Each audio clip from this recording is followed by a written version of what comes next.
Mic check 1 2. Mic check. Mic check 1 2. Mic check. What's going on, people? Can you hear me? Can you see me? Can you feel me? Can you hear me? Mic check 1 2. Mic check 1 2. Mic check 1 2. Mic check 1 2. Mic check 1 2. What's going on? What's going on? What's going on? What's going on? What's going on? Can you see me? Can you hear me? Can you see me? Can you hear me? Can you see me? Can you hear me? Mic check 1 2. Mic check 1 2. Mic check. Mic check 1 2. How you doing? How you doing? How you doing? Talk to me. Talk to me. Talk to me, darlings. Talk to me, darlings. Let's take the sound off on here. Talk to me, darlings. What's going on, people? What's going on? What's going on? What's going on? What's going on? What's going on? What's going on? Big up everybody tuning in. Big up everybody tuning in. Big up everybody tuning in. I appreciate you. I appreciate you. Wagwan MM. What's going on, G1 Roger? Minus, what's going on? What's going on? What's big up Minus, appreciate you. Big up Tommy, big up Charles Lucas, big up Purple Pidge. Yeah, boy, Wagwan. Joe for MIA, Wagwan. Alrighty, Wagwan. KC, Wagwan. Uche, what's going on, my dear? Successful Egg, LB. Koila, Wagwan, my guy. Addy Z, what's good, G? Jordan Ray, what's good, what's good? Minus, Tony FM, everybody in the chat. Damaz197, Wagwan. Wagwan. Wagwan RR Skins. Wagwan, Wagwan. Big up everybody tuning in. Big up everybody tuning in. Big up everybody tuning in. So, I'm thinking, right? I'm thinking, as it's the first day of the month, tomorrow, or technically today, I'm thinking I may do like a little marathon stream thing where I stream every day during the month. Well, at least every day during the month, especially on here. Maybe not on TAZ, but especially on here. With the hopes of maybe trying to hit half of my subscriber goal. It's kind of high though, isn't it? Or membership goal. That's 500 members. It's a bit high. At the moment, I think I'm like about 90 or something. How much am I? Am I on 90? I think I'm on like 90 or something. I don't know how many members I have now at the moment. But I think I might have to give it a go. I might have to give it a go and just push myself. You get me? A little bit of a push. But it might be a bit mad because there might be some slow news days during the day. Not too sure if there'll be anything to even stream about, but I guess I'll figure it out. Maybe we'll watch some old TFATK episodes or whatnot, but I'll just figure it out. I think I may have to do a little 30-day marathon thing, you feel me? During the month of April to see Wagwan. Will you guys be up for viewing that still? Or would that be too much spam for the feed? What do you guys think? Should I go for it? Should I go for it or just leave it as I'm doing it now? Which is kind of like 5 to 6... No, basically 5 streams per week, I think, for random show. Should I give the fucking 30-day everyday thing a go or allow it? Yeah, I think I've got like 101. I've got 101 members now. Maybe I should aim for like a goal and do like 500 until the end of the month. What do you guys think? Or is that too much? Is that too much yapping? Too much yapping for the month? What do you guys think? Let me know in the stream chat. What y'all ninjas think? We are here, we're queer, bigger, young old vibes, Wagwan, Lisha Manuel, Wagwan G. Is this the best of AZ? We got a successful route. Papa Pelagical, there's no such thing as too much okay, no such thing as too much. AZ condenses New Year's wishes just to the... What? Now, I've been doing pretty well, to be fair. I've been doing pretty well. I think I've been doing every other day streams. Not too bad, to be fair. I think I've been doing, for my New Year's resolutions, I've been doing pretty decently. I don't think there's a week that's gone by where I've streamed only once. I've been streaming at least a minimum of 3 days per week, which is definitely a big uptick from last year. Last year, I was like, there'll be 2 weeks where I'll go by doing nothing. So I've been doing at least 3 times, which is pretty decent, I think. Maybe still too much yapping, but I think it's pretty decent. But definitely on Taz, I'll definitely give it a go on there as well and just see if I can up the ting, you feel me? Up the ting. But yeah, Wagwan everybody in the stream chat. Stream every day, you have no job now. Big up, run it up 647. Stream every day, you have no job now. When you put it like that, bruh, okay, run it up 647. Pretty brutal, but pretty fair.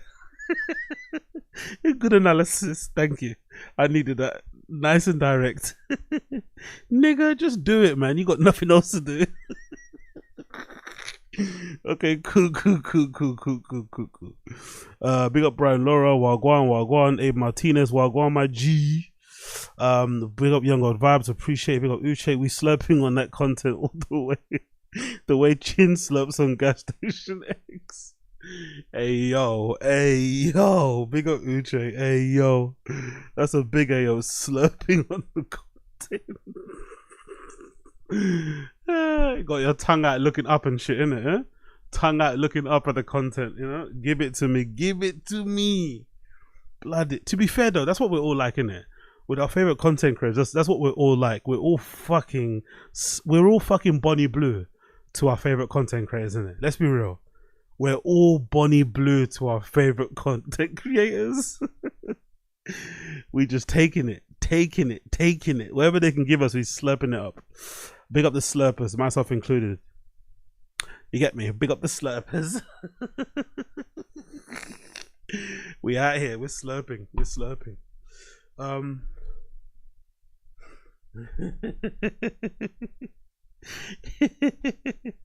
Yeah, big up Uche. We got Bonnie Blue Bills and we don't stream. Bars. That truck goes whoop whoop. Okay, cool. Let's get into the show. So, main thing to talk about today. We're gonna go through. We're gonna go through Joey Diaz on Joey Diaz on your mum's house. Yeah, Joey Diaz on 2 Bears 1 Cave. Sorry, Joey Diaz on 2 Bears 1 Cave with BERT KREISCHER. We're gonna go through a little bit of the best of TFATK. We're gonna do a full deep dive on the latest Chin vlog. I haven't watched it yet, so don't spoil it for me, please. I beg of you. We're gonna go through no jumper stuff. There's a Yuri and Riley update. I'll probably do that towards the end. I know some of you guys hate the Yuri and Riley stuff, so I'll do the Yuri and Riley stuff towards the end. And then that's it really for the most part. That's the main chunk of the show. BERT KREISCHER, Joey Diaz, TFATK, Reddit, TFATK, best of show, scan through, see if anything good on there. Yuri, Riley update. And that's it. That's it for the most part. And then tomorrow we'll do another show again in the morning. But for the most part, that's the main chunk of this show. Anything else I miss, I'll pick up the slack tomorrow. You get me? Cool. Let's roll. Let's rock. Cool. Let me get all this stuff out of the way. Bear with me 1 second here. Let me get my screen all ready and go. Cool. First things first. Let's talk a little bit about this Andrew Tate situation. So Andrew Tate has had someone come out and accuse him of some pretty dicey things, but I didn't read through the entire thread, so I'm going to read it with you guys today and to see what you guys think and wherever else it may be. Hey yo, big up NJ Ranger. Yeah. Yes. You know, we're in here. Big up my guy NJ Ranger. We're in here, man. These are the yapping glasses. You know, when I got these on, I'm ready to yap. I'm ready to fucking yap. I'm ready to talk out my ass with no facts, with no information. Oh yeah, by the way, also, I need to do something as well. I need to be very conscious of it. I've been getting some not so nice comments on my clips saying that I interrupt the videos too much. I think it doesn't really mind during a stream, but I've got to be conscious if I'm clipping my stuff not to keep interrupting the clip, you know, when I'm doing it. So maybe I might have to let some clips play and then I'll do my commentary on the side. But I got some, I didn't get some encouraging words. People telling me to go and unalive myself because of my interruption. So let's see how that goes. But big up NJ Ranger. So this girl accused Andrew Tate of some not nice things. So let's see what she has to say. It's a person called Bree Stern. She says, "You are my property," in quotations. "My name is Bree Stern. I'm from Los Angeles, California. I met Andrew Tate in the summer of 2024 and we're in a relationship for almost a year. Now, off the bat, I'm going to find it very hard to look at this woman and take her seriously and not feel like... I'm going to find it very hard not to victim shame in this particular situation. Because whether or not Andrew Tate is guilty or not, you know his reputation. You know what he's currently going through in terms of that court case in Romania. You know the rumors around him. You know the conversation around him.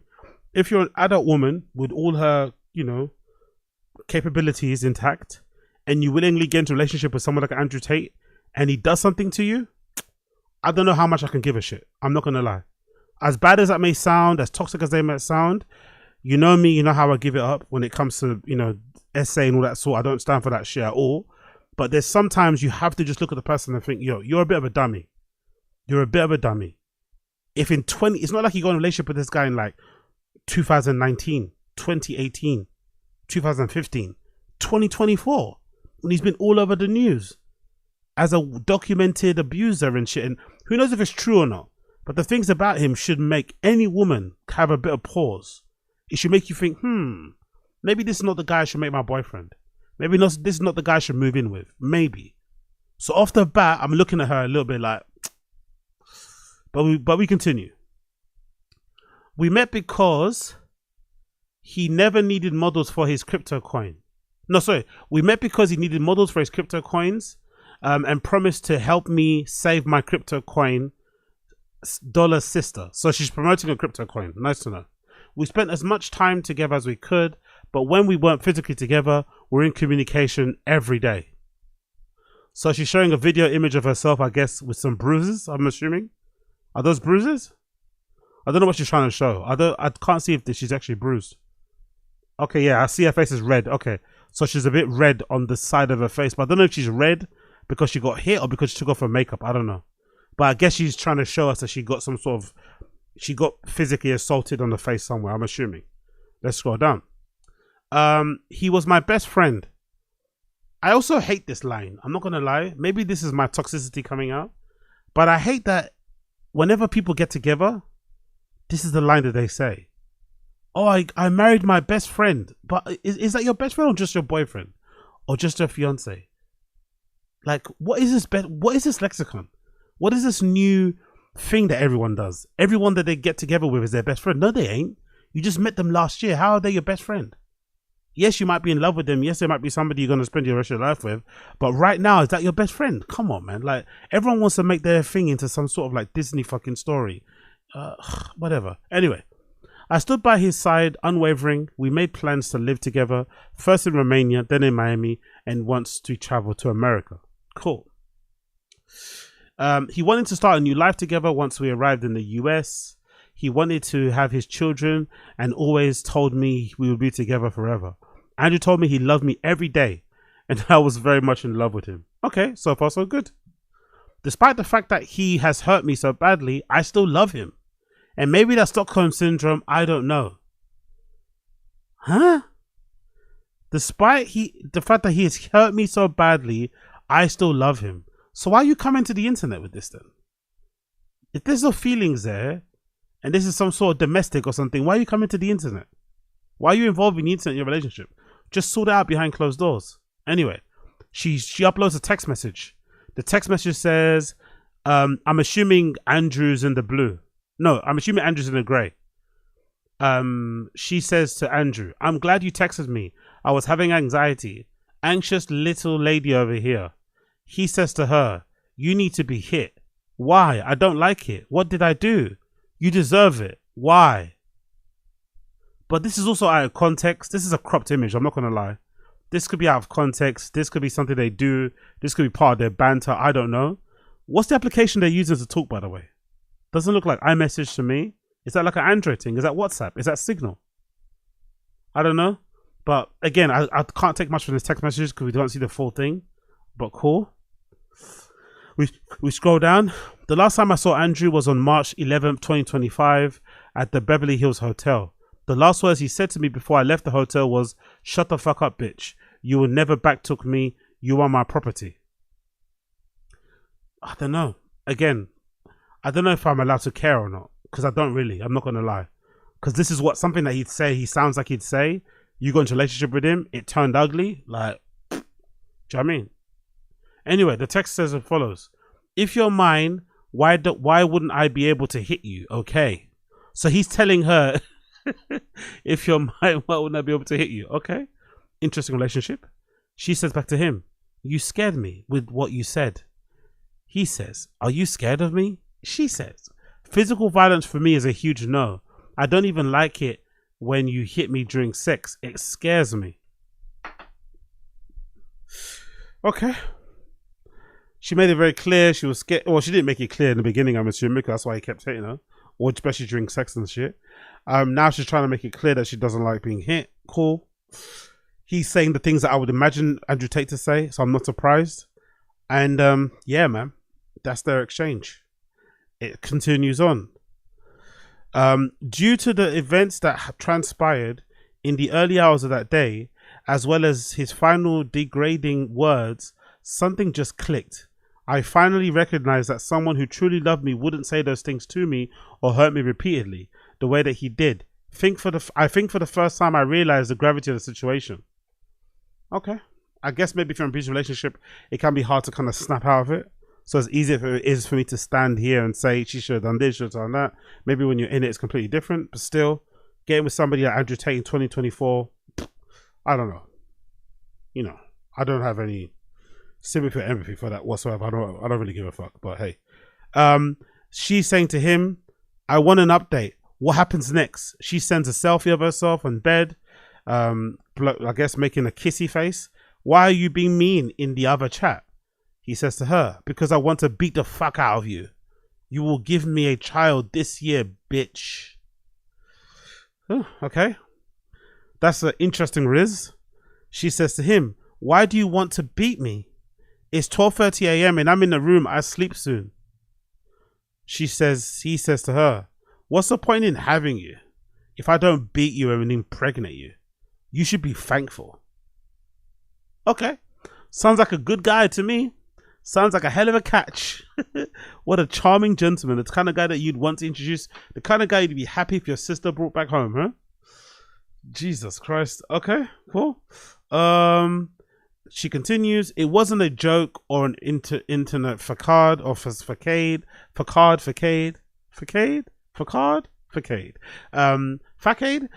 This was the reality of my boyfriend in my life, and I needed to be back control. You are my property echoed in my mind. I knew that it was not the future I wanted for myself or my future for my children. It's not easy, but I gathered the courage to do what I had contemplated to do for a long time. Leave him. I grabbed my things and walked out of the hotel and out of our relationship. That day, even though I was terrified, I tried to promise to myself that I would not go back no matter what he said, no matter what he did. I blocked his numbers, I blocked him on social media platforms and on all communication apps. I went to a doctor, I went to the police. The last week has been very difficult and extremely scary for me. I'm an emotional wreck and I'm constantly looking over my shoulder. I'm not the person I was before. Andrew texted me recently and let me know, if you ever betray me, you'll regret it. He told me on many occasions before that if I crossed him, he would ruin my life, R-word me, or kill me. I really love hitting you. It's very good for me, he says to her. And you, it's relaxing, don't you think? Pookie, no, I cry. Jesus Christ. Okay. Okay. It continues. Coming out about this really terrifying in all aspects. The entire situation is very traumatic and extremely difficult. I considered many times just silently leaving Andrew and saying nothing, doing nothing, because I was scared and because it was honestly hard for me to accept that I was being abused. But I can now see that doing so would be a cowardly approach. I know I can't be silent. I have to make my voice heard. No matter how difficult that road may be, I also know there are many women out there who are in the same. Oh God, don't you dare try and virtue signal now. Don't you try and make it seem like you're one of the girls. I'm sorry, but getting with Andrew Tate, you are not a girly girl. When you willingly get into a relationship with Andrew Tate, with everything that's looming over his head, you are not a girly girl. I don't give a fuck about all that innocent until proven guilty shit. If you're a woman, there's way too much smut, way too much smoke, way too much of a dark cloud over that guy's name. You should be running a mile. Doesn't matter how rich he is, how much clout he has, you should be running a mile. If you willingly get into a relationship with someone like that, you are just as bad as them. I'm sorry. There's no two ways about it. It's like those women that get married to fucking serial killers in prison. There's something wrong with you also. Like, why are you getting a relationship with someone like this and then you're surprised? Then you're coming out and trying to be an advocate. You're trying to fight for women's rights. Trying to be a quote unquote feminist. Like, what? I swear getting with Andrew Tate is the opposite of being a feminist. I swear it is. I know I can't be silent. I have to make my voice heard. No matter how difficult the road may be, I also know that there are many women out there who are in the same position as me, terrified and scared, who are being hurt by the person he is supposed to love, them the most. Those women that say you are much stronger you're much stronger than you know. But again, man, you knew, like, it's not as if she got hoodwinked. She didn't come to a relationship seeing one guy. Like, you've heard all the stories. Like, he's on the news everywhere. He's international news, this guy. He's a big deal now. This case has gone fucking global. There's no way you would not have known Wagwan. And nowadays in dating, a Google is a standard thing that people do in dating. People Google each other all the time. They search each other on fucking social media. So not knowing knowing all this stuff and willing to get in a relationship with this guy and then coming out and trying to cry about it to the internet, it's like, I don't know, man. I don't know what you want the internet to say. I know firsthand how it can be to even talk about it, but I urge you to find your voice. You are not alone. Walk away and take control of your life while you still can. I will not publicly go over the details of my relationship with Andrew Tate. So you're telling us the bits that only make you look like a victim, but you don't want to go over the whole details, because if you go over the whole details, it will also make you look terrible. Like, either you say everything or you say nothing. Like, just leave it at that.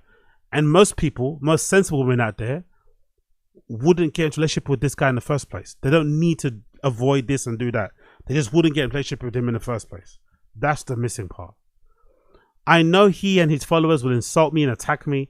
I don't care, because I speak the truth. I will not comment further about Andrew Tate beyond what my lawyer has set forth in detail in my lawsuit. These facts speak for themselves. So she's got a lawsuit already open and she's talking on social media like this.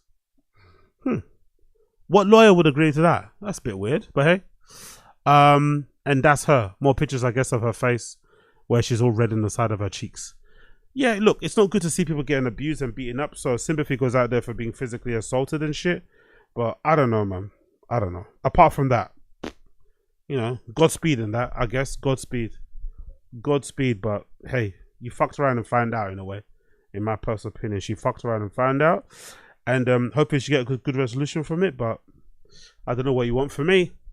I don't know what you want from me. Cool. Let's move on. Let's quickly speak about this. Where is it? Oh, where is it? Where is he? Where is he? Where is he? Where is he? Where is he? There you go. Cool. So, big up Matt and Shane's My Sugar podcast. I saw this clip. I heard this episode the other day, and I stumbled across this clip that I thought would be interesting to talk about. Shane Gillis and Matt think that Joe Rogan may have been the reason why the manosphere actually exists. I'm not too sure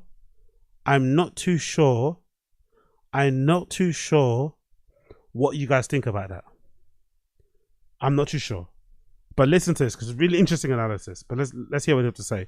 Big up everybody in the stream chat. Big up everybody in the stream chat. Big up Ricky Pitcher. I know what I need from UAZ. We need cash now. Big up. Big up Ricky Pitcher. Big up MK. Big up Young Old Vibes. Big up Papa Pidge. I'll see you in the stream chat. Big up everybody. Let's go.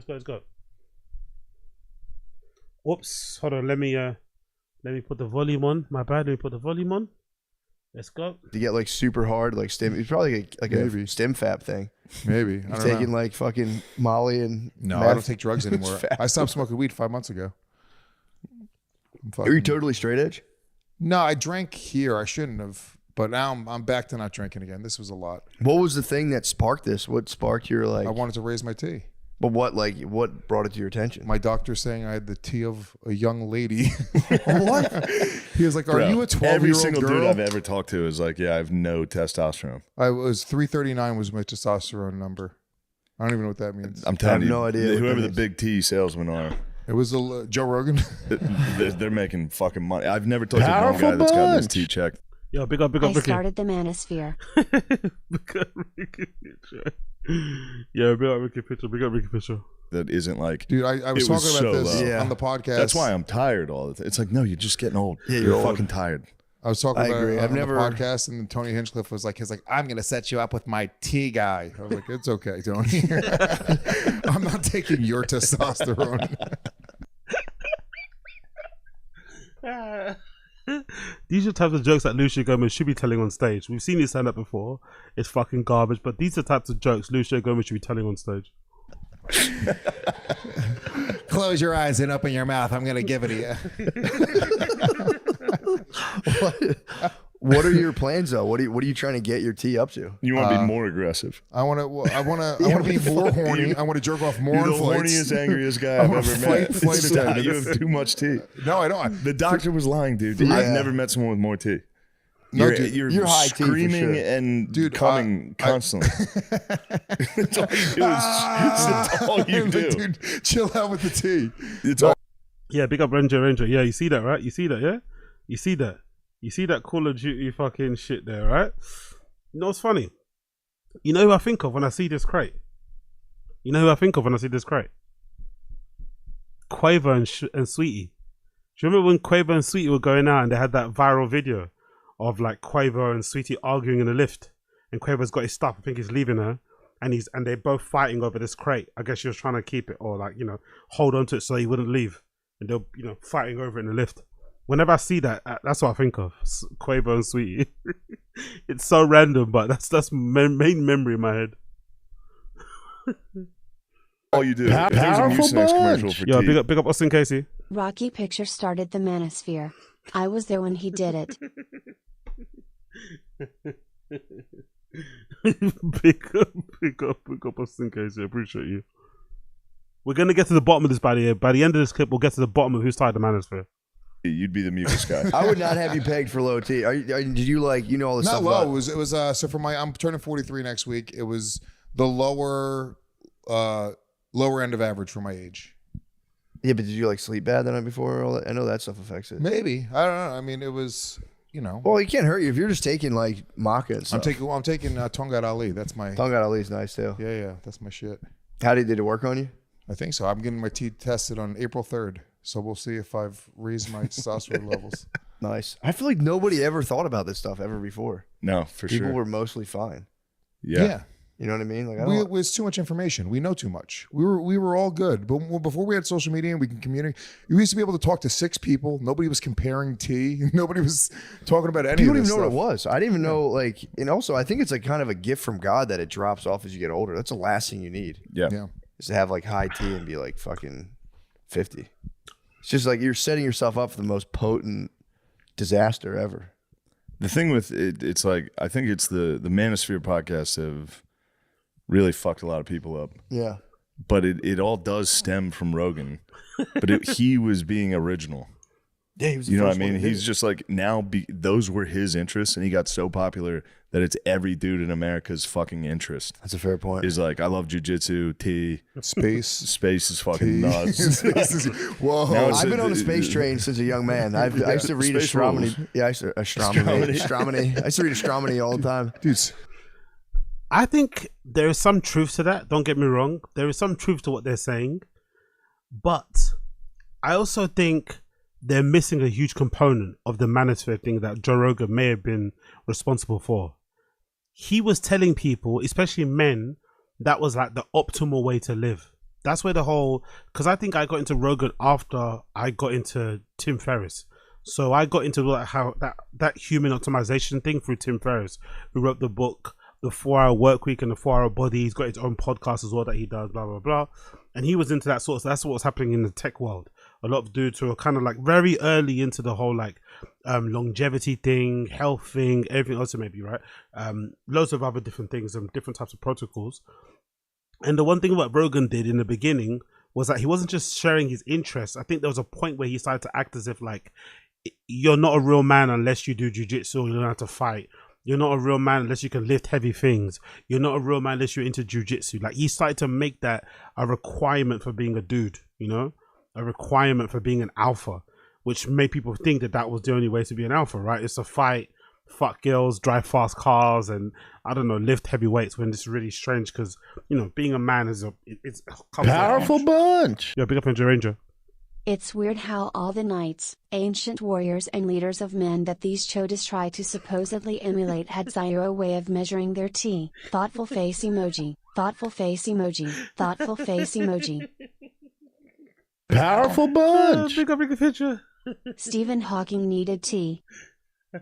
Yo, I swear to God, double, back-to-back fucking blockbuster fucking comments. Blockbuster fucking comments. Because that guy, who's that fucking samurai guy? Who's that guy that Rogan always sucks off?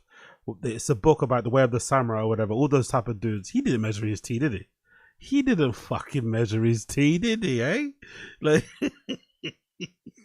back in those days. But yeah, I just think a big up I used to for the super chat. I just think the people that probably likely started the whole Manosphere thing, unfortunately, probably came from the book The Game. I think what's his fucking name? What's the main guy called in the game again? Coiler would know. He's a fellow The Game reader. Who's the main guy in the game? Is it Magic? What's his name? The tall dude that's featured in the book The Game by Neil Strauss. Is it Magic? Mystery. That's it. Magic. Mystery. I think Mystery and them man are the ones that inadvertently started the Manosphere. Mystery and them man. If you want to be really, really granular and anal, maybe at a stretch you could say the Manosphere was kind of birthed from Arnold Schwarzenegger winning fucking, what's it called? Maybe Arnold Schwarzenegger actually winning Mr. Olympia and shit. Those type of days when that became a thing. When people started getting into bodybuilding, when people started getting into like fitness, all that sort of stuff. That might have been a birth, but I would have a stretch, and this is only my fucking call, my hot take, is that the Manosphere started from the whole PUA scene, the pickup artist scene. That is where the Manosphere became like a thing. Because even the Manosphere guys now, there's some Manosphere guys who are OG pickup artist dudes. So I think that's where the overlap comes from, in my personal opinion. It's a bit of a wild call to make, but I think the Manosphere starts from the PUA guys and not from Rogan. Although Rogan did kind of populate the whole like alpha male shit. But I could be wrong. I could be wrong.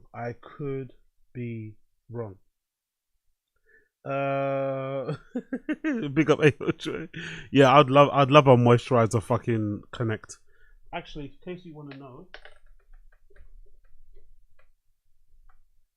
want to know, the moisturizer that I use is this one. I use this particular moisturizer. Actually, I think we're done with that clip. I use this particular. Actually, let me get all this shit off. Let me quit this.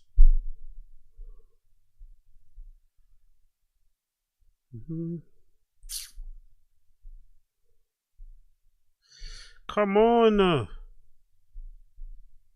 quit. Cool, doesn't matter. But yeah, let me show you this. This is the cream I use. I use Severa. Is it CeraVe? That's the moisturizer I use in case some of you dusty motherfuckers out there need some tips. That is the moisturizer that I use. CeraVe. See that there? That's what I use. It's kind of a nice little. Big up the moisturizer crew. That's the face moisturizer only.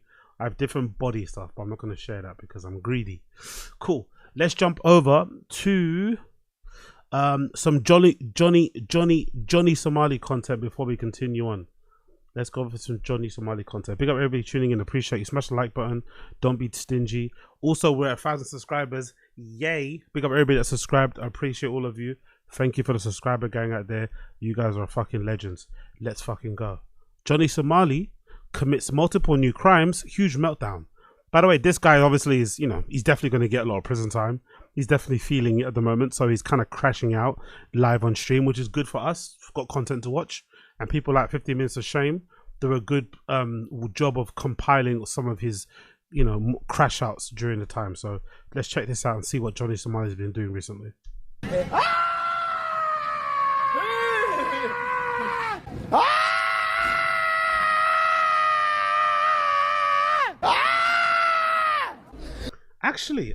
Actually, big up Addy Z. That's a good shout. David Buss, Robert Greene. That's a good shout, isn't it? Maybe Robert Greene, 48 Laws of Power, was the one that started the Manosphere in a way. Maybe that was the fucking spark of the Manosphere. 48 Laws of Power. That's a good shout. That's a fucking good shout. That is.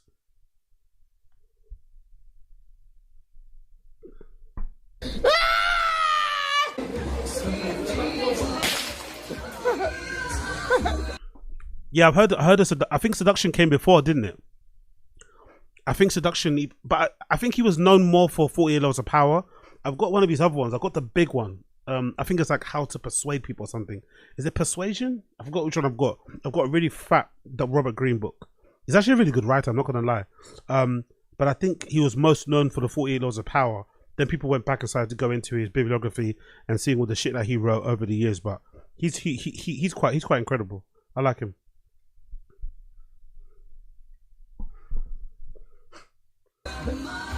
I'm sorry. I have a weapon right in my hand. Who wants to fight me? Ladies and gentlemen, the Johnny Somali apology tour has officially ended, and he's back to his old antics of committing crimes, getting drunk, and harassing people and businesses. But this time it's a little different, because most of this behavior actually occurred on YouTube. So during this live stream, he committed multiple crimes: obstruction of businesses, harassment. You'll see it for yourself because I clipped it all. Without further ado, let's get started. So the evening started on party.com and eventually it switched to YouTube, and you'll find out why in just a moment. Oh, and by the way, in case you're wondering, I'm sure most of you aren't, but party.com is another alternative streaming platform that people... Because you have to be a real piece of shit. You have to be a real scumbag, a real bottom feeder, a real human piece of shit, scum, whatever, to get banned from Kick. Because Kick really go out their way to like let everyone run and go with their thing, innit? That's the whole point of Kick, was to be the platform of like anti-counterculture or free speech. So when people are getting kicked off Kick, they're going to this news platform called party.com. Party spelled with an I. And even on there, I think he's running into some troubles. So if you get kicked off Kick, you go to party.com. Go on YouTube. This is bullshit. Go watch Johnny on YouTube. All right, guys. Tell him right now. Johnny is not getting any money from Party.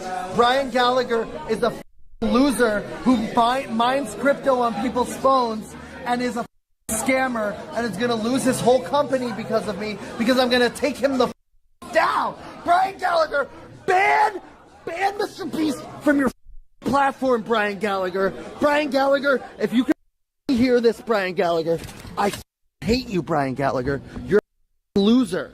Brian Gallagher. I wonder what they must think out there of these people. Like everyday Asian people, everyday Koreans. I wonder what they must think about these nuisance streamers, because I have a feeling there's going to come a point where they're going to implement some type of laws to outlaw this sort of thing. Whether it's banning people from live streaming in public, they're going to do something. They're going to have to, because societally, there's so, like, if you watch all these clips, right, the first thing you notice is how quiet everybody is, except for the streamer. Everybody else around them is super quiet and very cordial and whatever else it may be. So could you imagine how weird and how much these guys stand out and how loud they must be in a country where people are very demure and chill, and they're screaming in that streamer voice, right? In that loud content creator voice, screaming at the top of their lungs. Could you imagine how unpleasant, how unsettling, how annoying that must be for an everyday person that lives over there? I think the party's going to end soon for people, for us traveling over there. I think these motherfuckers are going to end up affecting it negatively for all of us who want to go there and holiday and whatnot, because it's getting out of hand, man. Like, they just don't stop. And they do it on purpose, because obviously they love the contrast and the friction of it, right? They're loud. The people over there are quiet. They're a bit more reserved. They're not going to get as much trouble if they do over here. But God almighty, man, it's getting wild. Like, who is this guy? Gallagher, you sit around in Dubai jacking your Johnny Somali content. You need to delete party.com. Exactly, Jordan Ray. They're setting back East-West relations like 50 years, exactly. Yeah, big up Asada Seas. And big up Booth McGee. You're So this is Alex Novell, the guy who's interviewing Johnny for the documentary. Clearly a well-rounded and very grounded individual that doesn't have any mental issues whatsoever. Now, after this rampage, the stream went offline and they weren't able to turn it back on. So Johnny Somali decided to go live on YouTube and then started committing a bunch of crimes, harassing people. This is what happened next.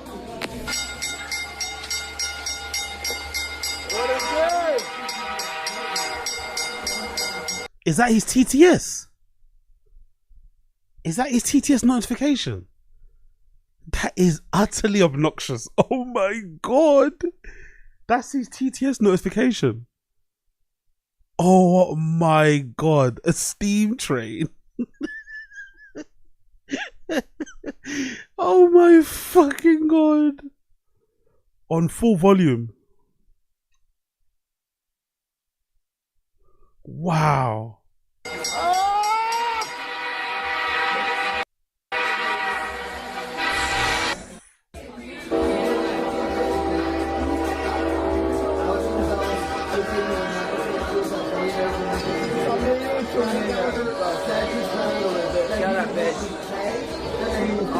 So here he's obstructing business because Oh my god. Oh my god. That is some psycho shit. He just let the whole thing play out. Oh my fucking god. That's like a whole ass train going by on full volume. Powerful bunch. Yo, big up Ninja Ranger. This MF makes Shuri and Eon look like Dr. King. Man face bombing emoji. Exactly. He makes fucking Yuri sound like Elon Musk. You know what I mean? You know Rogan. That's the only smart guy Rogan knows, isn't it? Elon's the barometer of all fucking intelligence out there. We got Ranger. as he's blasting loud TTS in the establishment. Now, a few minutes later, the other idiot starts screaming like a maniac, and then the employees actually told them to just pay their tab and get the hell out of there because they were way too loud. Like, by the way, to me, I'd love to go to Korea one day, right? I'd love to go. This is like a really cool spot. These are the type of spots that you'd love to find when you're a tourist. You're wandering around the streets, maybe you're hungry, maybe you do need a drink, but usually it's a random day that you found these type of spots. Because I imagine when I went to Bali, I had the same sort of feeling where you take little turns and then you end up in a weird space. So imagine ending up here at this little sidebar restaurant place that probably serves a decent fucking bowl of noodles, probably got some decent drinks behind the bar. They're playing some tunes off of the fucking karaoke machine, like vibes. And they ruin it for everybody, ruin it. And it's not like Koreans are like to get down, you know? They didn't go to a country where everyone's kind of meek and shit. They're kind of quiet compared to the West, but still, Koreans like to drink, Koreans like to party. So if you're freaking them out, you're definitely doing too much.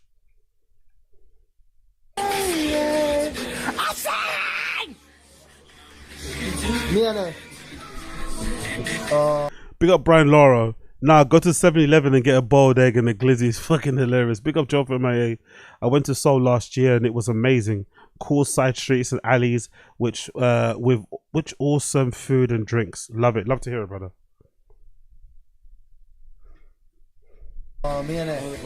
He's gonna pay me leave. Brian Gallagher. Brian Gallagher. I'm pointing at you. Brian Gallagher. Chill out. I just paid for our drinks. Just Thank relax. you for the drink. Just relax. I don't know, but I don't think getting chucked out of bars is a badge of honor at a certain age. Especially on holiday. I just think in general, you should not be that wasted where you're routinely, like, always getting chucked out of places. I don't want to get banned from places. If I find a spot that I like, I kind of want to revisit it again. I want to hang out. I want to become a regular. I want to become or whatever. A valuable patron of this type of place. You know, I'd love to walk into a bar one day and have the fucking bartender recognize me and know exactly what drink I want. You know, that's fucking lovely. What do you have to get chucked out for? It's fucking weird. And also, it's a place where you can go and get loose and get a little bit wavy. The fact that you're getting chucked out means you're doing too much, which is weird because you're in a place where everybody's doing too much. In the next clip, Alex tells Johnny that he should really apologize when he shows up to court next week, although I find that unlikely that he will. And even if he does, we all know that it means nothing. Exactly. I'm being real with you. No. Look, Johnny Johnny's can lying. actually No. Honest, be honest. Be real. Can actually... Don't lie. Don't lie. You can Be actually honest. come back from this shit. You don't have to be on party where all the losers are. So look, I'm on YouTube. Johnny, you need to... When you go to court on April 9th, you need to follow my advice and apologize and be very, very contrite and wear a suit and you will get out of this country. So I highly doubt that he'll be able to get out of the... Too little, too late. Too little, too late. They're going to make an example out of him anyway. They're going to make an example out of him. I don't think it's going to do anything, to be fair, in the long run. I think this guy is a little bit tapped. in general. So it's not gonna really do much. He's gonna come out and still be on the same shit, in my personal opinion. But yeah, he's definitely gonna see some prison time. The apologies aren't gonna do shit. It's too little, too late. The country, because in the next clip he starts yelling like a maniac and he starts playing a TTS that is a bomb alert. Chinese, listen. Chinese? Trick me. No. Chinese, they trick me. No. No, let me talk to your parents. Have a good day. Chinese trick me. I love Korea. I love... Why does he speak to them in that accent? Why does he do that? Why does he speak to them in that? Why does he do that accent? Like, why?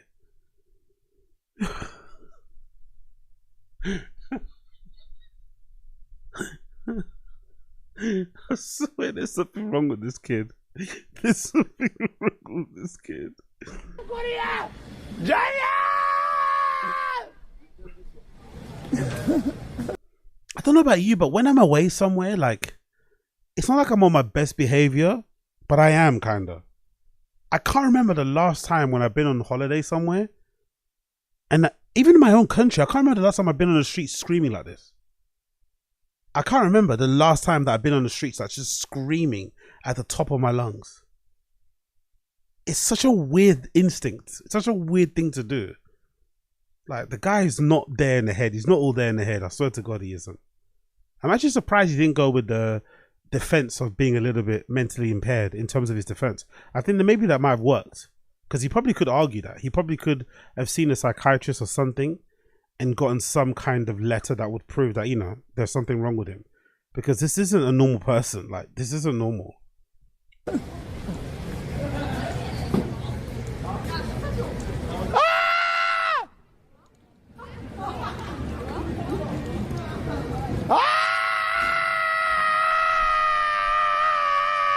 And it's mad too, because he's got like, it's not just a voice. He also seems to have like one of the most punchable faces you've ever seen in the world. Or you've ever seen in the history of punchable faces, let's say. It's up there like with Yuri's face. It's up there with like John Summit, the DJ. You know, there's some people just have a face that you just want to fucking cave in. You just want to, you know, fucking 12-9 elbow strikes. Do you get me? He's got one of them faces. It's like, it's such an interesting combination. The voice, the face, like everything about it, it's just like, oh yeah.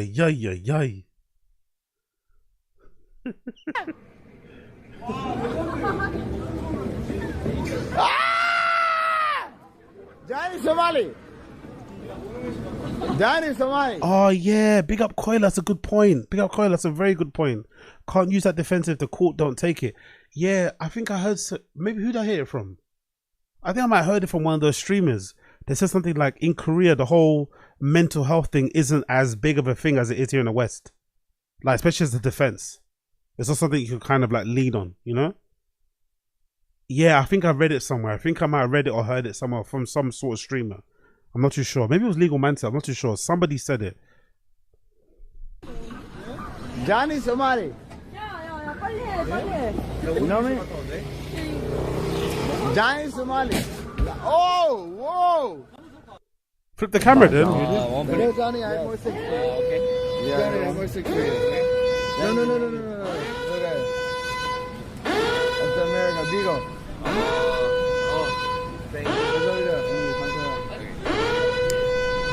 What the fuck is that noise? Is that another TTS? Is that a super chat? What the fuck is that noise?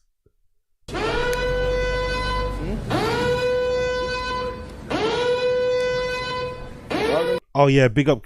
Oh, Ricky Picture. That's a good point. Ricky Picture, that's a good point. All of Kind of Music has the worst faces. The worst one is probably Adam Port. Adam Port has the most like smug, like self-assured, like, oh, well, I don't even drink. And I'm a really good DJ. You know, like he has the most, I think Adam Port has the most punchable face out of everybody else. I think Ramper looks, you know, where he looks. I think Adam Port definitely is the one. Because he looks like, Adam Port also is the one in that group who looks like he'd be the biggest cunt in real life. I think Ramper and me, I think are pretty nice or pretty chill if you make them in real life. They're a bit up their self, you know, a bit up their own ass a little bit, You know, that makes sense for the level of DJs that they are. But I think Adam Port legitimately thinks of him. Like, I could imagine Adam Port. What's that really wanky way to describe himself as a DJ? Oh, that's it. I bet you Adam Port, when he's describing his job, he says, I'm a selector, you know? I'm a selector. I'm a music curator, you know? I'm a space architect. You know that?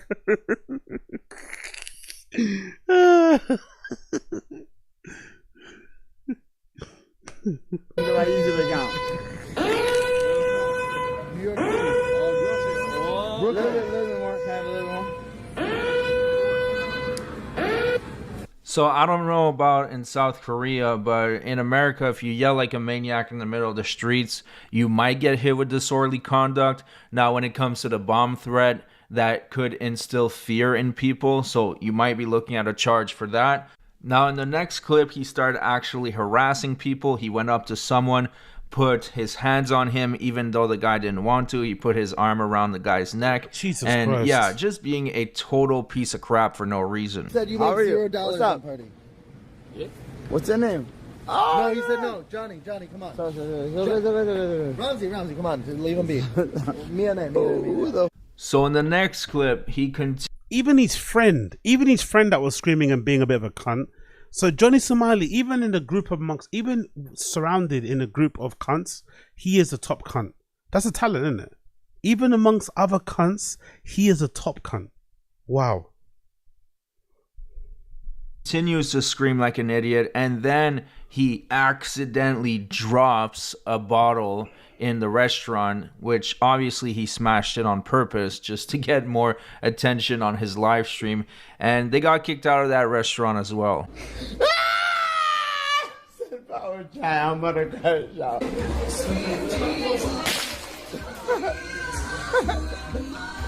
I'm sorry. Look at that bar, man. Look at the bar. It's such a cool bar. They're playing great music. They probably give you drinks with the pour, not with the fucking shot glass. Oh, and he's out honestly, man. He's ruining it for all of us, bro. So I have to mute it here for a second because of the copywritten music, but it's obvious that he did this on purpose. And when he looks down at it, he starts laughing. Oh my God. Yo, Jack, Sent $5. We must protect Johnny from TATE. 2 stations for coins. Stay vigilant, brother. Somali folks are on pressure. What's that? What did I say? What's that TTSA? What did that toxic TTSA? I bet Johnny Somali's chat is the worst, isn't it? They probably encourage him to do all of this fucking nonsense. What did that TTS say? Something about jihad for Koreans. What? So in the next clip, the employee's coming up to them, oh my God. We must protect Johnny from CTE. Tuesdays are for Korean jihad. Stay vigilant, brother Somali. Okay. Stay vigilant, brother. Somali folks are on pressure. Oh my God. So in the next clip, the employee's coming up to them, trying to collect the money and trying to get them out of the restaurant because obviously they're obstructing the business. And that's when Johnny Somali decides to whip out his baton and threatens the employee of the restaurant. Right now. I recorded it. The internet is a very dangerous place. Alex, don't make me beat this right now. Post it on Twitter if it's real. Right now. Alex, I have a weapon right here in my hand. You want to fight me? No. Put that shit. What are the screens for? People that have been to Korea before. What are the screens for on the side of the table? Are those the menus, or is that like a, or can you order from there? People that have been to Korea before. That thing on the side of the table, is that the menu? I'm assuming you can order from there, right? It looks like a tablet. That's pretty fucking handy. No. Alex, I have a weapon right here in my hand. You want to fight me? No. Put that shit down. Sadani sent $3 Africa TV. Africa TV. I'll kill him right now. I'll kill him. No, give me that shit. Brandon, 5 minutes. Well, no, 2 minutes. 2 minutes. Hang in there, brother. 2 minutes. Don't worry. I'll change to the Bert and Joey Diaz. 2 minutes. 2 minutes. 2 minutes. So in the next clip, he's outside the restaurant and it looks like he's threatening with his baton. He's talking about nonsense on how he plays Crash Bandicoot and he's just a normal YouTuber that plays League of Legends and a bunch of other games. I think he's trying to confuse YouTube to have them not delete his channel right away. But I mean, in this live stream, he is constantly dropping the N-word, swearing, threatening people, drinking like a maniac, smashing bottles. So I don't think that YouTube channel is going to last very long, to be honest. No. All right, Ryan Harty, they got those in Olive Garden, if that's a tablet. All right, Ryan Harty, I'm sorry I don't live next to an Olive Garden. I'm sorry I don't live in Korea. I live in fucking bumfuck the United Kingdom and London. We don't have people giving you tablets in a restaurant. You get a nice, disgusting laminated piece of card, right? With pictures, with outdated pictures of the food you're about to eat, okay?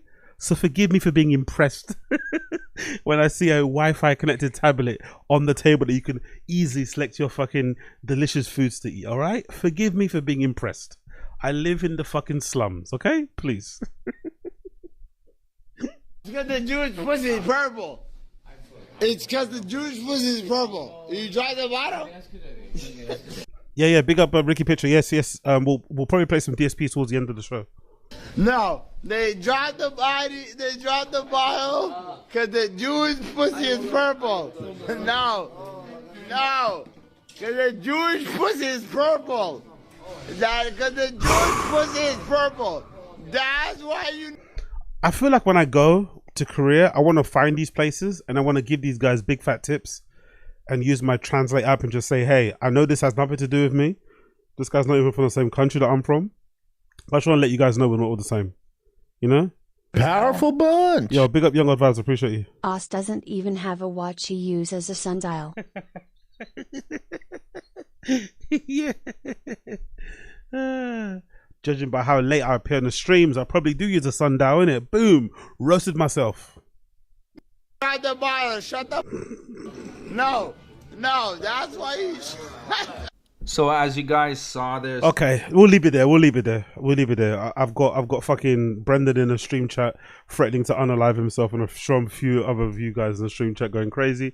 So we're going to leave it there. And we're going to switch over to the main part of the show, which is Joey Diaz and Bert Kreischer. At around 2 a.m., we're going to switch over to Kill Tony for a bit as well, because they're doing a live stream on Kill Tony Premiere. So we'll check that as well. Actually, let me get that up on this tab, actually, so we can get that all going. So big up everybody tuning in as well. I appreciate you. If you're watching the show for the first time, like and subscribe, or like and describe off the back. Get involved in the stream chat, hang out with us. Good little community of people here. Also, there's a link to the Discord in the description. Join the community over there on the Discord. We're a good bunch of people over there.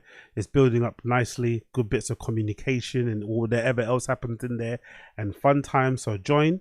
But yeah, we'll switch over to fucking Kill Tony at around 2 a.m. when it starts. Yeah, around 2 a.m. we'll shift to Kill Tony. But no, for now we're going to do Joey Diaz and Bert on Two Bears One Cave. Where is it? There we go. Cool. So big up everybody in the stream chat. I appreciate you. Smash the like button, hit subscribe, all that good shit. Let's go.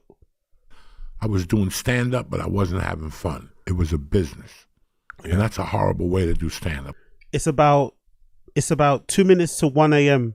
Boronda 420, mate. About 2 minutes to 1 a.m. So yeah, 2 minutes to 1 a.m. Comedy. When you do it as a business, I wanted to fall in love with it again. Oh, I'm going to predict in this particular episode, I'm going to predict that Bert is going to try and... Bert's got... Maybe it's a... Maybe Uche, no, is that part of being an addict? I feel like Bert is really good at being a chameleon in a way. Because Joey Diaz is very, he's very kind of forward and with his kind of point of view and philosophy of how to live life. And now he's in this other stage where he's kind of taking a step back from stand-up. He's had some health complications and he's kind of listening to his body. He's understanding that maybe the heyday times are over. And he's trying to transition to this other side, this other phase of his career, right? He's thinking about it a lot on his podcast. I have a feeling, I haven't watched this episode yet. I'm watching it right with you now. I have a feeling Bert's going to pretend like he understands what Joey's saying, and there might be sections where he actually starts to say he agrees, but he doesn't really. He's very clever at doing that, at making people feel like it's almost like a defense mechanism, because he feels like maybe Joey Diaz is trying to speak am I making sense? Because when Joey speaks to Bert sometimes, it sometimes feels as if like Joey's trying to kind of give Bert a bit of a lesson, like, hey, you need to fix up. You're doing too much. Look, I did too much. I know what it's like. You need to fix up. And Bert, in a way to kind of defend himself from getting a lecture or from getting an intervention, he's going to try and act like he gets it. And yeah, me too, man. I also don't want to go on tour. I also don't like doing stand-up on Sundays. I want to be with my family. No, you don't. No, you don't. You know what I mean? You want to be on tour. You love being on tour. You just committed it the other day. So this is my prediction. I have a prediction that Bert's going to try and do that whole chameleon manipulative sort of thing, if that makes any sense. Big up Uche, you lost me at Bert being good at something. fair.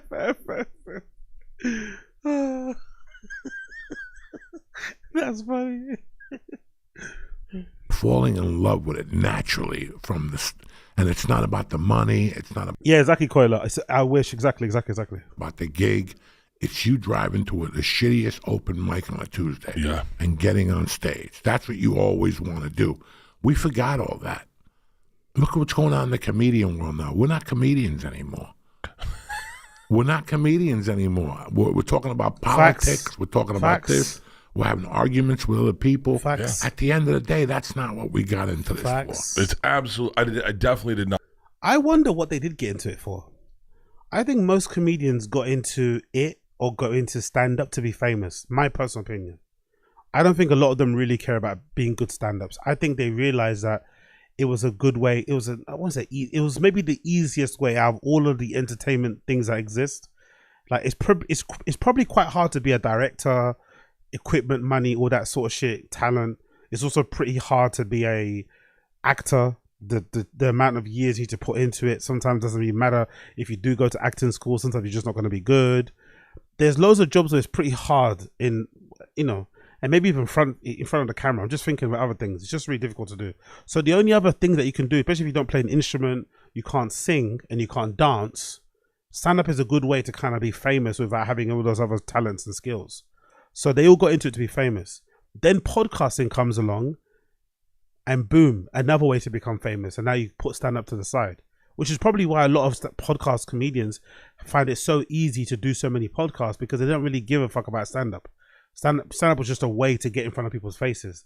But now they can do it via podcast, which is an easy way to do it. And it also makes probably more money for most stand-ups than stand-up itself. So yeah, he's right. Not get into being we a journalist. got into this for, listen, I'm going to tell you what for. To get my dick sucked, to travel, and to do drugs. Me too. That is me too. When I first got into DJing, that was the first thing that I basically got into it for. An excuse to get fucking lit. But once you start doing it properly for a long time, I think, you quickly realize that you're not really into it to get lit. Because what happened to me actually is that you come into contact with people who actually do enjoy just getting lit. And then you start to realize that, oh, I'm not like you. You guys are a bit disgusting. I like to get lit, but not lit like this. Like, this thing isn't my whole life, I'm not walking around with a fucking dog collar on. I'm not wearing a harness in real life. I'm not wearing PVC patches for the sake of it.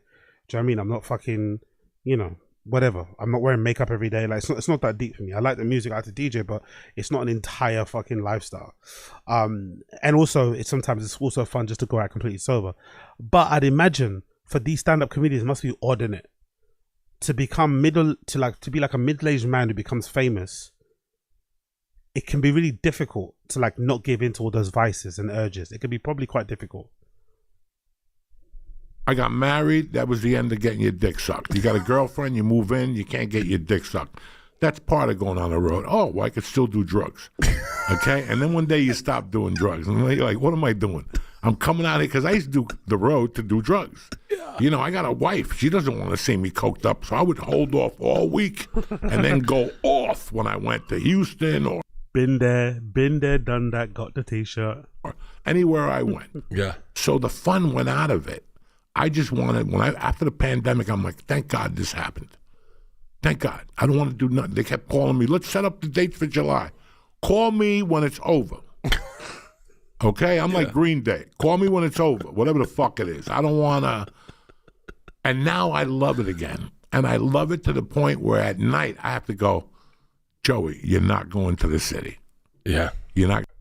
Yo, big up Ricky Picture. Just do drugs with your wife. I'm not going to lie, brother, man. maybe a controversial opinion, but I've always been very against having a spouse or a partner or a wife or whatever who was into everything that I was into. I've never liked it. From the times that I was getting into fucking metal and hardcore when I was in like secondary school, 15, 16 and shit, I remember being really put off when I'd go to like festivals and like, I don't know, I'd go to like a Slipknot show and everybody would look the same. Everybody had the skinny jeans, the big fucking skateboard shoes, the massive oversized hoodies and shit, the fucking hair, walking with that weird hunchback, you know, girlfriends looked exactly the same, fishnets, pale fucking faces. Like I didn't like it. Just because you're into one thing doesn't mean you should dress like it, and doesn't mean the person that you're into should also be into that same sort of thing. I kind of like the contrast, you know, like it's kind of cool to see like an obvious goth kid that's dating some normie chick who maybe doesn't like those type of things, so you can keep that sort of stuff separate, you know. I wouldn't want to be getting on it, you know, like I don't know, maybe it's just me. I don't think I'd want to be getting on it with my wife, you know. Not, it sounds fun and cool when you're a kid probably, but I don't know, with your wife, no, I don't know, not for me, not for me. A random whore? Powerful bunch. Can Abuelo put his dentures in for this? Goddamn. Hey NJ, relax on the Joey slander. Relax on the Uncle Joey slander, man. You're just trying to live. You're just trying to live. Relax. I'm going to get back till midnight or 1. That throws your whole week off. But that's where I am right now. I felt that we didn't take a break during the pandemic. You know, I mean, we didn't, we kept podcasting. You know, we didn't take a break. And Tommy Buns has to be burnt out by now. Oh, this last tour he did was the biggest one he's ever. Big up Coiler. Step 1, talk to a woman. Still at that one. We'll worry about hobbies next. That's a good point. I'm out here talking about what I want and what I don't want. Motherfucker, get one first. Let's get one. Let's get one first, then we can discuss the rest of it later. Oh, we got Coiler. What a G.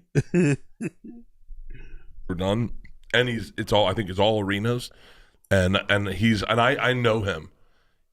He doesn't do drugs. He doesn't get his dick sucked. He's running cover for Tom Segura there. I enjoy the fans, and I enjoy seeing them and having a good time, but I just couldn't see myself doing it. Well, guys, let me know in the stream chat. Guys in the stream chat, let me know. What would you rather? Look like Joey Diaz after quitting most hard drugs for like 20 plus years, because you can tell he has, right? And drinking and shit. Look like Joey Diaz does after quitting drugs for 20 plus years, or look how Bert looks and be like a functioning alcoholic. What would you rather? Have that Joey Diaz face where he's obviously lived a life, that's why he looks like that, but he's been clean off of coke for a while, or look like Bert? Bert. Big up Uche. A third secret thing. Ask Jay basically. Big up Uche. What people saying here? Bert, I'd rather eat Joey's ass than spend 5 minutes with Bert. Big up Chris Mack. Well, go on, Chris Mack. I thought Joey had a detox from the benzos a year ago that will take a toll on the guy in his 60s. Exactly. Yeah, I can imagine. Good point. Powerful bunch. You got Abe Martinez. Rather look likely Bart. Okay, fair play. Everyone's saying Bart. Big up Jordan Ray. Die. We got Ricky Pitcher. I'd rather look at Joe Rogan. Okay, cool. You guys made your feelings clear. He doesn't get his dick sucked. It's I enjoy I love it when I try and push a narrative. Powerful bunch. And you guys don't listen. I love it. Bert is a supermodel next to that monster. You see? I tried to set a play. I tried to run a little scam, but you guys didn't buy it. You didn't buy it. I like it. You guys are independent minded. See, that was a test. That was a test, actually. I was testing you guys. The fans, and I enjoy seeing them and having a good time, but I just couldn't see myself doing this till I was 65 every week. I didn't love it that much. I loved my family just a little bit more. You did the right. I mean, You see how sincere Joey sounds compared to what Brendan says it about quitting stand-up to see his family. See how sincere it sounds. Even if it's not the entire truth, it does sound somewhat sincere. I love my family more than I love stand-up, really.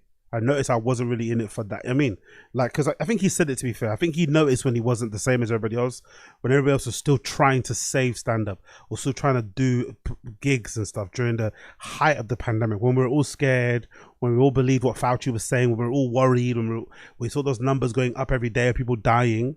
These comedians are still out there going and trying to do shows that they were essential workers. No, people have to laugh. People have to enjoy stand-up. We're essential workers. We're just as important as nurses and the doctors and the virologists trying to fight this virus. We should be out there.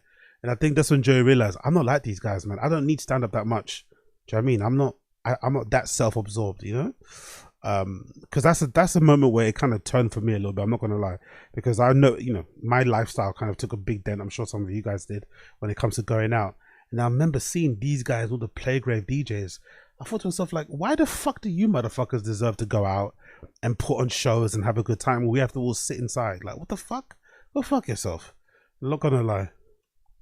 I think you've done the right thing, especially knowing like how much time you spend with Mercy.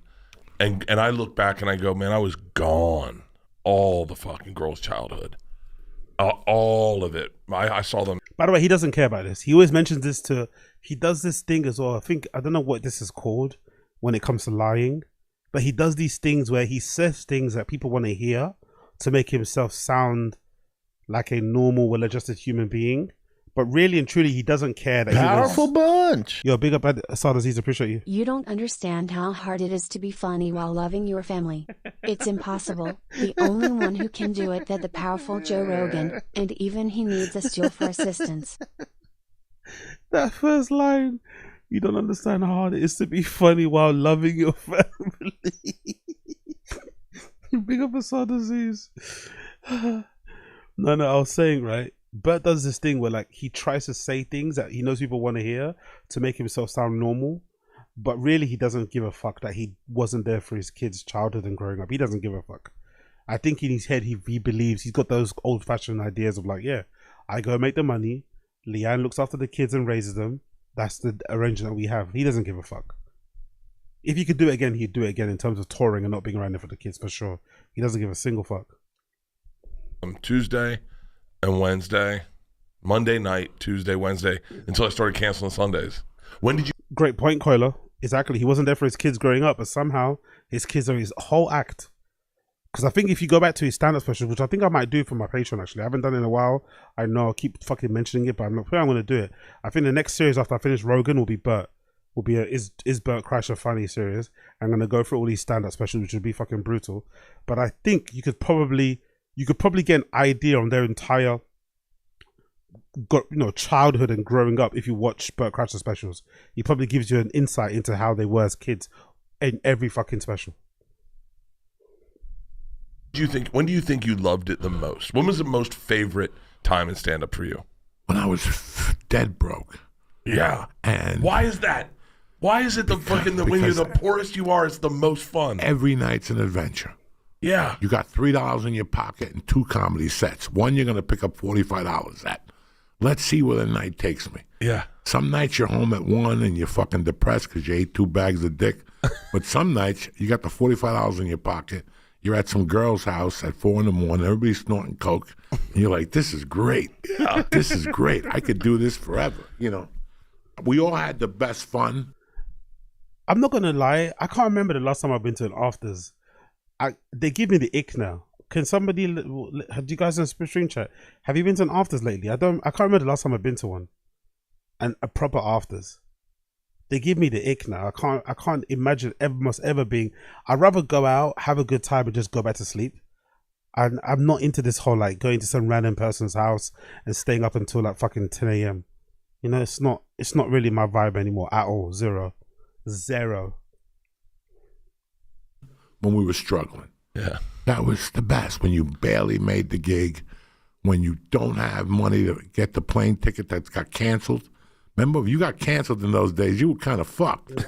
You don't have $200 again. We barely, And those were the times where I thought I had the best time. You know, and yeah, I had great times on the road touring. You did the right thing. You broke it up.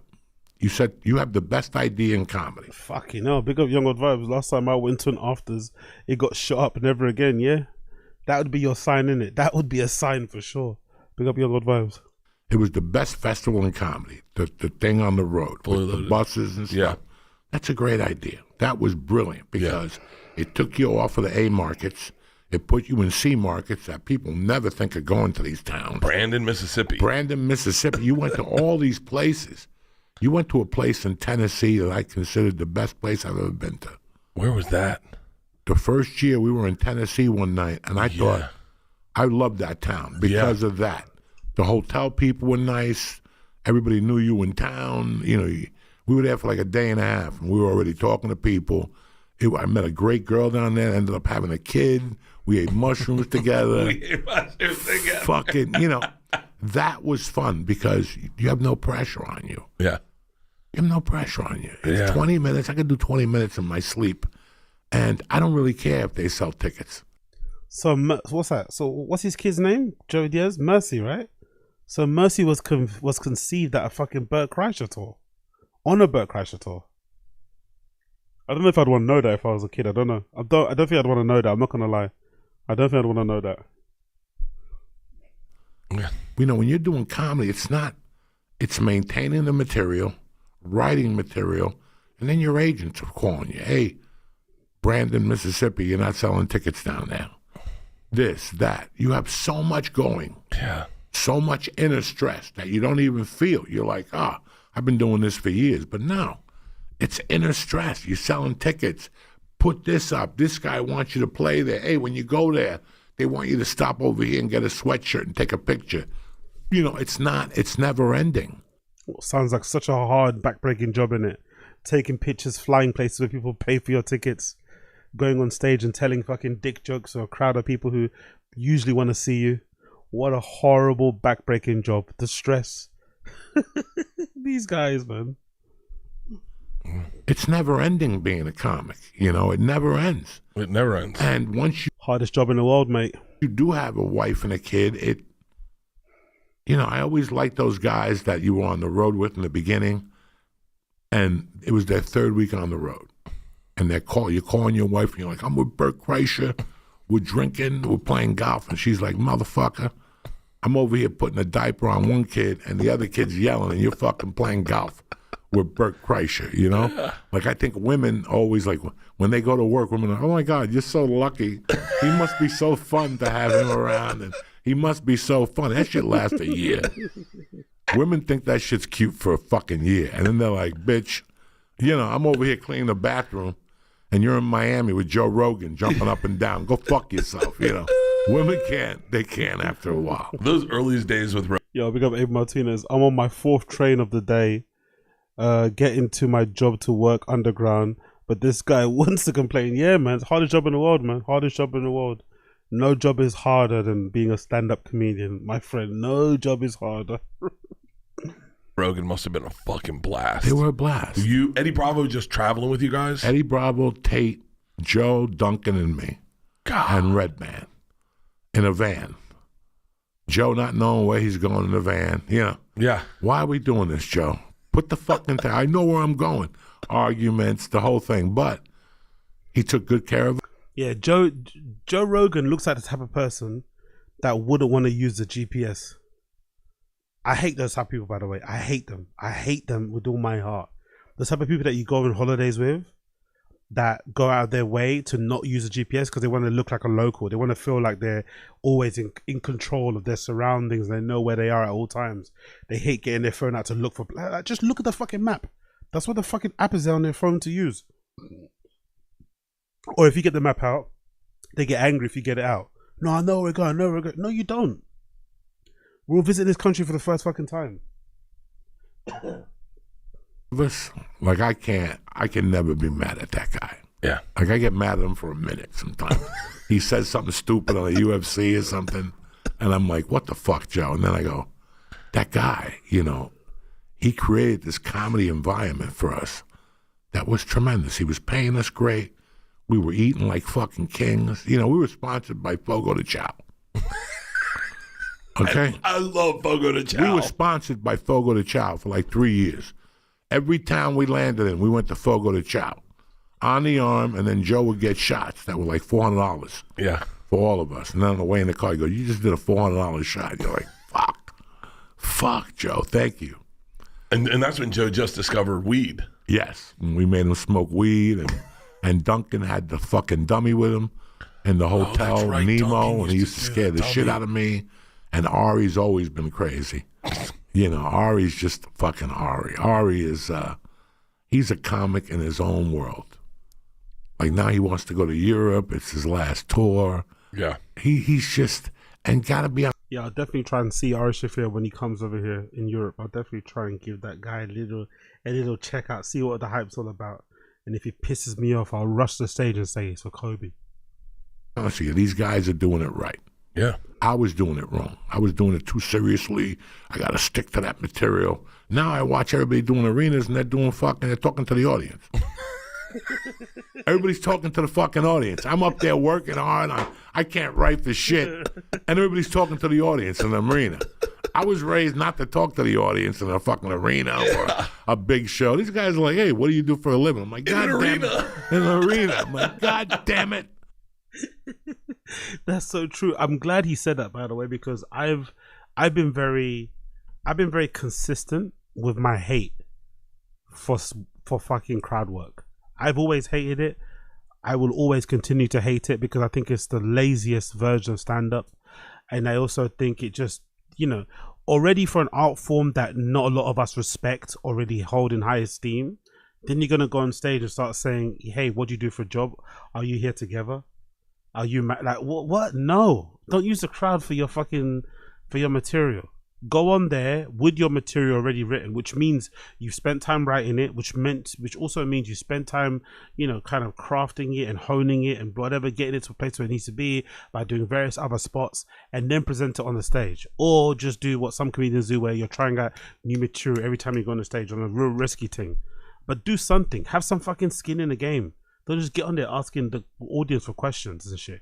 I'm so happy I don't go to shows, honestly. I'd throw a real wobbler. I'd throw a real fucking wobbler if I went to a fucking comedy club. I paid my fucking £30 and whatever, 10 quid for a fucking overpriced JD and Coke. That's mostly Coke. And then I got some fucking dweeb on the stage telling me, oh, what's up with your hair? Like, honestly, I'm running on stage and I'm fucking Goldberg spearing that guy. Don't ask me what's going on with my hair. What the fuck? But I could see that was getting monotonous for me. Like it was just getting monotonous, and it's bad for everybody. Yeah. You go into a club for 20 years and that guy Pick up a son disease. Papa at the MSG. We got some ladies in the house tonight.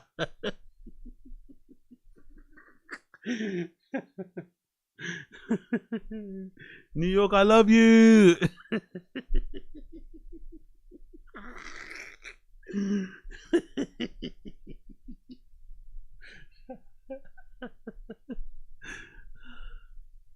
is still a bus boy. And you're seeing him as a bus boy, and he's seeing you as a comic that comes every 18 months. It was just, I don't know, something wasn't right. I wanted to do it more how bands did it. Hey, New York, what about those chopped cheese? But Brendan will go up there like, hey, New York, what about those chopped cheeses, huh? You gotta chill out with those chopped cheese.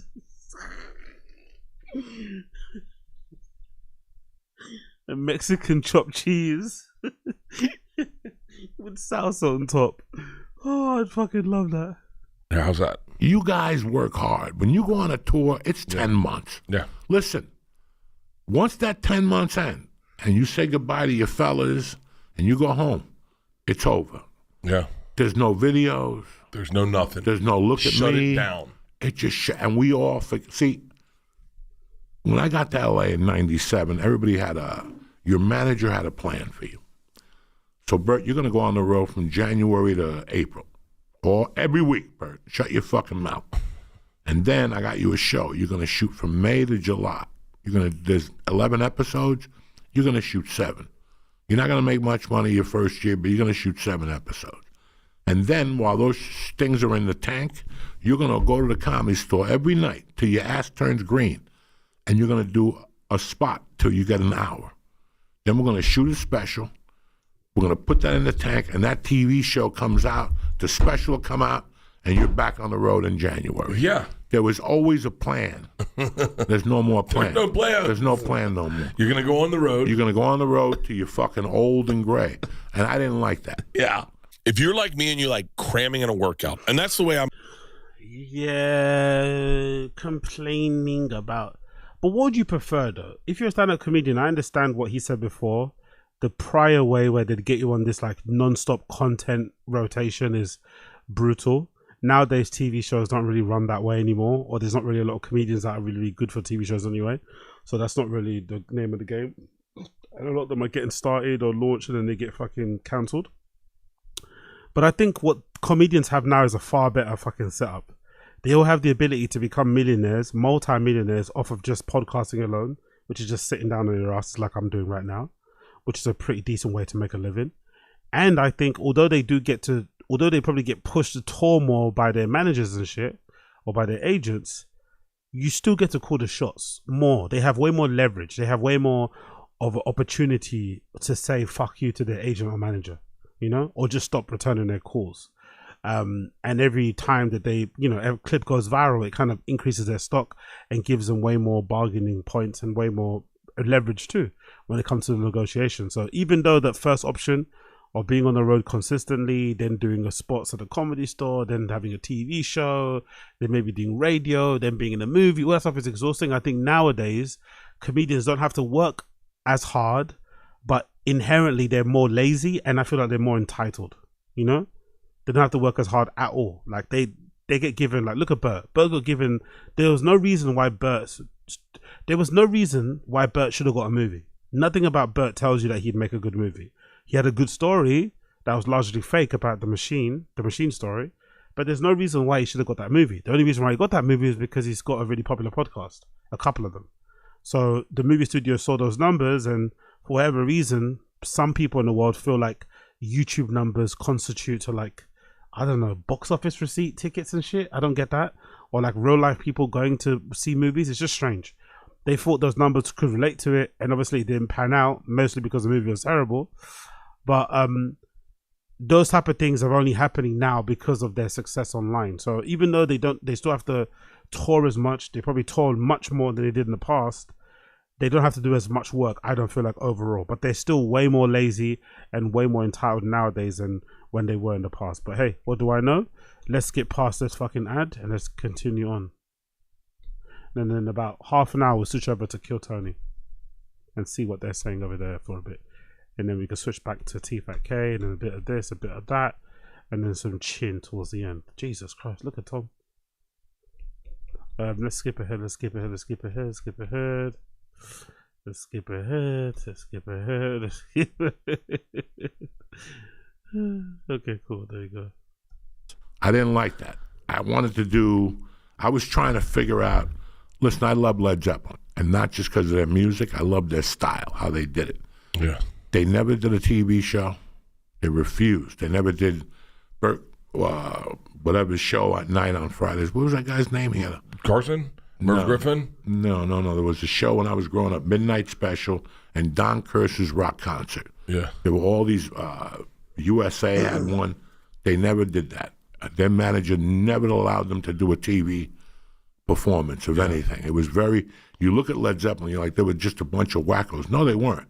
That manager had a plan from day one, and he stuck to it, and that's why they ended up having 9 albums, and they're one of the most successful bands of all time. When they toured for a year and a half, when they got off. They didn't even talk. Yeah. They didn't even talk for a year. After about a year, one of them would get bored and go, what do you think, we should go in the studio? I'm too busy shooting heroin. Try me in 6 months. Aerosmith. All those guys had these schedules. Somewhere along the line in comedy, it just got thrown out the window. There's no plan. You stay on the road to your whatever. And I didn't like that. Yeah. I'd rather stay on the road and you get a movie for me. And I'll take off and then I'll do the movie. I will not post anything on social media. To be fair to these directors and these agents and stuff, I don't think it's them telling comedians to stay on the road. I get the feeling a lot of comedians don't like being at home. I get the feeling a lot of comedians don't like being around their family, don't like being just at home. They'd rather be on the road, surrounded by sycophants, surrounded by fans, and also gives them the excuse to kind of, you know, do a bit of addies and baddies. I feel like. I don't, you know what I mean? I don't feel as if they're, and I also don't feel like a lot of them have been worked that hard anyway. I can't remember the last comedian I heard of complaining about a tour they were doing. Most of them fucking love it. It's a good opportunity to make a lot of money, increase a bit of fame. Maybe if you go to local markets, you can do some podcasts and shit. Actually, I was surprised by that, by the way. When Shane Gillis came over, he didn't do a lot of, maybe there's not really a lot of UK podcasts to do, but there was no real podcast run. Maybe they didn't give a fuck about doing them in general, but yeah, you can do a lot of press during it too. So I don't feel like the pressure should be put on the industry or the managers. I think a lot of these comedians, they enjoy going on the road. They enjoy leaving their humble abode and, you know, hitting the road and touching the fans and sometimes having sex with the fans. People will have to put me in the back of milk containers because you are not going to see me. I will not make a fucking video and then you come back like Jesus is born. And that, we didn't do that. We stayed in their faces. We stayed in their faces. Yeah, it was that monotony of like you had to post. A podcast has to go up every week. Every week. Every week. You're always doing each other's podcasts. Social media. I mean, man, I wish I could put that toothpaste back in the tube. I've shared everything on social media.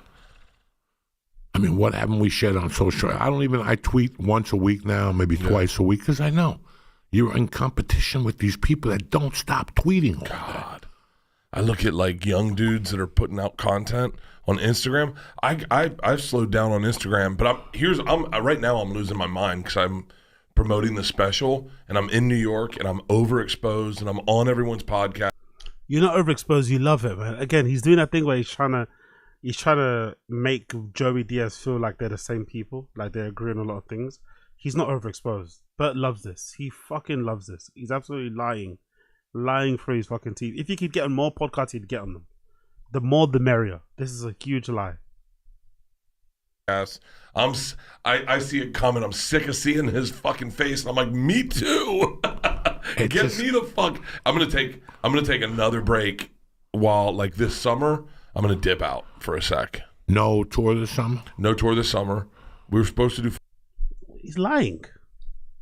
Fully loaded again this summer, and then I just said, I was like, let's not. Let's let it breathe for a season and come back in the fall. Come back again next summer, and like where everyone's rejuvenated. And by the way, I don't even have an act. I've just started writing for my new We lose tour. our act. We lose an hour. And then you got 6 weeks on the road doing old material that they're gonna see in the special. It was backwards. So wait a second. I'm gonna go on the road for a year to work on material that they're gonna see on Netflix or any other platform. Yeah. Something wasn't right. That's why I said you finish that TV show and then you stay in LA and you hit all those spots every night. Dude, like Chris Rock did. I thought that was kind of cool about Joe's special is he never toured that material. That material only lived in Austin. Like he never took that hour out on the road because he doesn't tour. And I was like, that's kind of cool. If you write an hour in a city, just live in a city, write your hour, Like, that's true, isn't it? Joe Rogan doesn't really tour that much, does he? He used to do those shows with Dave Chappelle, which would have been, imagine those shows, by the way, right? Imagine being into like Dave Chappelle's style of comedy, and then Rogan comes on stage and starts talking about the Kardashians.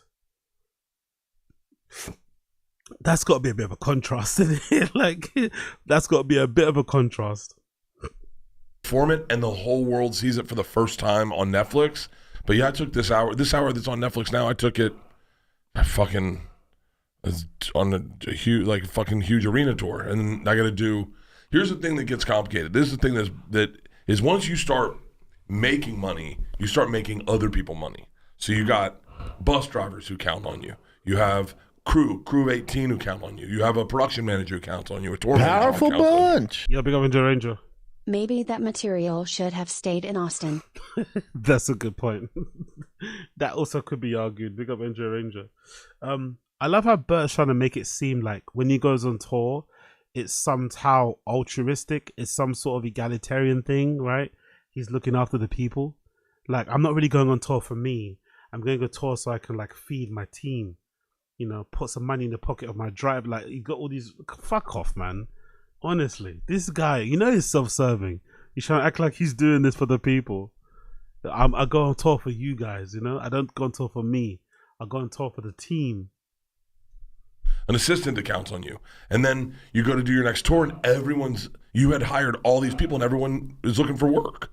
So like I ran into a guy the other day, I haven't seen him in a while, and he's like, yo, when are we going back on the road? And I was like, we? I was like, fuck, I guess I'm taking him back on the road, huh? So it's crazy, man. By the way, he fucking loves it. He fucking loves it. The guy came up to him, but probably didn't recognize him because most of the time he saw him, he was probably drunk. But he loved the fact that the guy recognized him, came up to him, needs him, sees him as a star, sees him as a meal ticket. Bert loves that shit. He probably loved it. And I'm jealous of you. I look at your post whenever I see your posts, like you Georgia and Isla. Is that him breathing into the microphone in the background? Is that Joey Diaz breathing into the microphone? God damn it, bro. Back up from the mic a little bit, bro. Back up from the mic there, Unk. I look at your post whenever I see your posts, like you Georgia and Isla had a group text they share with you and Mercy were on a boat, and they were like, is that Mercy? And I was like, fuck yeah, she's grown up. Yeah, it's a different story. Yeah. It's a way different story. And listen, when you're doing it, you don't realize it's the best thing you're ever going to do is raise a child, whether it's a boy or a girl. You're raising them. We came from L.A., and I hate to harp on this, but it's the truth. We came from a society where we were around a lot of broken women. Broken, whatever they call that shit, daddy issues, whatever the fuck it is. Yeah. And I really looked at that when I got home, and I looked at, she didn't like it. Mercy didn't like it too much. Yeah. Mercy, it hit her when I wasn't home from Terry's birthday, right before the pandemic, and my sister-in-law came out. And they were like, we were all there, Dad, except for you. You have to stop it with this road shit, pick different weeks. And I thought about it. I'm like, what the fuck does she know about life? She doesn't know anything about bills. My fucking bridge broke. They want 20 G's. I got no fucking teeth. The thing broke. What does she know about 20 G's? We got to go out and kill 20 fucking Puerto Ricans to get 20 G's. Yeah. And I thought about what she was saying. And then things started happening to me in other avenues. The weed company came. Facts. Never a truer word has been said. Big up Tobias Moss. Never a truer word has been said here. You've kind of lost the plot when you talk about what you do instead of just doing it.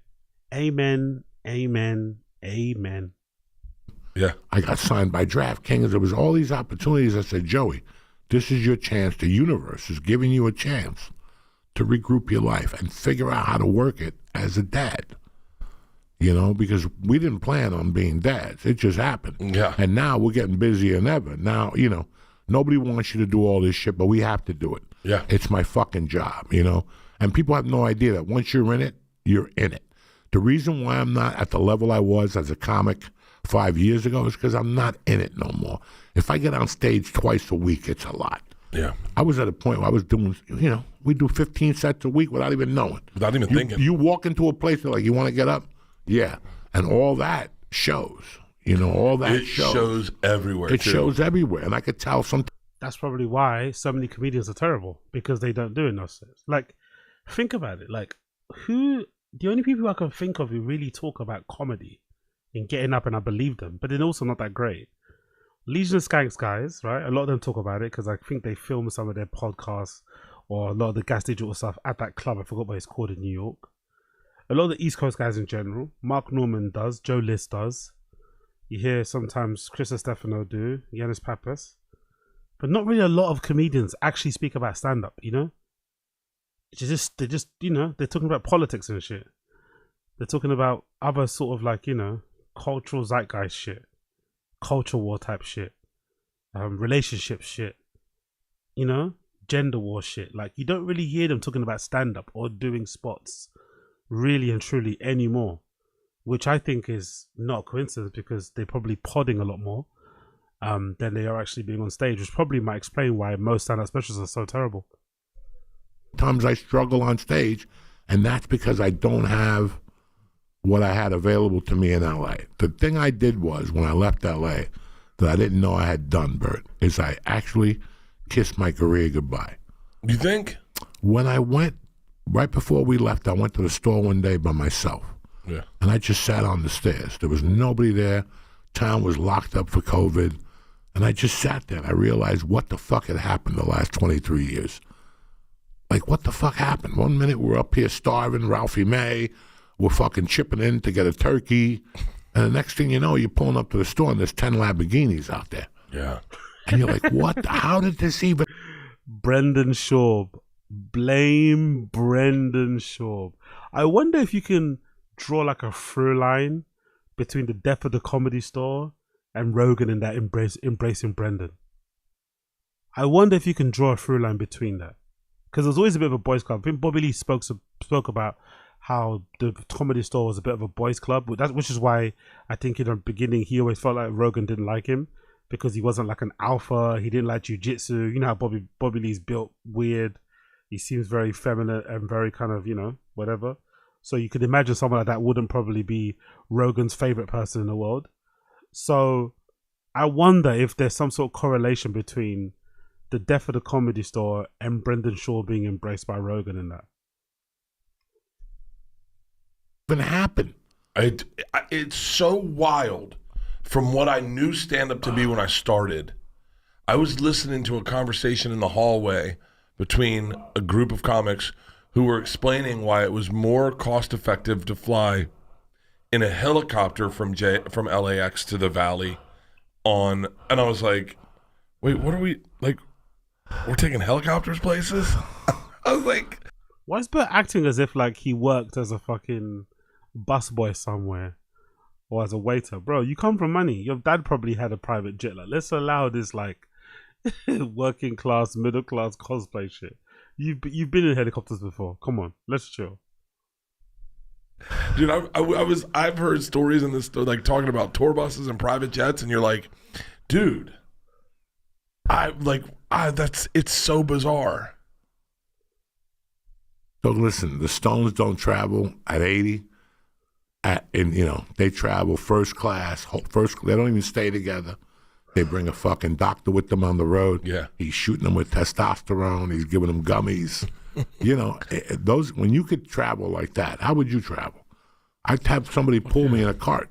Yeah. If I could. You know what I'm saying? If you made that type of money on the road. But when you get older, you realize you blew a lot of fucking money. I always like IMDb. I'm a big fan of IMDb.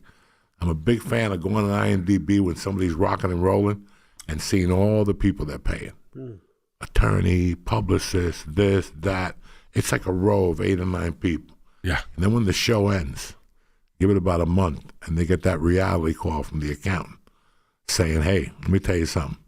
I don't know what you think you got, but let me tell you what you got. Yeah. And next week, you see all those people disappear. The attorney, the publicist, they're down to one fucking agent because you're shooting a movie, but you're paying 8 people. 3% to an attorney, God knows how much to a publicist, 10 to a fucking agent, and 15 to a manager. But meanwhile, everybody thinks that we're walking around like Cheech Bastich, that we just fucking... I had a guy question me one time, well, you made this on YouTube. I go, do you not have taxes? Do you not have commissions? Yeah. You understand all this, right? Oh, we didn't think about that. Yeah. People have no fucking idea what you make and what goes out. I put everything on an Amex. So my wife has to pay it off at the end of every month. Business expenses, restaurants, the ferry I took, and you look at that now compared to what I was blowing in L.A. Oh, Jesus.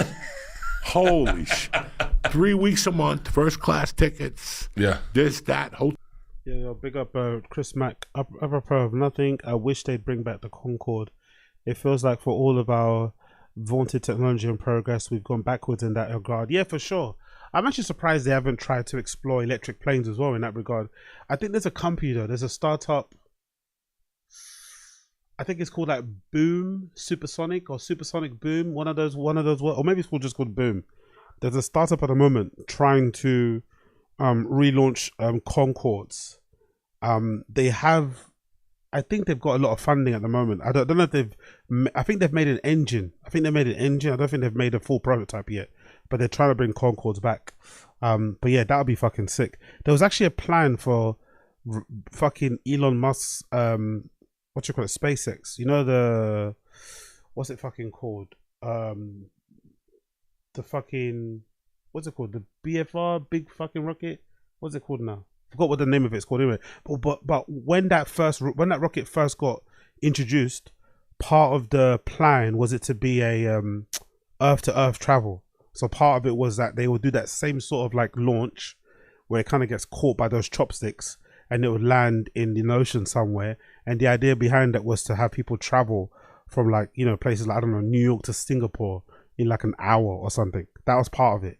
But with the amount of times that fucking rocket is blown up, you know, I don't know if people would be too happy with jumping in the fucking SpaceX rocket to go, you know, super quickly to the other side of the world. But I remember that was part of the plan. Maybe to raise money by charging really high prices for businessmen who probably needed to travel from those type of places, you know, 2 or 3 times in a day or once in a day. But yeah, I think supersonic jets are coming back. That company Boom is making one at the moment. Hotel for you, hotel for the people that you're bringing with you, because they don't give you money for that in the theater. No. All that shit. You're dropping $50K a month on that. Yeah. I would see the Amex bills and go, oh my God. Oh my God. Oh my God. That's fucking horrible. The expenses is what people don't see. Whether you have a podcast studio, they even were taxing us on podcasts. I can imagine, bro. Could you imagine what a lot of like Brendan's probably the best example of it. But could you imagine what these guys' expenses must have been during the height of podcasting, during the height of comedy podcasting, to be precise, pre-pandemic? Could you imagine what the expenses were like? Studios, equipment, travel, like to and from clubs and shit. Probably not even flying coach for the most part. Private jets here and there, international tours, buying of things. They're fucking expenses like that's what I always think about Brent. Like I don't, you know, hate to pocket watch, really do hate to pocket watch, but that's one of the things that I would love to have an insight on, like definitively, because I still can't believe, me personally, maybe I'm naive, but I still can't believe that this is just being funded from Peter Shaw, Brendan's dad. I can't believe that, to be precise. But there has to be. I would like to know what the explanation is behind him and his wife living like he's some fucking NFL football player when he has a, you know, a well-supported but not the most popular podcast in the world. They barely reach over 60,000 views, 50,000 views per episode. Yet she's walking around in Hermes bags, G-Wagons. He's got multiple cars. They live in a fucking mansion. The kids go to private schools. Like, how? How is this possible? Like, what the fuck is going on? Like, is somebody sponsoring this? Is this being written off on credit cards? Like, what the fuck is going on? Like, how are these guys? And I know he's not the only one. Brendan's just the only person who's dumb enough to show us. I know Brendan's not the only one. He's just the only one who's dumb enough to show us. But I'm sure a lot of these comedians are living like that behind the scenes, right? Driving fucking crazy, luxurious, expensive cars, living in houses that they probably likely can't afford, all on podcasts that can barely do 100,000 views per episode. That's not sustainable. So what the fuck is going on? Are they just like hoping it turns around and they get a Netflix special sometime soon? Or are they all making way more money than we think they are? Who knows? Or maybe they've all got a rich dad or mummy somewhere that's sponsoring everything. I don't know, maybe it's just me. I just can't understand. Like, it's already bad enough asking for money from your parents when you're an adult. It's probably way more embarrassing to ask your parents for money while you're an adult with your own kids, as if your parents are going to look after your kids. Like, what? Cast in LA. Did you get that, Bill? No. Yeah, like 18 fucking, they were taxing us for something business thing. Really? Yeah. We were getting hit from all fucking over. Meanwhile, you're thinking you're Johnny Bastich, you're buying dinners and fucking, you know, living like Ralphie May before you punch the ticket, fucking buying all the sushi at a place. Ralphie May. I get bummed when I see... I get bummed. Like, the other day I was watching a video of him, so fucking funny, and I go, man, no one talks about him enough. Like, he was so fucking good at those clips that come up from time to time, they're fucking really funny. Dude. I feel bad. He didn't. It's really sad, isn't it, Ralphie May? So that's a good point. Because, like, no one, myself included, didn't realize how really funny he is until he passed. But it's also kind of wild how much funnier he is than all of these guys but he wasn't as famous on the podcasting scene. I think he was famous doing stand-up because he sold out a bunch of tours. Every show that he did, you can see it was a fucking packed audience. But in terms of these guys, especially Bert. Bert's way more well-known than Ralphie May ever was. But Ralphie May is like 100 times a better stand-up comedian than Bert will ever be. You know, that's the really unfortunate part, which is what makes me think, which I said before, which is why I understand comedians who are jealous and hate these guys. If you're really good at stand-up, you're probably not as famous as these guys, and you probably never will be. That's probably something you have to live with. If you're not Rogan's friend, you have to live with the fact that you're never going to be as famous and you won't make as much money from doing podcasts, but at least you'll be better at doing stand-up, you know? That's the main thing. But then sometimes you think to yourself, this extra bit of fame that they have makes them sleep on fucking, you know, makes them sleep in silk sheets, makes them go to comedy clubs on private jets. So sometimes, you know, it can be hard not to kind of want what they have. Even though you're probably better at stand-up, you probably also wouldn't mind having a Porsche. Get this. No. He didn't get to see this. He was doing theaters before anyone was doing theaters. 20 years ago. Yeah. 20 years ago. 2005, 2006, he started doing theaters. And he had it down to a fucking science. He was the first one of us with a tour bus. Yeah, he had a tour bus. That's right. He had a shotgun on there and machine guns and Uzis. It's just weird to see, you know, when we got to L.A., we saw these people who were rocking and rolling. Okay, I'm going to quickly switch over because we're going to do Kill Tony for a bit. But I want to quickly show you guys one thing. I want to prepare something that I just thought of just now. So, Brendan doesn't really get much wins, right? Brendan doesn't really get many wins. But I think in Brendan's case, he may see this as a win. This might be one of the rare instances where Brendan actually has won. And I'm going to show you why I think Brendan might be happy with this news, because it looks like one of Brendan's haters, one of Brendan's enemies, has come into a bit of bad luck or bad fortune, right? Maybe this is a perfect example of why you shouldn't cross Brendan Schaub. Don't cross Brendan Schaub, because if you cross him, you know, something bad may happen to you. Let me show you what I mean here. Bear with me 1 second. Let me get the clips up here to load. Bish bash bosh. Cool. There we go. So let me show you what I mean when I play this clip here to begin with. Bear with me 1 second. Bish bash bosh. Big up everybody tuning in. Like the stream. Subscribe to the channel if you can. That would be greatly appreciated. But let me show you what I mean, right? So big up blood clot Ryan Davis. So I think you guys remember Ryan Davis, right? From this viral clip that I think we watched before, and it's also on the Fighting the Kids subreddit, so we got the people over there. But this is a famous clip of Ryan Davis randomly mentioning Papa in not the most pleasant, nicest way ever, right? During a show, randomly dropping Papa's name. That's when I know you're funny. Brendan Schaub used to be an MMA fighter, and now he's on Joe Rogan. Yeah, this nigga is awful. He was awful in MMA, and he is awful at stand-up comedy. This nigga is terrible. They gave him a special on Showtime. This nigga was bombing in front of his own audience. Niggas paid to see you. They should just be excited that you're in the fucking room. And people they were like, oh my God, I paid to see this nigga. And I go, hey, you know what? You deserve it. You deserve any person who was punched in the head professionally, and then you go, I wonder what he's thinking. You deserve to waste all your money. He's awful. Absolutely terrible. Absolutely terrible. Okay, Ryan, we got. Okay, cool. You remember that clip, right? Famous clip. Well, it looks like some bad news, some bad fortune has occurred to Ryan Davis. He crossed Brendan Schaub, and now he can't get a special on Netflix. So the Brendan Schaub curse is real. You cross Brendan Schaub, and you might have to release your special on YouTube, it seems. This is comedian Ryan Davis talking about how he's betting on himself. Have you heard of that phrase before? Betting on himself? I spent $150,000 to produce my own comedy special, and then I took it to Netflix, and they told me it wasn't good enough. Now, when Netflix said that it wasn't good enough or they were not interested, I'm not even going to lie, it hurt my feelings because it made me feel like maybe I'm not good enough as a comedian to be on their platform. Wow.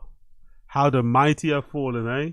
You took the piss out of fucking Brendan, and now he can't get a special on fucking Netflix because they said it wasn't good enough.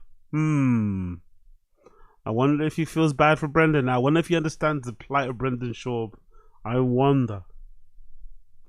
So I decided to put clips of my stand-up on Instagram, and it totaled over 3 million views. And when I look at it, actually each clip averages more views than the stand-up clips on Netflix as a joke page that is. So he's still hating. I love this bit about him, by the way. I love this bit about Ryan Davis. He took the L. He took a big fat L. Netflix said nah. Netflix said we're good. Netflix said we'll call you. But even in the L, he's still taking shots. This is a real hater. This is the levels of hate I aspire to achieve.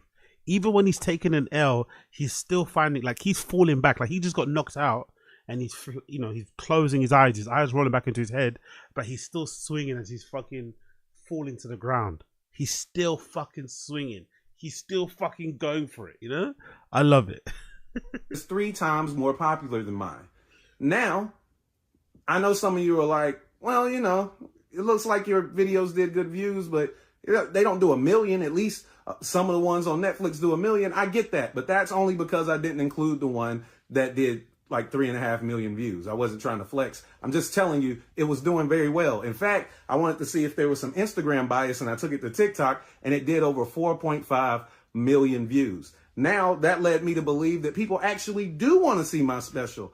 And maybe I was right that I made something dope. But here's the dilemma. I still haven't been able to get it out to the public. Do I put it on YouTube? I can't get into my YouTube page. I don't know what to do. So I decided I produced it independently. I'm going to release it independently. So March 27th, I'm going to put my special out. You can see it on my Patreon. I don't even need you to sign up to my Patreon. If you support me and you believe in me, all I ask you to do is like this video, comment on it, and share it in your stories. That's it. Just tell the algorithm that this is a post that you rock with, so the word can be spread. Because I want all the artists that want to take their career into their own hands to see that it can work. I love how comedians only talk about this independence thing and how noble it is and how much is for the fucking art and for the fans when the big platforms say no. They never run to these platforms as their first option, which it should be. In my humble opinion, I think these stand-up comedians have enough money to produce their own specials. Just put it up on YouTube. Like, it's going to end up there anyway. Like, just put it up on there. Put it up on YouTube and then make your money touring, make your money with your podcast. And you might have actually get some other gigs based on your fucking video. Or just put the special on YouTube and then cut the support on social media. This idea of putting them on fucking streaming platforms, unless you're one of the big dogs, there's no point. It's just going to get lost on there and die on there. You know, you're better off just betting on yourself and actually put it on your socials. But they only do that when all the big platforms say no. The success story behind this will be a success story if y'all let it. All you got to do is support it. And you don't even have to support it with money. You just have to engage with this post. Help a brother out. So I wonder if Brendan is somewhere punching the air, celebrating that he defeated another black man. Huh? I wonder if Brendan is happy to know that Ryan Davis, a sworn enemy of his, a person that called him, what did Ryan Davis call him? What did he say to him at the start here? When I know you're funny. Brendan Schaub used to be an MMA fighter, and now he's on Joe Rogan. Yeah, this nigga is awful. He said he's awful. He was awful in MMA. He said he's bad at MMA. And he is awful at stand-up. Awful at stand-up too. Comedy. This nigga is terrible. He called him terrible. They gave him a special on Showtime. This nigga was bombing in front of his own audience. So, I wonder if Brendan is seeing that clip of Ryan Davis begging and pleading for Patreon subscribers as a win. I wonder. Well, it looks like another person also wants to kick Ryan Davis while he's down. Faison Love. Faison Love also has some words to say against Ryan Davis. By the way, Faison is way too close to the camera. Faison is kind of looking like my dad right now in this fucking clip. I thought that was my papa. But this is Faison Love on Ryan Davis. Young Ryan, only reason I'm doing this because I think you're funny and smart. But it looks like you're begging Netflix.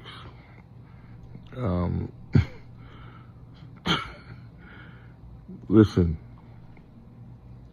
keep doing what you're doing. If you build it, they will come. Okay? And it's not just Netflix. It's not them. It's the world.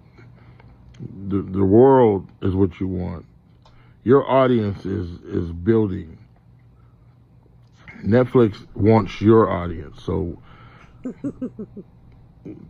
they'll exploit you. They'll exploit you in enough time. But yeah, no, brother. I think your culture has a misconception that just because you do a special, it's a misconception. They'll explode you. A misconception. I don't think this guy graduated high school. Special. It's not. A lot of these guys, they're not saying anything. I mean, Eddie Murphy, Bill Cosby, Richard Pryor, oh my God, George Carlin. They had quotables, and they didn't have very many. Richard Pryor had 3, and he created the whole special thing. Bill Cosby had 2, maybe. Eddie Murphy, 2. Just because you do, a lot of these guys do these specials and they're just disposable. I can remember, I could do all Eddie Murphy's. Ice cream! Woo! So many quotes. Bill Cosby, your daddy made chocolate cake. It's so many. Bill Cosby, A special is exactly that. Special. Kids are going to ring it out. They're going to say it at school. People are going to say it at water, at the water cooler. It's not just hey, like it's a thesis. So just keep what you're doing. Listen, Dave Chappelle, who's a great comedian, I was on him. I'm like, that shit you doing ain't no special. And then he hit him. He hit it. Ask Dave. I was fucking with him like, yo, bro, no.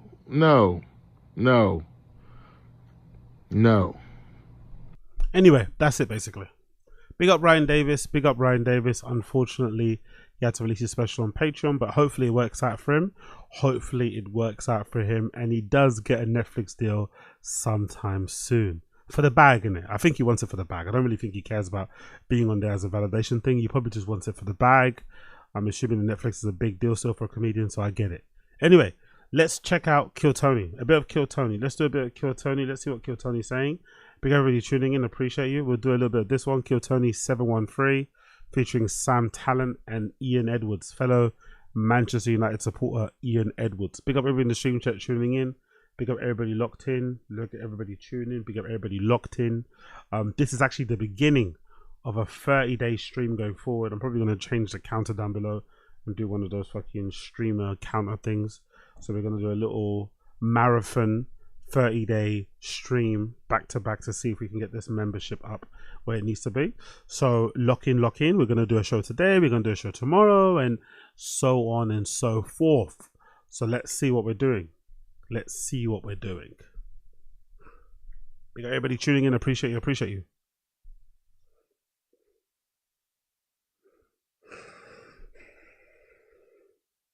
Come on, where are we? Is it on the ads?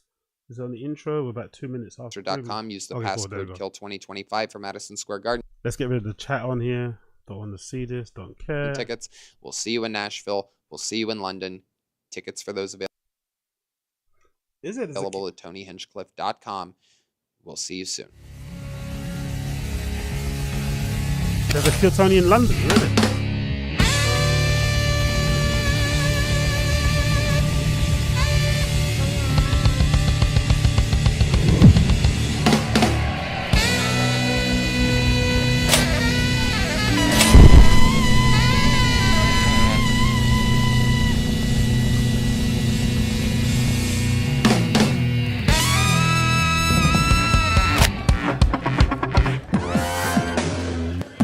Oh, really? Wow.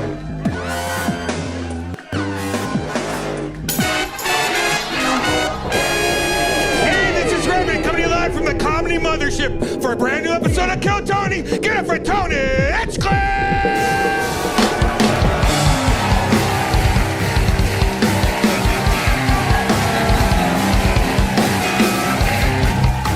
Who's ready for the best fucking night of your lives, huh?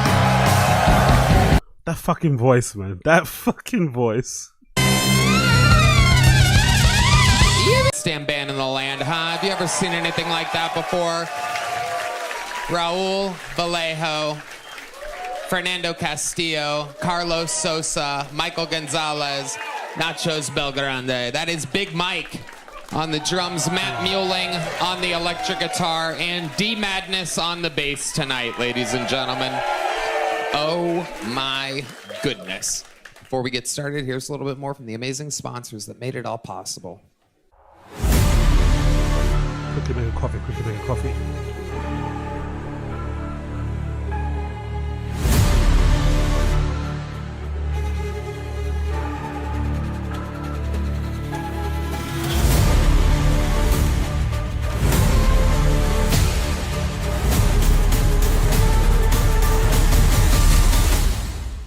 Are you guys ready to start the fucking show or what? As always, two of the best guests humanly possible. I mean, an absolute legend. One of them is a frontrunner for Guest of the Year 2025. The other is a guy who we have worked with for 18 years and is a Comedy Store legend. Ladies and gentlemen, if you love this show, you're gonna love tonight's guests. Make some fucking noise for Sam Talent and Ian Edwards, everybody. Oh my God. Sam Talent, Ian Edwards, live in the flesh. Two of the best. Oh my God. We are gonna have some fun here tonight. Sam Talent, an absolute fucking freak machine. His book, Running the Light, is available everywhere right now. No doubt about it. Every single place that books are sold. Sam has a great book. I'm telling you, you podcast fans, you listen to a lot of podcasts. You listen to a lot of things. Read a fucking book. Read Running the Light by Sam Talent. It's an easy read. It's a lot of fun. It's every comedian that you know's It's favorite a book, Mike. It's called a book. It's a book. And he's got a book. No, you read it. You turn the pages, and it stays the same, and you read it, Matt. It's $18. $18 available everywhere. Big up my real coffee drinkers out there. I'm currently sipping on some Lavazza. Don't know if you guys know. Let me know if you guys know about the Lavazza thing. Big up my coffee drinkers. I'm on the Lavazza. Lavazza. You get me? Big up Lavazza. Big up Lavazza. It's available where all books are sold, March 25th. And thank you to Kill Tony for being so nice to me. Thank you. Make some noise for Ian Edwards, ladies and gentlemen. Here, one of the greats. Comedy Store like I should have wrote something before I came here. Has not written a book, but he does have a new special on YouTube. Follow him on Instagram. His YouTube and Instagram is the same. It's Ian Edwards Comic. You guys have both been on the show multiple times. I'm proud to announce that it is a record. 309 human beings signed up. Yeah.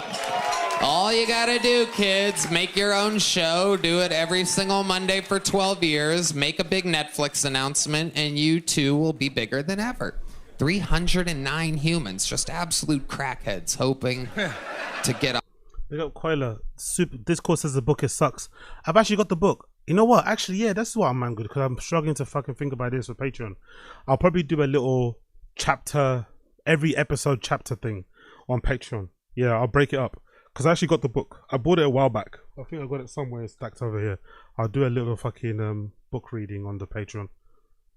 Their time is up when you hear that cat. For Sam Talent's book, by the way. 60 Sam Talent's seconds. book. For Sam Talent's book. Or else they bring out the angry West Hollywood Bear, which rudely interrupts them, and then the interview begins. The whole thing is chaos and fun, hopefully. You guys ready to start tonight's show? While they go wrangle that comedian from next door, we're going to start with a golden ticket winner, ladies and gentlemen. One of the Jewiest little sweet boys to ever win a golden ticket. Make some noise. This is A Minute Uninterrupted by Jack Shaw.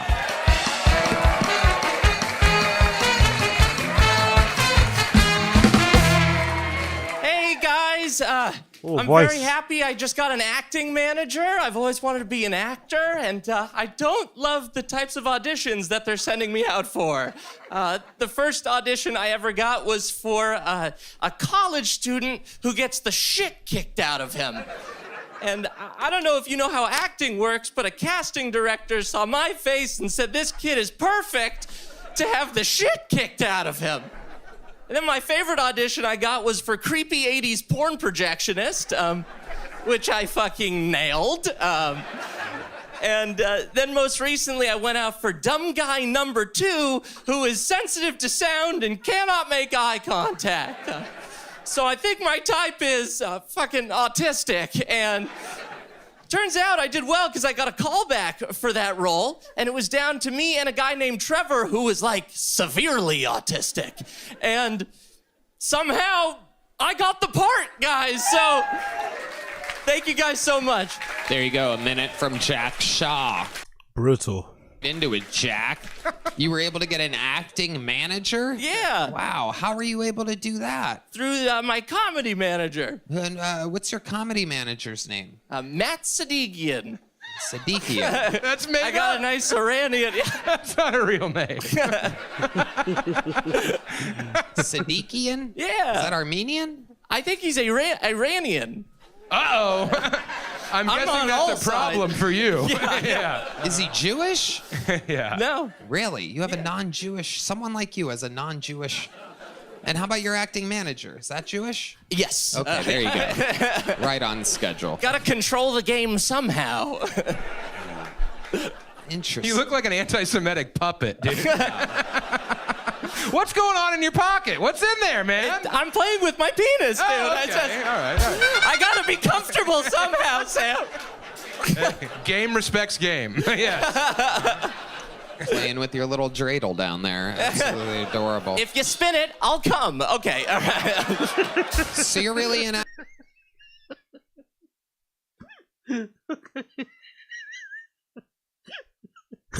That got me. I'm not gonna lie, that got me. actor, Jack? I didn't know this about you. Yeah, I've always wanted to act. You've always wanted to act. Have you ever done it before? Yeah, dude. What have you done? That commercial I was talking about, it was a Spectrum commercial. You're on it.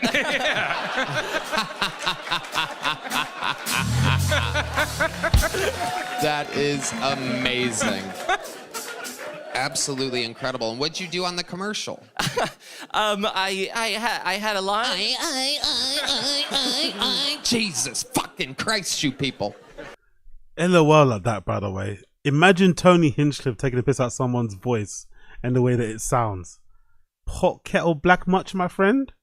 All right. You invited me here. I know. You asked me to come on the show. I know. So you can go.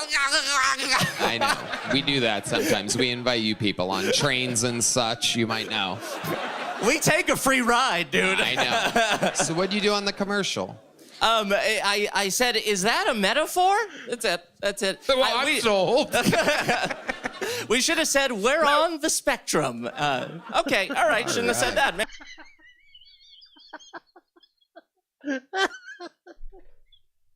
I could train the doctor. Oh my god.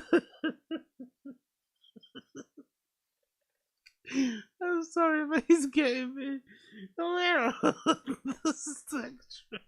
All aboard. Maybe not. All right. Well, I did that joke about 30 seconds ago. Yeah, well.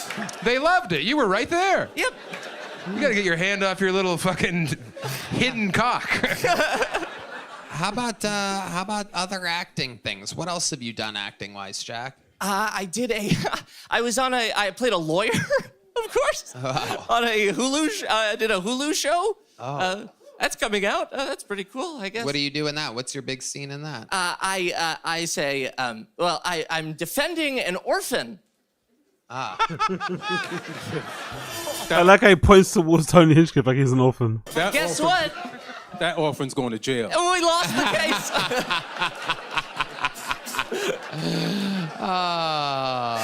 Totally blew it for that.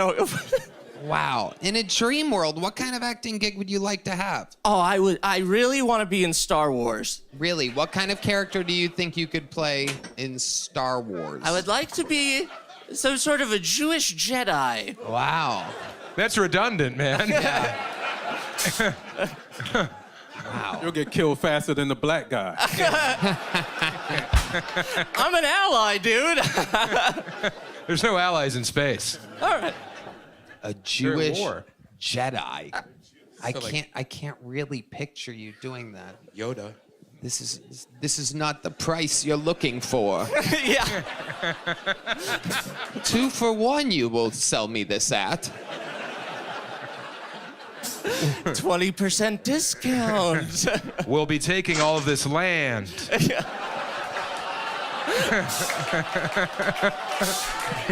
Mr. Vader, it appears as though you're having trouble breathing. Would you like some of my allergy medicine? Oh, the Death Star's so hot. Big up Coiler. Timu McLovin. I just saw that. Big up Coiler. Timu McLovin is brutal. Wow. Star Wars with you. Juju Binks over here. Or Jar Jar Banks also works. Yeah. You mean Star Wars or Spaceballs 3? So Jack, what else is going on in life before we get you out of here? Bit of a bomb there from Ian Wedgwood. I think he felt it. I think he felt that bomb. That was a visceral bomb from Ian. Look, he closed his eyes. That was a visceral bomb from Ian Edwards. He closed his eyes. It was so bomby. Here. Yeah, man. Oh, I prepared a speech. Was that a list of people to kill? Yeah. The hostages in Palestine must be released immediately. The fuck do you have written down there?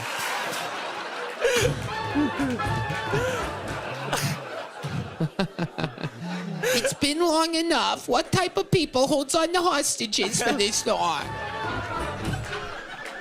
I didn't do it. It wasn't me who occupied it. Dude. Okay, all right.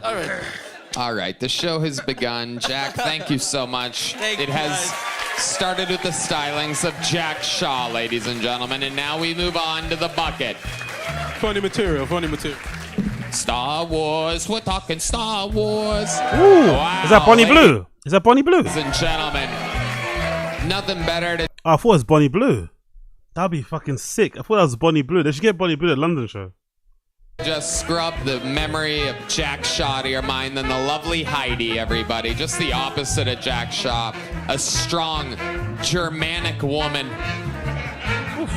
All right. Well, this name sounds like it could be one of Jack's agents or managers. Make some noise for the Kill Tony debut of JJ Lieberman, everybody. JJ Lieberman. Here we go. Hey. I saw someone so good looking, it made me resent my parents.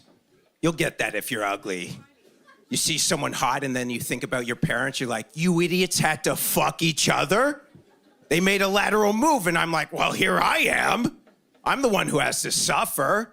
I got my father's big nose. And I got my mother's fat upper pussy area.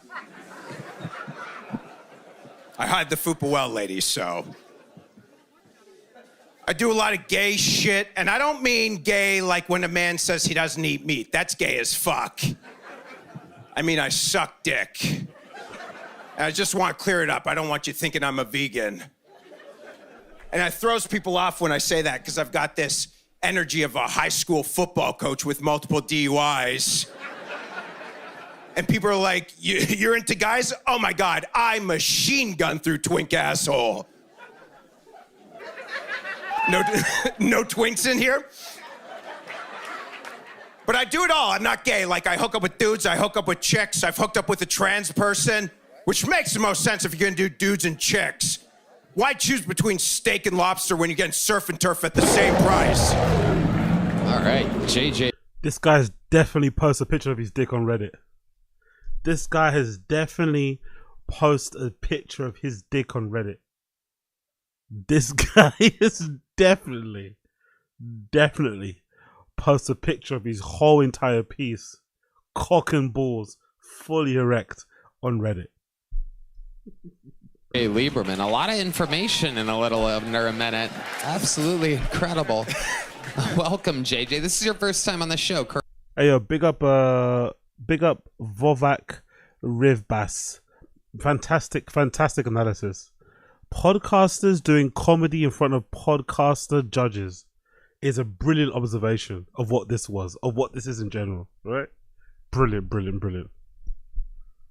Correct? Yeah, first time. Absolutely. How old are you?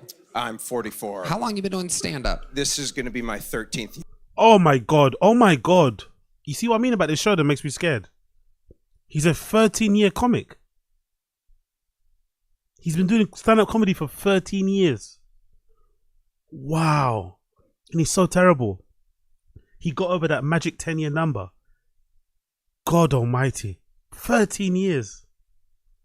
Year. 13th year. Where you been doing it at the whole time? For the first 10, Toronto, and then I moved to New York for a couple years during COVID, and then I just moved here. You originally from Toronto? Yeah, originally Canadian. So you're a Canadian? Yeah. Canadian Jew. Canadian and gay. Yeah, exactly, Coiler, with age and location, exactly. The type of person who doesn't even have a burner, doesn't even have a fucking, you know. He just does it all on a main account. Cock and balls every fucking weekend. 3 strikes. Wow. Absolutely. That's not frightening. Gayish. Canadian Jew moved to America right when healthcare got free. That is crazy. That's against your own grain there. By the way, I think this is like a Rogan thing. Rogan hates Canada for some reason. And Tony Hinchcliffe by default hates Canada too. So every Kill Tony he slips in some of this like anti-Canada sentiment. I don't know what this is all about. I don't know if it's because of Trudeau or just in general they're scared of the country. Weird thing. Very, very weird. Okay, so let's talk. What's your last name? Lieberman. The first guy looked way more Lieberman than you. Yeah. It is amazing. You came out talking about how Jewy you look, and we just had fucking the Jewish prince up here. I look like the meme if I like. Oh my God, you do. Oh God. You said it. I didn't. That's the most self-deprecating racist thing I've ever seen in my life. That is incredible. That you really do. Look at them. They're so excited. I love that. I like you, JJ. I like that. The fact that you would lean into something that racist on yourself is incredible. Well, I like beards, but dude, if I got the beard, it's over. Over. People go, it's him. Absolutely. So does the JJ stand for Juju? Yes. It is incredible. Yeah. What do you do? How do you make money? Jesus Christ. What a backhanded compliment. Oh. Kind of this. Kind of this? Yeah. Kind of what else? So like for the first, like I was literally going day to day in New York. I would bark for shows. I would hand out flyers for $10 an hour for comedy clubs. And I was like just getting by. And then about a few months ago, a couple videos went viral. And then I'm like selling sex machines on my Instagram. So wait. You're that guy. I'm that guy. Hold on. I'm out of the loop. You're so horny online. Yeah, you're so horny offline. Come on. What the hell is going on? Find this video. How the fuck do you know about this? He makes these hilarious videos where he has like a fucking dick sucking machine, and then he'll be at like TSA security. Hold on. Slow. Yo. I was about to say, Sam Talent kind of looks like Tim Dillon. Now I kind of know why I thought that. Sam Talent, I thought, kind of looks like Tim Dillon, like a hipster Tim Dillon, like a Williamsburg Tim Dillon, right? If Tim Dillon's from like, you know, New Jersey, then Sam Talent's from like Williamsburg. Now we know why. Slow it down, everybody. No, Pump the brakes. A dick shoving machine? Sucking. Sucking. It's shucking. That's a whole different. Big up MK for the clarification. Rogan likes Montreal but hates Canada. Liberal government. Okay, cool. So is Montreal where that person's from? From the Bear, Matty Tyson. Is that where he's from? Is he from Montreal? That's where all the farms and shit is, right? Toronto's more of like the city place. I guess Montreal's what is that also the place where they speak more French in Montreal, right? I think so. I'm not too sure. But got big up MK for the clarification. Spanish. I like to call. He loves to come. How do you not I recognize love your to come. your- It's a meat milker. No. Yes. Your meat's getting milked. It's amazing. It's amazing. I won't even plug the company, but it's a $1,000 version of the Fleshlight. First time I used it, it drained me dry. Dude, I brought it through TSA, and the chick, it was like a black chick. She goes, "Oh, hell no, what this?" Okay. I was like, Ayo, chill, horny guy, chill with the black girl impressions, chill. She says it. She literally goes, "Oh, hell no." I said, "It's a meat milker." Yeah, you say it's for getting my dick. I'm getting my dick drained. She said, "Put it away." Of course she did. Her brain worked. That was that. Is that the one? No, that was in driverless. How do we Uber. find this fucking? Why don't you have it pinned? What's that? Why don't you have the hit video that made you famous pinned at the top of your Instagram? Well, because it wasn't that one. There's another one where the original one, I was at the gym and I saw some chick's box sweaty. So I was like, Yo, we're gonna suffer for this together, but I'm gonna do a little poll soon to switch over to back to Joey Diaz and Bert, then a bit of Chin, because this is starting to get a little bit brutal, even for me. I was like walking down the street and I literally go, "I'm not a pervert, but." And that went mega viral. People were like, "You are a fucking pervert." I'm like, "I'm not." She had a wet box and I saw her. You're not even into that. No. I like pussy. Oh, you do? I don't get it. I'm so confused. He's fucking a vacuum. Yeah, I think. What the fuck? Like, if I'm gonna, yeah, right. I've never met a celebrity on this show. This is crazy. You like what you like. Red Band, you'd love his stuff. He can't find it. I know. You need to have that shit pinned, man. It was after it's sometime in December. But I post every day. I'm ill. Yeah. To be fair, that is a good point that Tony Hinchcliffe made, right? If he's going viral for these videos, why aren't they pinned on his profile? He must just be a bit of a madman. Like, just simple fucking social media, whatever, etiquette, whatever process, wherever your video goes viral or something you want to be known for, you just pin it on your profile, innit? And he posts every day. He must have thousands of fucking posts.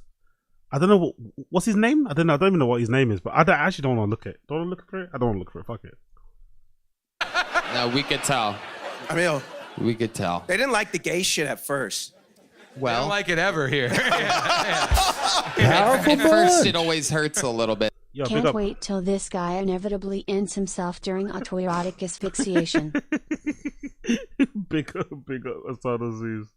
I cannot co-sign that message. I love this guy. I love freaks. I love weirdos.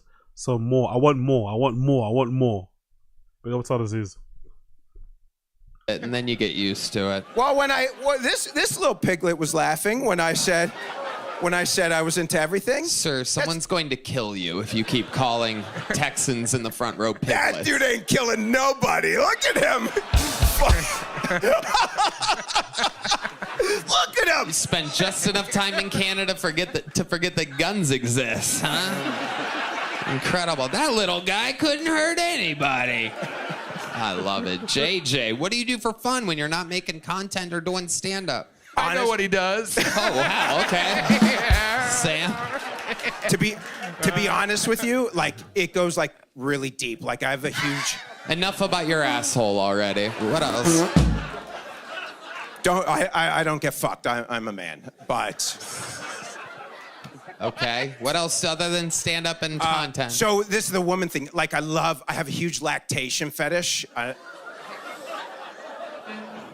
Really? Is this true? Swear to God, man. You're into women lactating? Fuck yeah. But you also, I'm so confused. I'm getting a bit disgusted. So, 1 to continue, 2 to switch in the stream chat. 1 to continue, 2 to switch in the stream chat. You're gay. No. Didn't you say that you're gay? I've done gay shit. We're so confused. Red Band confirmed that you're gay. You said that you're gay. I mean, if you shave your beard, I mean, we'll figure it out. JJ, stop being a fucking creep and answer the questions. God, these gays are so fucking horny. They will literally stop down in the middle of a show like, are you trying to fuck right now? Jesus, JJ. It's very simple. What do you do for fun other than content or comedy? I do have, I like poker. I played poker during... You don't even know her.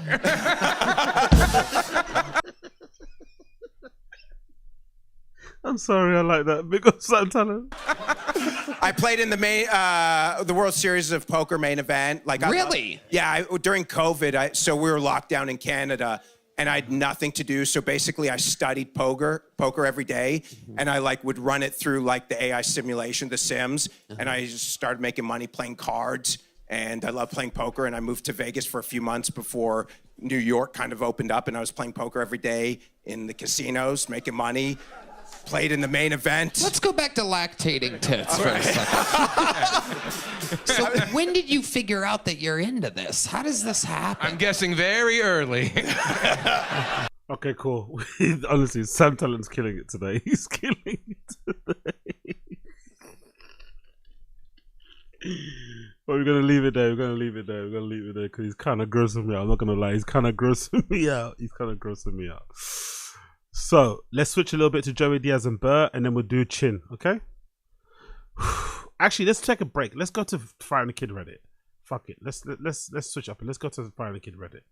Let's switch to the Fire and the Kid Reddit. Let's see what I missed out on here. We've seen everything, haven't we? We've seen absolutely everything here, right? We've seen absolutely. Oh yeah, cool. Let's play this actually. Let's play this one. We've seen everything, but let's play this. This is the most upvoted one. Let's play this one. Q&A. Bappa admits that TFATK has been ruined. This is a great clip from the Q&A, by the way. Looking back on it, because I was being a little bit of a fucking simp. I was being a little bit of a PUSSY. In retrospect, Sanaz is the greatest, isn't it? In retrospect, she did a fucking great job. In retrospect, Sanaz is the fucking greatest. She did a fucking amazing job. The questions were fucking Netflix as fuck. From the beginning to the end, she did a fantastic job. But in the moment, it did kind of confuse me. I felt like, is she being an op? What's she doing right now? But Sanaz fucking killed it. She went out in a blaze of fucking glory. Big up Sanaz. Martino77 wants to know, what's one thing you would both do differently if you had to start this podcast over again? Not the Bobby Lee stuff and listen to people. But as far as do things different, I love how even all these years, no accountability. No accountability. Never did he say it was my fault. Just not the Bobby Lee stuff, and not it's just no responsibility. Not admitting you tried to fuck Kalila, not admitting you tried to fucking trug walk Annie Liederman, no admitting anything. It's all everybody else's fault, not my fault. He probably blames BGL more for the Bobby Lee thing than his own actions, which is fucking insane. I think when Brian was going off through his shit, him taking a leave of absence was a bad idea. Oh, okay. That's one responsibility, but still hasn't accepted responsibility. That, if I'm not mistaken, came because of the sponsors. They were worried that the sponsors were going to stop sponsoring the show, which I guess they threatened to do so. That's why Brian took a leave of absence. But if you think about it, how they were speaking about cancel culture and being against it and being the masters of their own destiny and being their own bosses, they should have really stood up and said, nah, he's staying on the show. But, you know, they love money too much. Brendan had his bills. He's got an expensive wife to kind of look after. I get it. But that was a real bad call on their side of things. Especially because all the other, you know, co-host things that they'd done, it didn't really seem Brendan enjoyed doing anything with anybody else. He kind of likes doing it with Brian more so. But that was a really bad call. Whoops, sorry. And me just doing the show with random people. I think that was a bad idea. I think we should have. Granted, we need the money at the time. I think we. Random people. Chappelle, Malik, Josh Wolf, the other dude with the dark hair have been relegated to random people. Or random people, you know. This is why people hate this guy. Random people.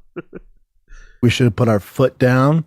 Now, in 2025, you can do that. Everyone's like champion you, right? Like you'll see guys that get accused of bullshit and everyone's like, we don't believe it. But back in 2019, when we were going through it, and I was like, B, what do you want to do? And the only. Yeah, big up Brendan Mallory. I don't think that's true, but I get what you mean. The actual death blow was their response to Crystal Lear's scandal, fully exposed them as both as phony and unfunny losers. I don't think that's true, but what I was surprised by was them thinking they did good by doing that response. That's what I remember at the time when it happened. I was like, hold on. What, like, even if Chris is guilty, which he likely is, right? Even if Chris is guilty, which he likely is, if it was me and I was his friend, you just don't comment on it publicly. You don't need to cancel it doesn't matter what your friends do. You don't need to cancel them in public to get like free brownie points from the public. That's some lame shit. You can stop talking to them. You can stop working with them, but you don't need to go out and sort of like virtue signal or throw your friend under the bus just to appease the mob, just to appease the crowd who doesn't really give a fuck about you. That exposed them to me anyway, to just being opportunistic, you know? Taking advantage of the situation, trying to make it all about themselves. The most scummy person in that whole thing, I think, was fucking Brian Callen. He was the scummiest. Acting as if like him and Chris weren't really good friends. They never hung out. They were only together once. They only see each other at shows. That was the worst part of that fucking reaction. Brian Callen completely distancing himself from Chris Lear. That was disgusting. And I thought that was such great, sweet justice. Karmic fucking retribution. How he tried to throw Chris Lee under the bus. Rightfully so, maybe some would say. But still, considering his own skeletons, was kind of crazy. And then literally a week and a half later, he got cancelled for the R word. Which is probably on the same level as Diddley, you know? If not worse. It's like, yeah, that's what you get. The only way we to get money was for Brian to take a leave of absence. I think it ruined the show. I think that, along with the Bobby Lee stuff, ruined the show. Now, I think it's all in combination, though. You know, I also think ruined the show. I'm not gonna lie. We know. I also think ruined the show as like a weird one, a bit of a wild card. I think Brendan put his stand up online. I think that ruined the show because Brendan started to put his stand up online when he got introduced to Andrew Schultz, innit?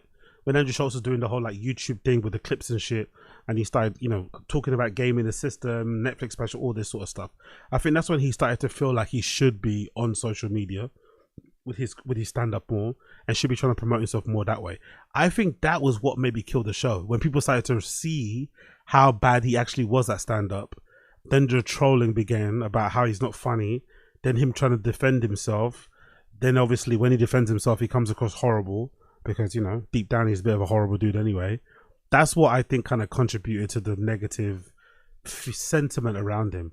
His stand-up being online. You know, it's like, what? This guy is actually a stand-up comedian. Rogan's endorsing this.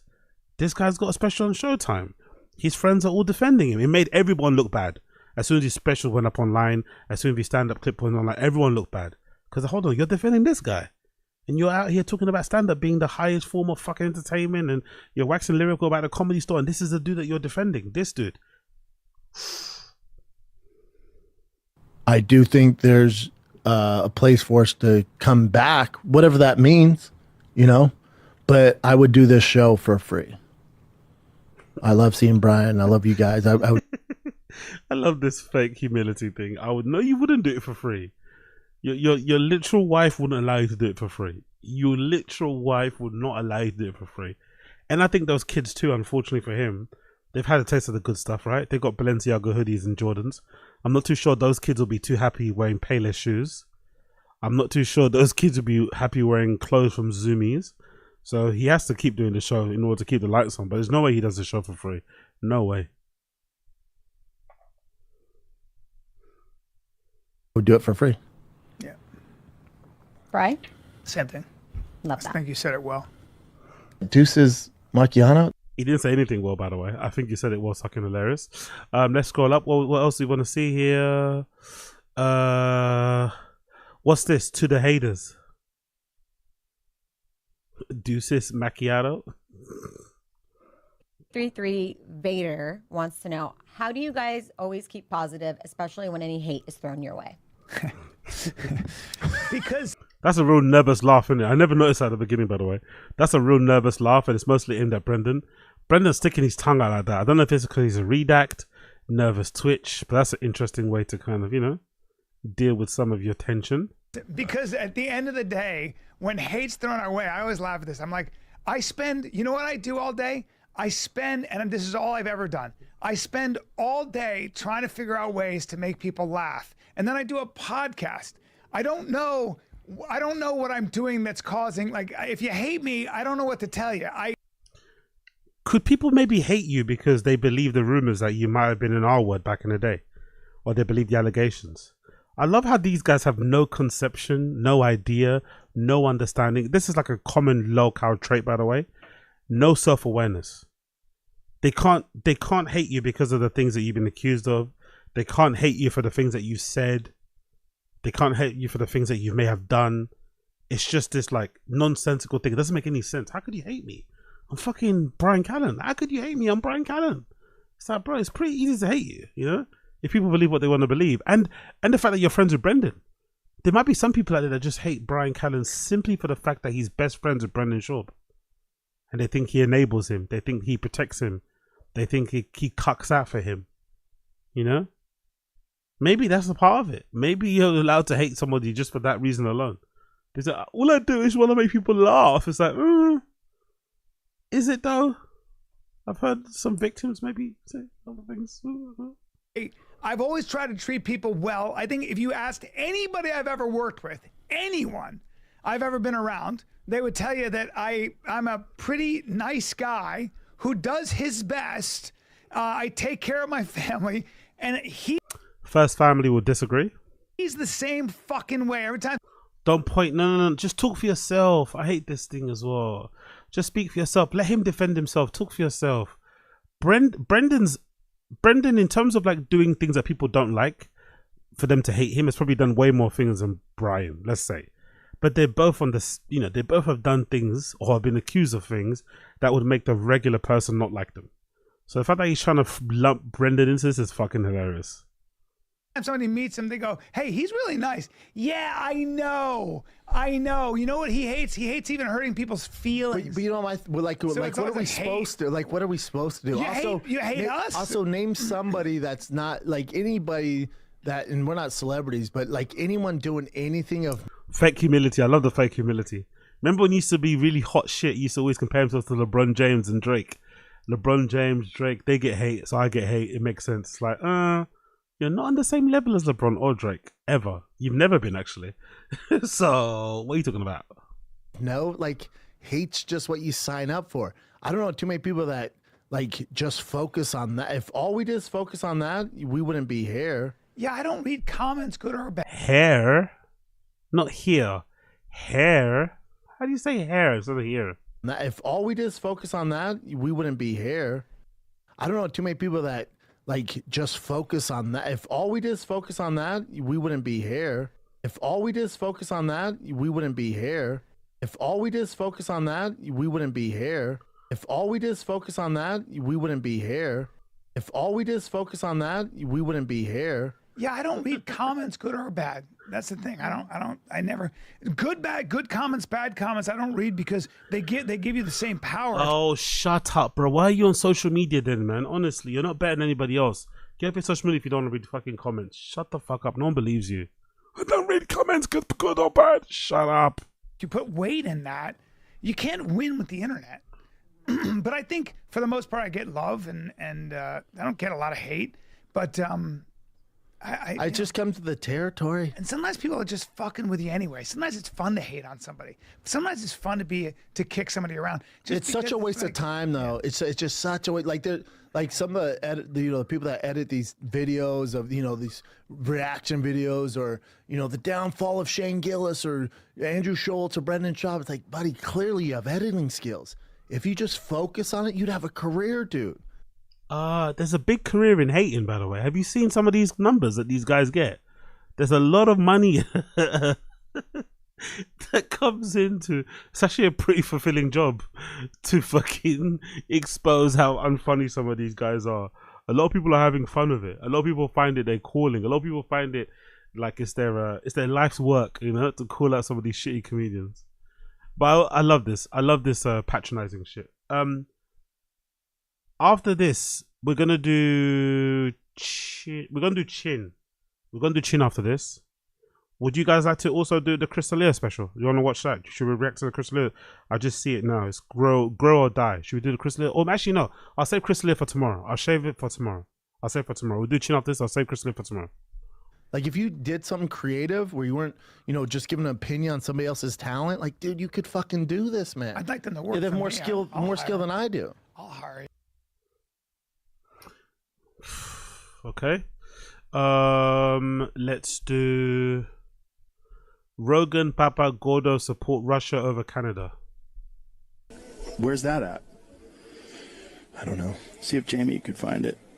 Fucking unbelievable, man. I'm super impressed. Montreal, UFC 315, May 10th. Wow. I won't be there. I don't go to Canada anymore.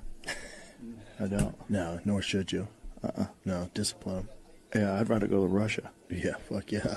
Yeah, hell yeah. When they become the U.S., you never know. That's never going to happen. Honestly, man. Honestly. Liberal politics of a country put you off going to the country entirely. Just because of the politics of the government. Or because it happens to lean left. Huh? Okay, cool, man. Rogan's a weird dude, bro. Rogan's a weird dude. Let's do a couple more. Let's do... Actually, I think there's a new Schaub show clips, and then we'll go to chin. Let's quickly go to the new... I think there's new Schaub show clips here. Let's quickly check this out before we go on to chin. Let's see what this motherfucker is talking about on the Schaub show. Boring Texas update. Okay. Big up the titles. Fresh off the plane from Austin, Texas. Big up the titles, by the way. I love the fucking titles. Boring Texas. Look how they spelled. Look at the Shawbanese for how to spell Texas. Texas. That is so bang on. That's actually how he pronounces it as well, doesn't he? Texas. Oh, big up that guy. 2 degrees, by the way. 2 degrees. I'm there a few days. I'm here a few days. I'm there a few days. It's a lot. But when I'm there a few days, I'm here a few days. I'm here a few days. I'm here a few days. I'm there. How do you say hair instead of just here? I'm here. A few days. I'm here a few days. I'm there a few days. I'm here a few days. I'm there a few days. It's a lot. But when you're moving, that's how it goes. That's how it goes. Sold both cribs out here. Both cribs. Is he talking about Slow Joe's mum's crib, right? His mother-in-law's crib, I'm assuming. Because the assumption or the belief there was that he bought that crib for himself. Oh no, I guess it's on his, he's got the deed is on his name, sorry. So I'm assuming that's what it means. Or was there another house that we didn't know about? Things are popping. Went to Austin last week? Went to Austin last week. By the way, that short sleeve hoodie is criminal. A short sleeve hoodie is fucking criminal. Please tell me the last time you went to a garage and the mechanic that was working on your truck or your car was wearing a short sleeve hoodie. What the fuck? Brian's there full time. I'm back and forth until the studio gets. I'm back and forth, as in fourth place or fourth? I'm back and forth. Brian's there full time. I'm back and forth. 4th until the studio gets built. We signed on the new studio. That thing's get. I'm curious to see what the backdrop's going to be. I'm curious to see what the backdrop. Are they going to go for a horse's stable backdrop? Are they going to go for a rodeo backdrop? Are they going to go for like a fake steakhouse backdrop? A fake brewery backdrop? A fake butcher's backdrop? A fake country, like farm, countryside, landscape backdrop? I'm curious to see what backdrop they go for. Getting worked on as we speak. And yeah, man, kiddos spent a day at their new school, kind of like a tryout, I guess. I think it's fair. I'll be fine. Me and my girl will be fine. We'll be fine. We could live anywhere. We're home. Honestly, man, uprooting your kids from LA to move to Austin, Texas, just to follow fucking Rogan is pretty shameful. Especially now. Doing it during COVID, you could have an excuse. But doing it after the fires that didn't affect your house, and then just moving there randomly after everything is kind of settled down, it's kind of obscene if you think about it. It's kind of obscene. Yeah, oh, big up Josie, that's a good shout. Wild Wild West or Wild West meets Steakhouse. That's a very, very good shout. Or like maybe like, oh shit, doesn't he like Yellowstone? Maybe like a Yellowstone film, Yellowstone themed, 1923 themed. I could see that happening. I could see that. Quasi Yellowstone. Or maybe they might go for like a Hell's Angels, fake biker club, MC type of vibe.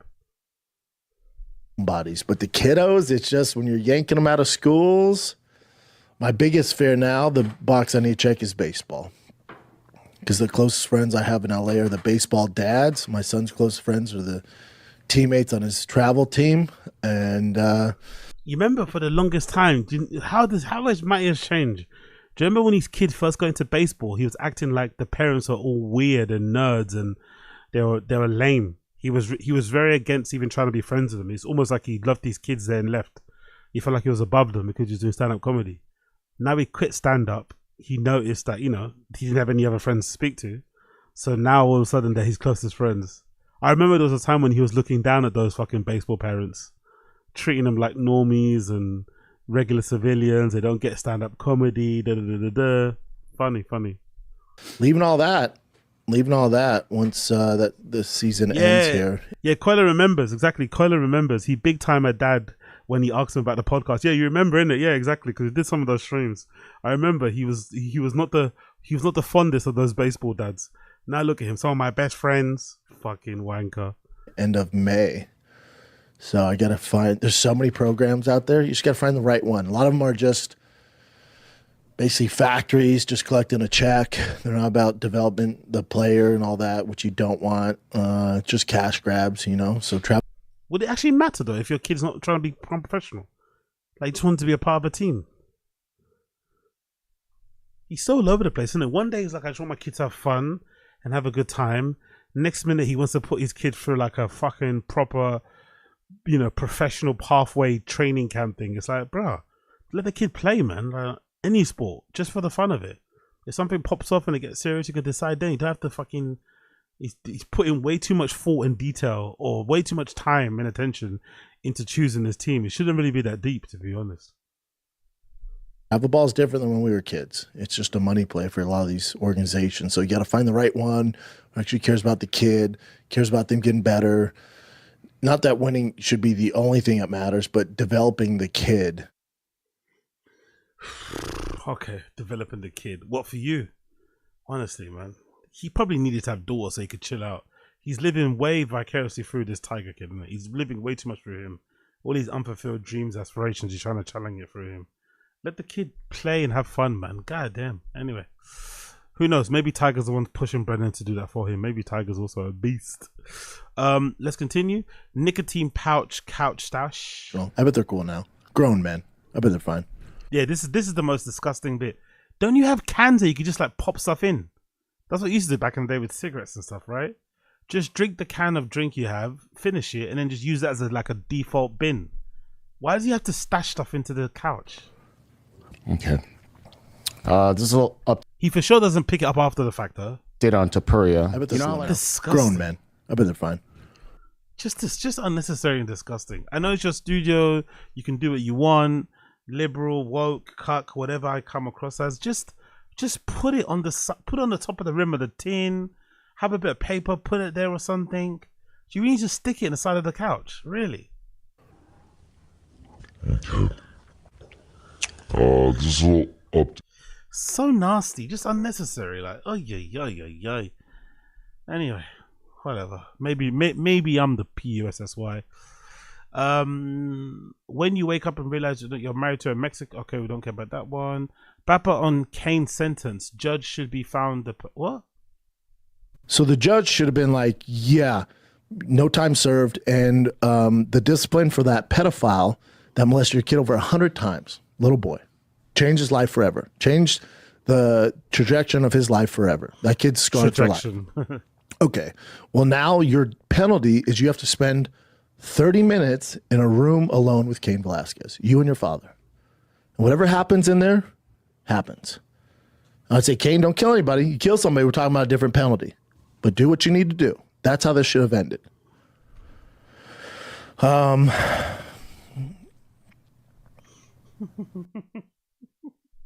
Okay. Okay. Cool, man. Cool. Email it to the judge. Recording threats is a little dicey, Papa. For Cain to be fine. Fuck with Cain in prison, let me know how it goes for you. Cain will be fine. He gets out in January. He has something special waiting for him. That's a whole nother thing I can't talk about. He has another thing waiting for him in January I can't talk about. Why are you mentioning it then? I love how he always tries to mention these type of things because he knows what's in the nose. Like, oh, he's so honestly. Like, yeah, all right, cool. But the pedophile, the father, and the mother that knew this shit was going on, what the fuck are we gonna do about them? A gun's not, like, I don't want to shoot the guy. Yeah. I want to do it with my hand so I can see his fucking face.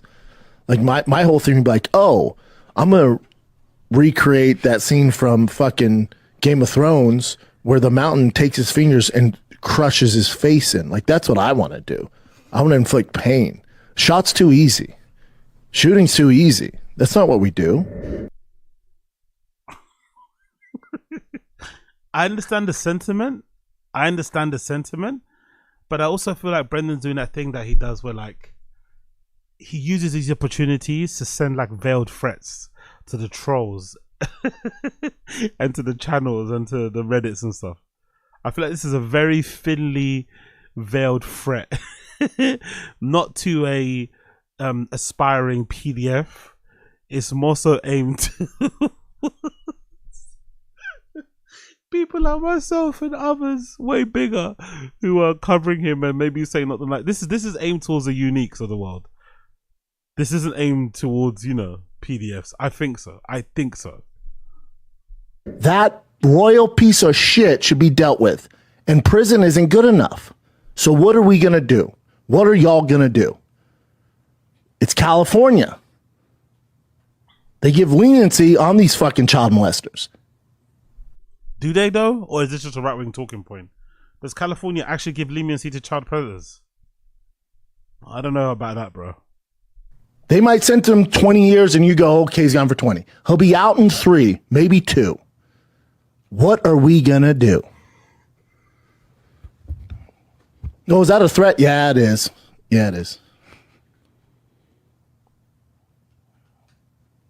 Are you sure this is legal? I don't know. It's fun though, isn't it? But hold on a second. How did it come out? Like, how did they? The boy's mother ended up finding it. Fucking finding haters. it? What do you mean? It doesn't, Snapchat goes away, right? How they? He probably saved it. I know this is weird to say, but bless his naivety. Blessed how clueless he was. Bless him. But I thought Snapchat goes away. Like, I thought, like, it disappears, right? You can't save it. What? He really did not know at all. You could save Snapchats. You could record Snapchats. You could do every other. What a fucking legend, honestly. For all the wrong reasons. Big up Josie. AZ, it's not just California, it's all over. Look into it. As in like the leniency for child predators. Okay, fair play. I'm not over there, so I'll take your guys' word for it though. Whoopsie. You can screen record, take screenshots. Wow. You got to know that that's going to happen. Some people do some crazy shit. Yeah, it says teen's parent reportedly found the photos on his phone, which he saved from Snapchat. Also, mom, quit being a cock block. Who knows where this would have went, you know? Am I right, fellas? That's odd. Why have your student, why have a 15-year-old, why, yeah, the whole thing is just... He sent a picture. 2 years in jail? It's weird. It's weird when it's a girl, older girl. You see how he tried to like change his energy because he felt like he was he felt like, you know, it was obvious that he was reacting to what Kat had said, but he couldn't get back into the conversation because he's still thinking, oh my god, all of those Snapchat I sent girls, oh my god. He knew at this moment it was fucking over. What a legendary clip. Anyway, let's switch to Chin. Big up everybody tuning in. Big up everybody tuning in. Appreciate all of you. Make sure you like the stream down below. Like the stream down below. Don't be a piece of shit. Like the stream down below. Like the stream. Please smash the like button. Subscribe to the channel. All that good shit in between. I appreciate you. I appreciate you. I appreciate ya. Let's go. Meatballs. My last few weeks at the Thick Boy Studios. By the way, what do you think the new studio is going to be called? What do you think the new studio is going to be called? Will it be called Thick Boy Studios?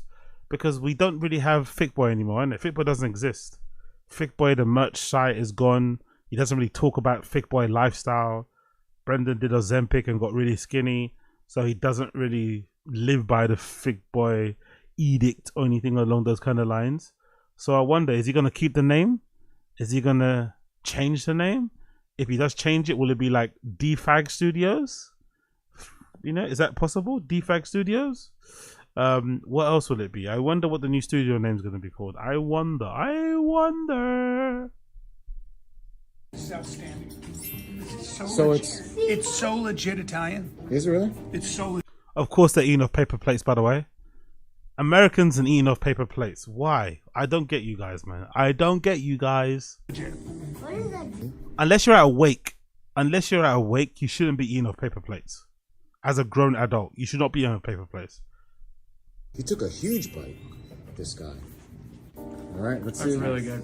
That's really good, Jim. Moist ball. I remember those eyes. Those eyes is what I saw when I first did my. These meatballs are delicious. Oh, is that how she walks? She got the little penguin feet. Big up Sanad. Is that what's how she eats? She got the little penguin feet going on. Let's see. This is what I saw when I first did my. Yeah, Sanad's got the little penguin feet going on there. She got the little. I see a little penguin. I see a little penguin gate there. Yeah, she got the little. She looks like Andrew Tate. Huh? These meatballs are delicious. No joke, they're so good. Thank you, Snaz. Hey, Chin trying to get it. Honestly, Chin trying to fuck. Yeah. And you know what? It's working. Yeah. These are. Yo, big up Severe Design. Unless you want to piss on your plates, you'd better have a paper. That's a good point. Big up Severe Design. That's a very fucking good point. Unless you want piss on your plates, you'd better off with the paper plates. Especially there. You're not lying, my friend. I mean, just great. Let's make some meatballs. Keto meatballs. Oh, so this is Chin cooking. Wow, Chin's trying to beat the allegations of not being a good cook. This is actually going to be Chin's cooking. Okay. Let's see, because usually when Chin makes food, it's fucking disgusting. Even his own friends, when they go camping, don't let him make food. So let's see Chin try and make meatballs and make them edible. Okay, interesting. Everyone said it's good at the beginning, so he kind of, spoiled the vlog in the beginning, but let's see. I've never made meatballs before, but I'm doing it today. This is parsley, by the way. Finally got a sharp knife. He's finally got a sharp knife. He's finally got a sharp knife. He's a bigger dude. So I just like to show how you timing and not being able to do it. Didn't know what to do to close distance. I mean, really fucking great fight. Man, like what? He was on him. I mean, to try to. So let me read out the things because you're missing a pit. What's that? 2 to 3 mild Italian sausages removed from the casing. A pack of bison meat. And what was the other stuff? 2 slices of Oro wheat keto bread soaked in heavy cream overnight. By the way, I see improvements here. Even his work surface looks cleaner and way more organized than before. I think he's seen the comments. Because even his work surface looks a little bit more organized. You know, it does look all over the place. He's got a sharp knife. He's putting stuff in clean bowls. He's using plastic gloves. This is a big step up from previous ones we've seen. Take him out the next fight or whatever. Squeeze out the excess cream from the keto bread. Really did see Mix everything together. There's a lot of guys pleasing someone. Like, you know, because it's. By the way, only Chin could do this, by the way. He's got his fucking podcast playing in the background loud. And he's also got fucking tunes as the bed of the fucking clip. Like, pick one, brother. Pick one. And it's all loud, by the way. All the levels are super loud. Brilliant. Some cheese. Oh, your overhand so light and 1 egg, of course. fast. And then I'm sorry, how did that? It was just.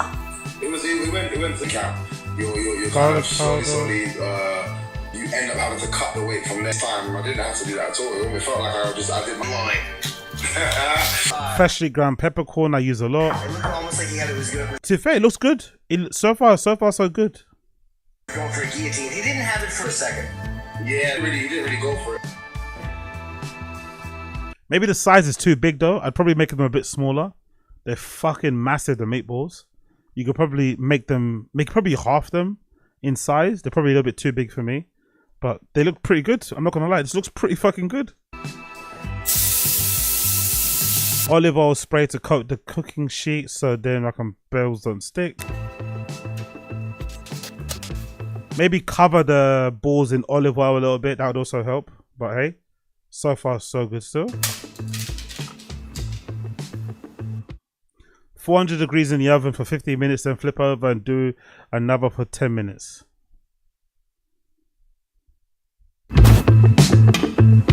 Fucking look at the volume. It's so loud out of nowhere. Chin and his levels. Name a worse duo. Chin and his volume levels would name a worse fucking duo. And low sodium marinara sauce. Low sodium. He's obsessed with this low sodium shit, innit? Low sodium, low carb. Like, just bruv. Either eat the carb or don't. Low sodium. What the fuck does that even mean? Now, time to take him to Thick Boy Studios and see how my friends, my coworkers, like him. I'm all out of containers, so I have to bring it in the pot that I cooked it in with the marinara sauce. By the way, of course, Chin doesn't have containers. Of course, Chin has a house full of like mad amounts of gadgets and tech, overpriced most of it, stuff that he also doesn't use, and somehow he doesn't have a single container to put his meatballs in to take to the studio. So he has to carry this in his car, the whole entire pot. Only Chin, only fucking Chin. All right, I'm gonna slap this sucker in this cardboard box. Of course. And bring it to the team.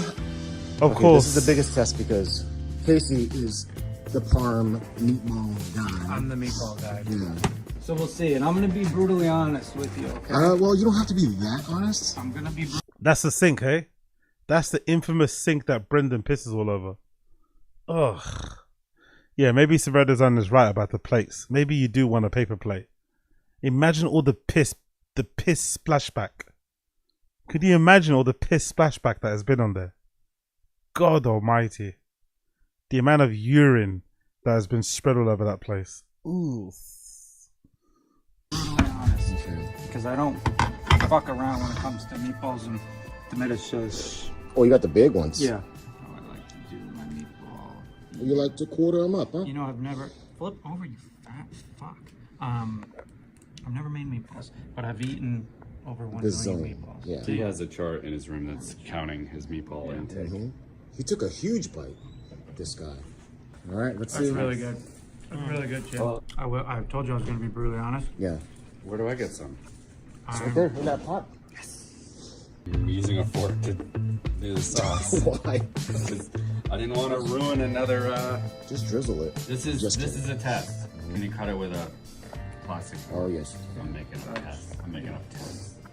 Yes. That's a nice soft ball. So far, it's looking good. So far, it's looking great. Soft, moist ball.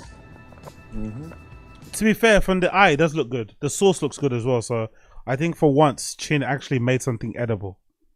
For once, he made something edible. For once. I remember those eyes. Those eyes is what I saw when I first did my and the hat falling off. That's a good sign. Oh my God. And now he's melting. He's melting. Yeah. He's gone. Hey, bud. Aw. Donnie likes it. 1 to 10. Give me an honest rating. 8.5. Damn, that's No, that's solid. 8.7. 8.7? 8.7. Even better. Another day, another meatball.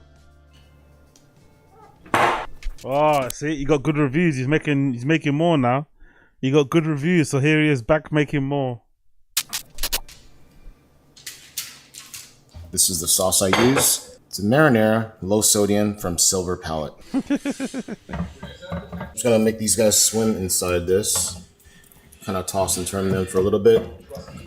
Slow cook them a little bit more, and then that's it. I mean, come on. I don't know, maybe you should cook the sauce a little bit before you put the meatballs in there. But hey, maybe I'm wrong. Maybe there's a rhyme and reason to put the meatballs in right when you're putting the sauce in. But because the meatballs are kind of being cooked already, haven't they? I don't know. And also, is that just straight tin sauce? Nothing extra on top. No pepper, no nothing, no seasoning, nothing. Just, I guess maybe the seasoning's already in the meatballs. But it's just straight from the tin, no nothing. You could probably make your own tomato soup, not soup, or tomato sauce. It's probably not that difficult, right? I'd imagine you are blanching tomatoes anyway yourself, and then blending them, putting them in there.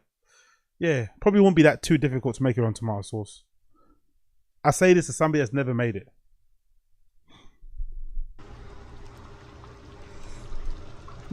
Big up Joe MIA. No seasoning, it's low sodium, straight tomatoes. Fair play. These are giant meatballs too. What was I was going to say something before we get into these meatballs that Chin made, where he purposely kept the forks because he knows we would have ate them before the. Like he's a Korean auntie. Last time he brought him, I ate everybody's. Yeah. He made it for Eric's birthday. Oh, nice. No, you're lying. Birthday, you're Eric. lying. Good producer. Hey, Nick trying to sneak one in, dude. I'm pissed. Nick's best in the business right now. Yeah. Hey, but also one for the B-Day? Just one? Well, one for each of us. I have more, but I'm just not telling you where they're at right now. Yeah, right. Yeah. Wow, you have a problem. Oh, yeah. All right, I love let's them. They're the eat best them. meatballs in the game. Let's eat them because they're keto. They're keto. Nice. They're keto. So they're keto Kalen. Healthy. Meatballs. So they're meat. Can we have a fork? So we could do this? You guys want to catch them, or you want to bring them over there? It'd be nice if you brought them. Yeah, because they go near Eric's butt.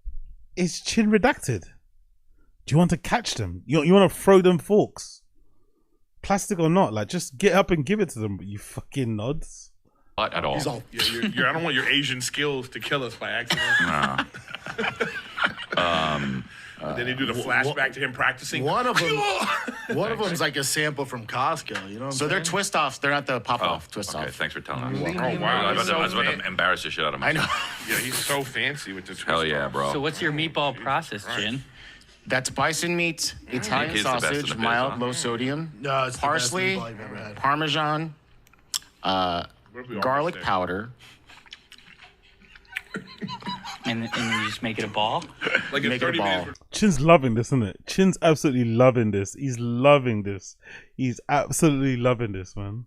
We're trying to do the podcast, and we're like, yeah, so, okay, hold on a second. Wait. First impressions get super deathly ill. Eric, how does it taste?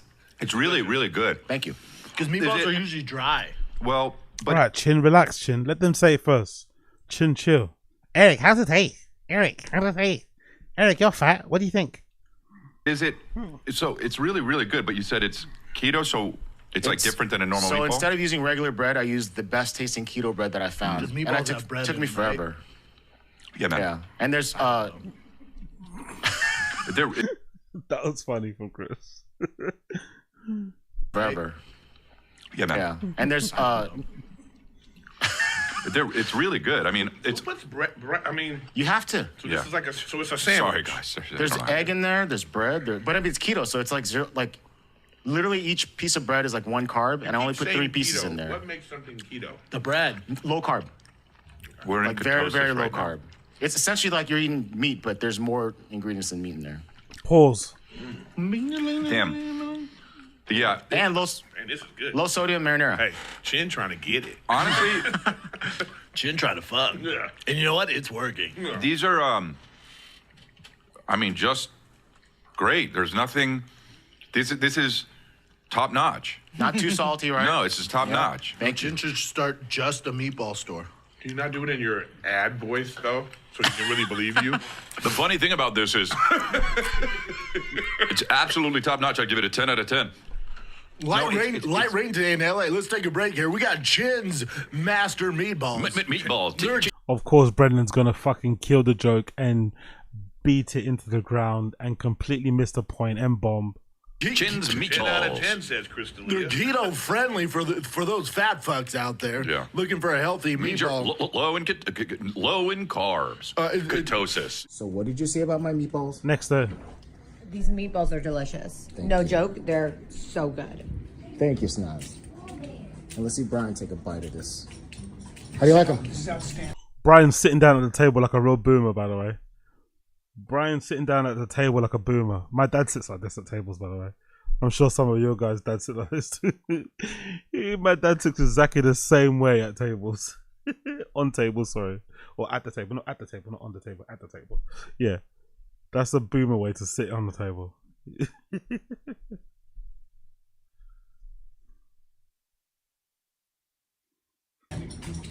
So it's so legit Italian. Is it really? It's so legit. What is that? Damn, that Italian sausage has got something Yeah. to say. I made It's got something meatballs to say. yesterday, and believe it or not, the first time I've ever made meatballs. Brendan Mallory, how many times is he gonna ask them about the fucking meatballs? My friend, this is the first time that's when you know he doesn't cook well, usually.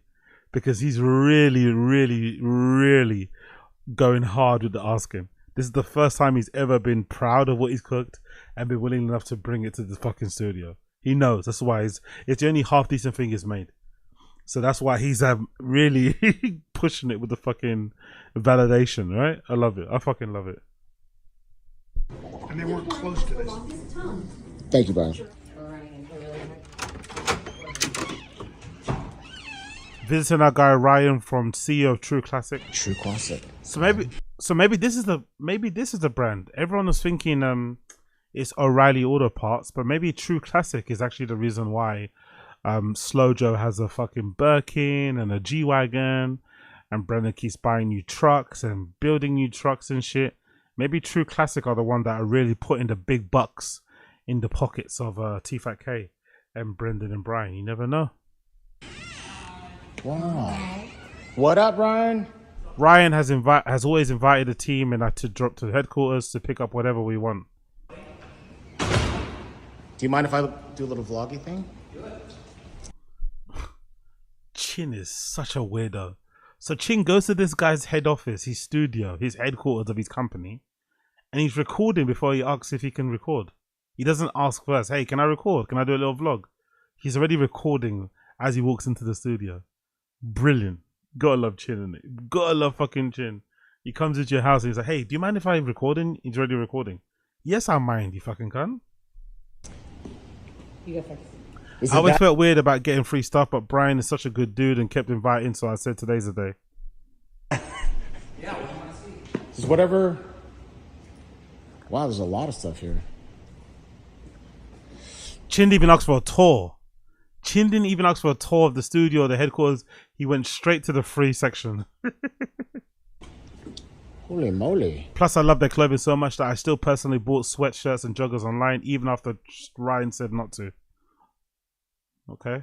Correct. I don't know. Does he want a round of applause? Does he want a fucking sticker?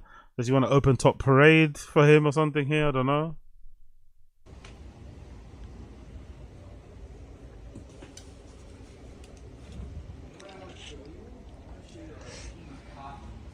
The what? So the Pima cotton, so that you can see the difference. Pima cotton?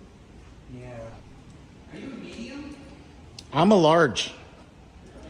Yeah, but then when I tried the sweaters out, I feel like when I tried the sweaters out, the extra large fit me the best. T-shirt, you're large? Large, yeah. Feel that. Just like... That feels awesome, yeah. No, I have like 2 t-shirts that are large. And I love them. And then she wants to grab... Hey, Chin, maybe clean the lenses a little bit, bro. Maybe rub on the lens a little bit. Maybe clean the lens a tiny bit, my friend. You got, I think, some meatball jizz on the front there. Some stuff, too. I'm True Classic out today. I know. With the joggers. I'm very comfy. Yeah, she got her fucking papas out too, innit? She wants to get some free stuff, so Naz, innit? Huh? So Naz got the little fucking hush puppies out, huh? She definitely wants to get some free stuff. So Naz like, look, I got True Classics on. Down to the fucking top. I got True Classics all over my fucking tatas. So this is... Oh, that's the activewear stuff. Right? Our new active mesh. Really nice quality. I feel like you would like this. This is like kind of the OG original activewear shirt. It's like that looks so like polyester soft, spandex. Oh yeah. Really nice. Oh yeah. Oh We yeah. have a bunch of new stuff. We have the heathered version of those in long sleeve. We even have the new joggers. That's what I'm looking for. The new 2.0 version of what she's wearing. This is like a new active version. Yeah, Chin loves a good skinny jogger. Wait, there we go. There we go. Hello, hello, hello, hello. Big up Sanaz. Big up Sanaz. This is more, to me, this is more like a lounge. I do wear these to the gym still, but to me this is more like at home. This is more like active. If you're like out jogging. We have our quick dry short with like the liner on the inside. Yeah, dude, we got a lot of new products. Hell yeah, I cannot wait to look at all these things. Cool. Yeah, dude. And then half zip. That fleece is nice. I like that fleece there. That's quite nice. Zips for all the fleece as well that match those colors. Yeah, that's a nice color too. That's actually a nice fleece. Like that Sherpa fleece. Little Sherpa action. We also have some of these like flannels. Yeah. That's really nice. Button-ups. Sell really well. Holy shit, yeah, that's really nice. You can wear them with like a jeans or, you know, dress up your outfit. Yeah, that's quite nice actually. And yeah, we got Sweet. a lot of new stuff. We have women's coming out this year, which will be exciting. You're happy about that? So I just picked up a couple of pieces. Thanks, Ryan. You're welcome. So Ryan of True Classic, he's awesome. He allowed me to take all the stock of what they had. Wow. I got so many. That's pretty cool. That's pretty cool. All kidding aside, I brought the clothing I picked back to our store to test fit them. Different shirts, jackets, sweaters, pants. I cannot wait to try these on. I was going to bring back the ones that didn't fit me, but those items happen to fit some of my team perfectly. Yeah, man. True Classic. The material is always so freaking nice. You guys got to give it a shot. I know you. Oh, that's my problem with cars. If I know it's an upgraded one, I can't even look at the base model. You can't. So now I'm looking at my cigars. I'm like, I don't want those cigars. Get out of here with those. I want that exclusive shit. Get those poor peasant sticks. They're peasant sticks. A different day. That's a dream truck from back in the day. Yeah, that's nice. That's actually a nice truck. Oh yeah, I forgot he has this, innit? So he has this, the Hummer, the Dodge. What else? The Hummer, the Dodge, this. And that's it. So I guess he's only got, what, 3 cars now? This, the Hummer, and the Dodge. Before, I think it was 5. I think he sold the Lightning, innit? Brendan took us for sushi with his souped-up Ford Excursion. I think this might be the first time that Brendan's ever taken them in a ride in his car. Because if he did before, I think Chin would have recorded it. I think this might be the first time he's done it. You don't want this on camera, right, Bren? Give me on the camera. What? You can? Okay. Sounds like a spaceship though, right, Chip? It sounds dope, dude. Supercharger? Turbo. You should come back here, kid. Sounds like the Jetsons mobile. The next trip, I'll do it. You know when it's on camera, do you right, Bren? Oh, fuck you, no. Ah, sounds dope. It's got a CD player back here. DVD player. I know, dude. Oh, that's the monitor? Yeah. Ultimate dad rig, dude. Oh, the way it winds up and whistles. The way I'll wind you up and whistle. How dare you? That wind up is like. Do we like that sound? I don't really like it, I'm not gonna lie. It sounds kind of wild. It sounds kind of odd for that car, especially with the under. I think you hear that sound of the turbo, and you can hear the. Is that the diesel engine? That sounds like a transit van. I don't personally like it myself. I'm not gonna lie. That sound is a bit. It'd get annoying very quickly.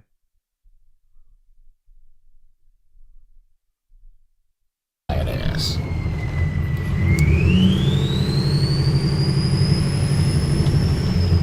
Remember that Nerf Vortex that had the Oh whistle? yeah, big up, yes, Brendan Mallory. Yes, Brendan Mallory. Yes. Brendan Mallory, yes, you're right. It sounds like a coach, doesn't it? Like a bus.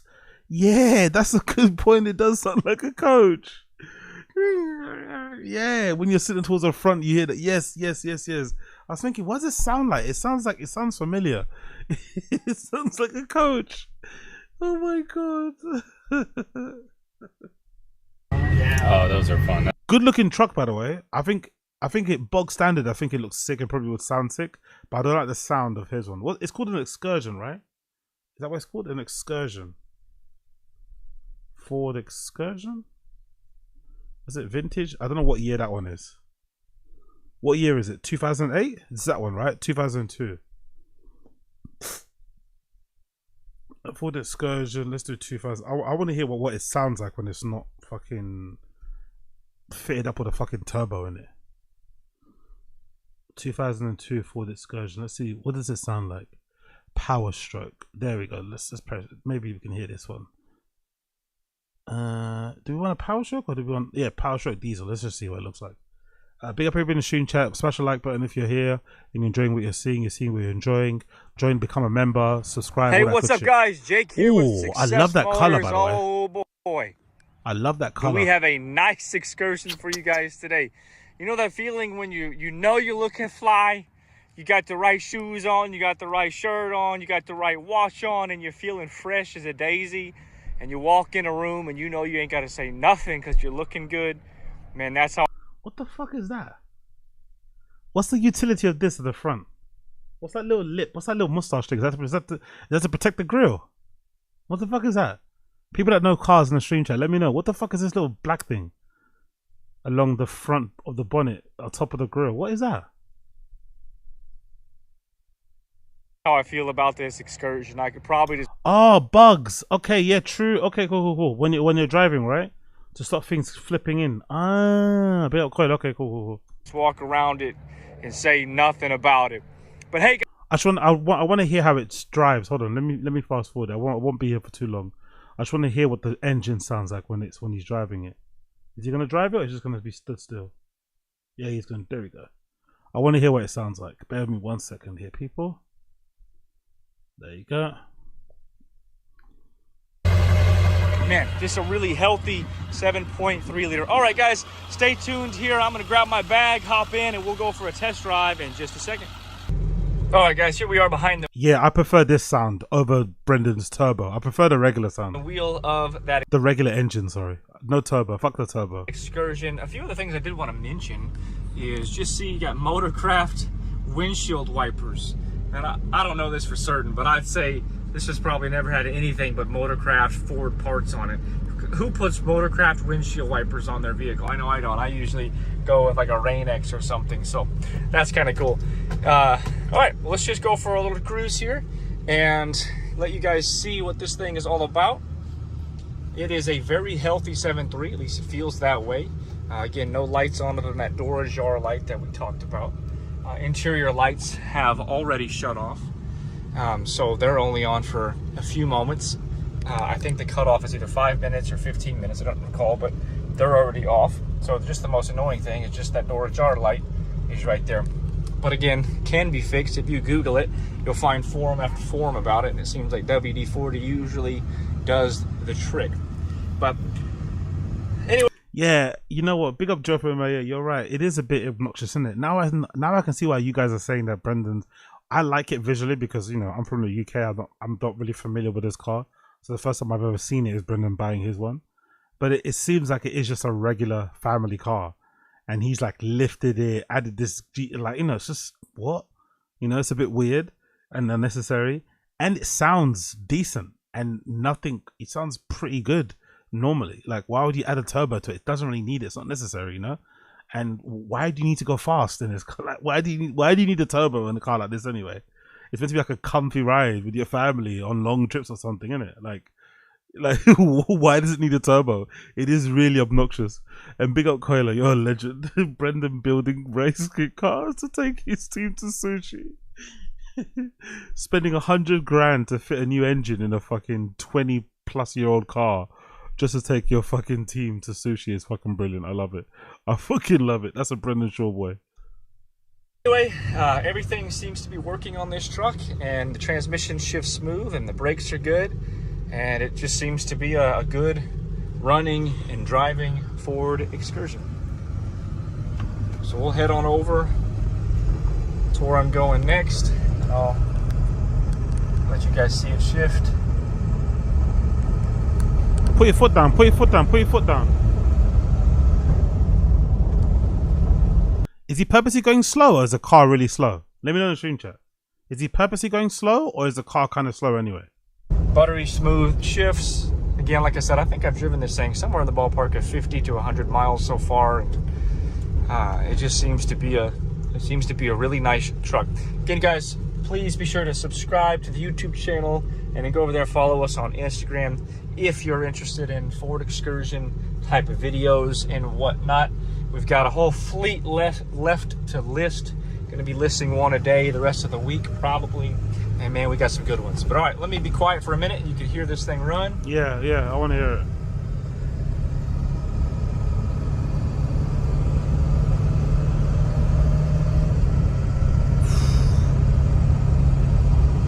Wow, that shit might be slower than the fucking lightning, innit? It's fucking heavy, innit? That shit is heavy. It might be fucking slower than the fucking lightning. Like that shit's taking a while to get off to get off the ground. And Brendan put a turbo in it for whatever reason.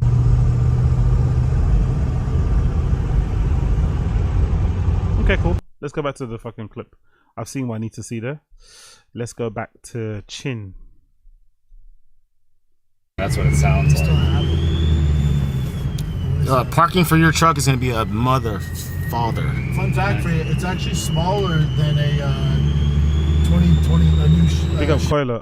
My parents had one. It was a unit. I took out a tree with it. Hilarious. What did we have growing up? We had a Toyota one. What was it? Was it Toyota?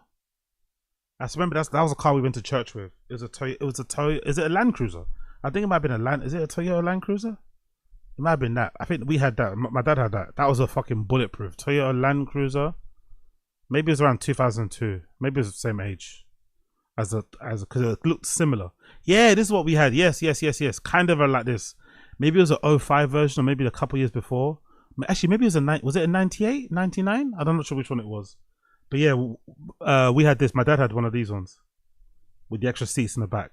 Maybe it was it a 98? Let's see if there's a 98 one. Does that exist? Yeah, maybe it was one of these ones. Maybe it was a 98. I remember that. My dad had one of these. This is the one that he took us to church in. So this is, I think, the UK version of whatever the Excursion was. It's not as big as an Excursion, I don't think, but it was still pretty weighty. It took a while to get off the ground as well. Yeah, I remember sitting in the back of this. This is definitely one my dad's had. It was this color interior too, this weird sandy suede shit. And it had seats that you could fold in the back here. And we'd sit here, me in the back with my brothers and shit, going to church. Or usually me and my brother had to sit in the back row because my parents would usually take someone from the church in the car to drop them off at home somewhere. And then we'd be relegated to the back row here somewhere, arguing and punching each other during the whole fucking trip. Yeah, this is what my parents had back in the day. A Toyota Land Cruiser.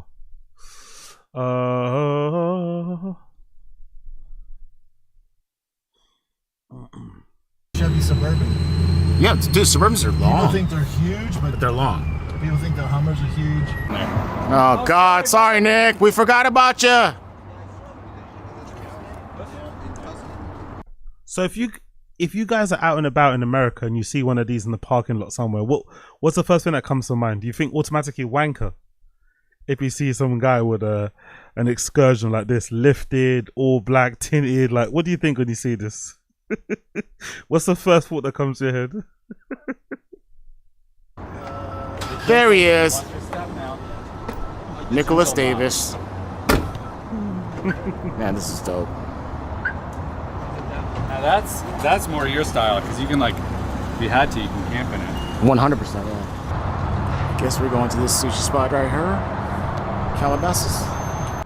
Sounds like a racial slur, that sushi place. Big up the douche. Big up Quayla.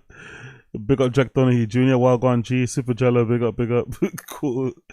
The common thought here is that they must be compensating for having a small. Okay, fair play. I'm a Brit and I know this one. Big up B. A normal excursion, no thoughts at all. Fair play. Big up Charles Simmons. That's hilarious. Big up Charles Simmons. Drive fast, all ads is fucking hilarious. Making it. Walked in, got PTSD from Vietnam. This is Japan, though. I know. He doesn't know. That's what we tried to tell him. I wasn't trying to listen. Wait, come back. Of course, Chin goes straight to the fucking beer menu. Straight to the alcohol. Chin goes into a fucking... into a sushi restaurant. First thing he wants is drinks. Gotta love Chin. Likes his best friend. Mostly just rolls, but they were pretty tight. To be fair, this looks pretty nice. It's obviously sushi made for, you know, for us gringos, aka white people, but it does look good.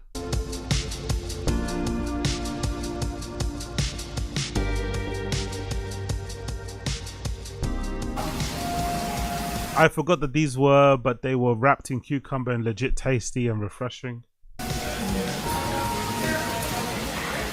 Let me take this over for a second. Hey guys.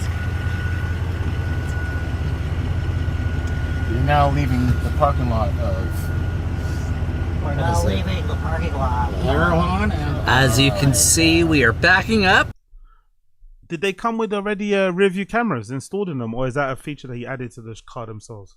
Because they're pretty old, or did they already have rear view cameras? That's a pretty decent feature for an old car like that. There's a car within 6 inches of us. That's the noise you're hearing. We have Brendan driving. We got Jan in the back seat. We have Nick in the middle. We have Casey in the passenger seat. Yeah. We got me right here. No, it's because it's not safe for you to be in the back seat. Well, semantics. And Marcus on the camera. This is definitely the first time Brendan's done this, because they're way too excited and happy to be hanging out with Brendan, be in his car and shit. I think this is legitimately the first time Brendan's ever taken him out for lunch, which is pretty sad. And I'm assuming he did this because the studio is about to get closed. They're about to move to Austin, Texas, you know, good way to say goodbye. But this I think is genuinely the first time they've ever been out together, or on Brendan's dime, you know what I mean? Which is pretty mad when you think about all the work that they do for the show. This is the first time he's ever taken them out for dinner as like a thank you, just to hang out, build a better connection with the team, blah blah blah blah blah. Pretty wild. Not anymore. Oh snap! There you go.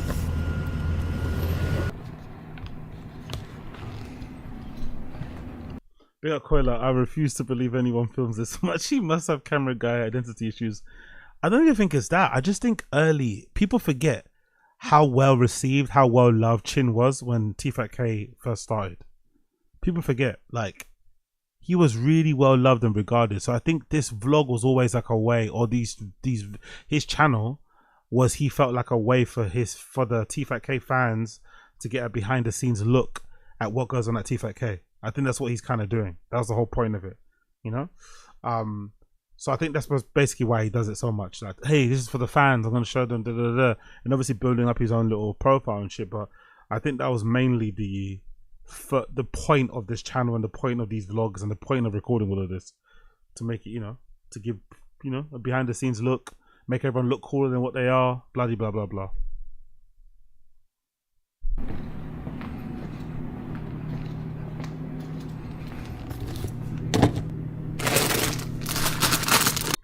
Big up the Maz. I always found him redacted.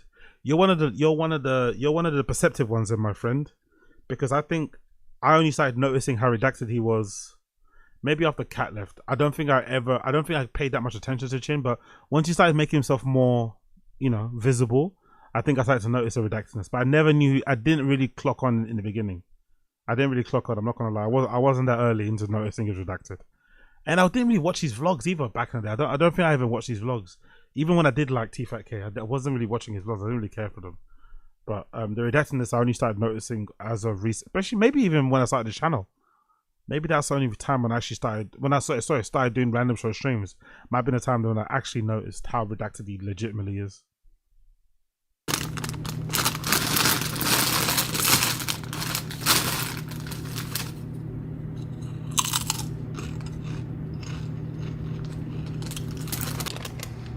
He loves Doritos, isn't it?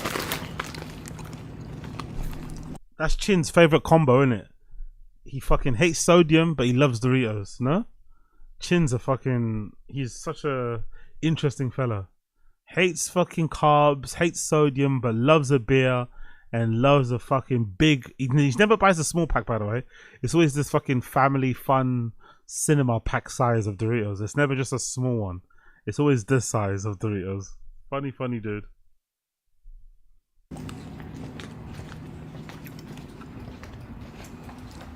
Chin got that purple chip and a purple beer. Liquid? Oh, I love a hazy IPA. I love a hazy IPA. Okay. Is it Tiger Woods logo? I don't know what that is. How many? What's it? 7.5? No idea. I just got it. It looked like sour E.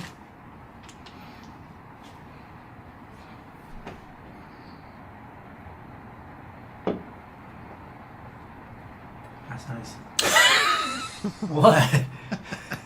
That's awesome. See you guys. You're out? You leaving? Yeah. You want a beer? No, wait, no. I worry about you. I don't eat a drink. He's fine. Give him a beer. You want a beer?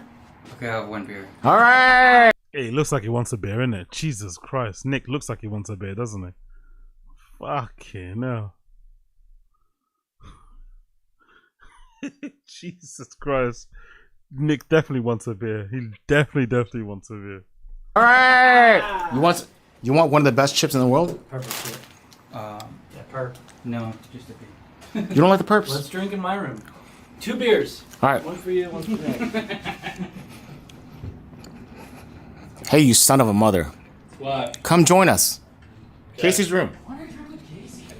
Casey's room. Ugh. Room or office? Room. Do they sleep in there?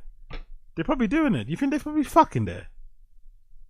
Do you think they probably try and bring girls to the TFATK studios or Thickboy studios to impress them? Show them around the space. Show them the famous sink.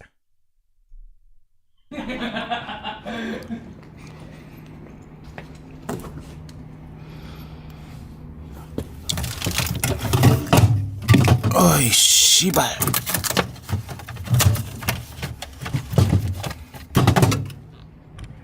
It's a lot of beers. Wow, look at the amount of Diet Pep Cokes on there. Yo, Brendan must go through a bunch of Diet. Look how many Diet Cokes I got there. By the way, how much alcohol is that Mind Haze IPA? What's the percentage on that? Mind Haze IPA. How much is that? Is that alright? New England. It's a Firestone Walker Brewing Company. It's an IPA New England Hazy. What's the percentage on that? 6.7. Jeez. 6.7. They're not playing around, bro. They are not fucking about it. 6.7. God damn. Just on a regular work dating. Just on a regular work dating. Let's move on. Let's go back to the fucking vlog. 1 second. Bear with me a sec. My computer's going a bit mad. Don't know why. Big up everyone in the stream chat. Appreciate you. Not that one. Where is it? Where's the fucking vlog? Where's the fucking vlog? Come on. Is this one? That one? This one? It depends on the state. You're welcome, listeners of Brian. Big up everybody. Come on, what's happening? Why have you slowed down? What's going on? Why can't I move tabs? Come on, come on. Okay, there we go. Starting back up again, I think. Okay, so this site is fucking killing my computer. Untapped is killing me. Untapped is killing me out here. Okay, Untapped, please stop. Untapped, please. You are killing me out here, Untapped. Come on, come on, come on. What's going on, Untapped? Can you stop killing me, please? Okay, cool. We're back. Whew. Oops, we were back, now we're not back again. Are we back now? Yes, okay, we're back. Okay, no more Untapped. Let's get rid of that fucking window. Let's not get rid of no more. That fucking window was killing me. Cool, let's go. Yeah, look at, oops. You join? Look at look, hold on 1 second. Look at those cans of Coke.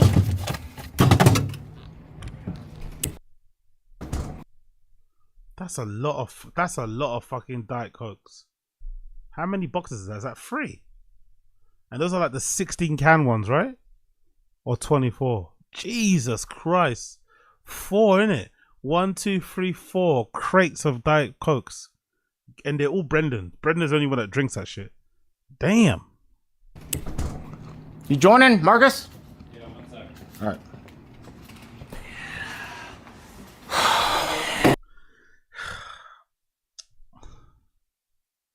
I'm sure it's the vlogs that doesn't help with this, but I think Chin's enthusiasm for the beers in the studio and the hangout with the bros is a little bit too much, isn't it? It kind of doesn't make it fun. It kind of makes it seem like, God damn it, man. Don't you have any, like, isn't this like, why are you this excited about having beers and stuff? You know, it's a little bit sad, isn't it? Or is it me? Am I reading too much into it? He seems really like amped. Like he's really, yeah, man, beers at work. It's like, don't know. You work at a studio, man. Like podcast studio, you can drink whenever you want. Why is this? You know, like it's not like you're working for fucking PepsiCo or something. I don't know. Is it? Yeah, that's hate. Yeah, is it? Yeah, I think it's a bit of hate. Pick up Jordan Ray. I think it's probably a bit of hate. It's probably not that bad, not that deep in it, really. But I don't know. It's making me feel a bit cringe. But maybe it's hate. These are not cheap, dude, by the way. Yeah, don't worry They're about it. not cheap. It's on you. Yeah, I'm saying, you guys just should give me some more love next time. Biaquela 52, no family, acting 17. Yeah, being this excited over beers is a bit much. You know? We all love a good beer, myself included, but being this excited and pumped, getting the beers in for the lads, like you know.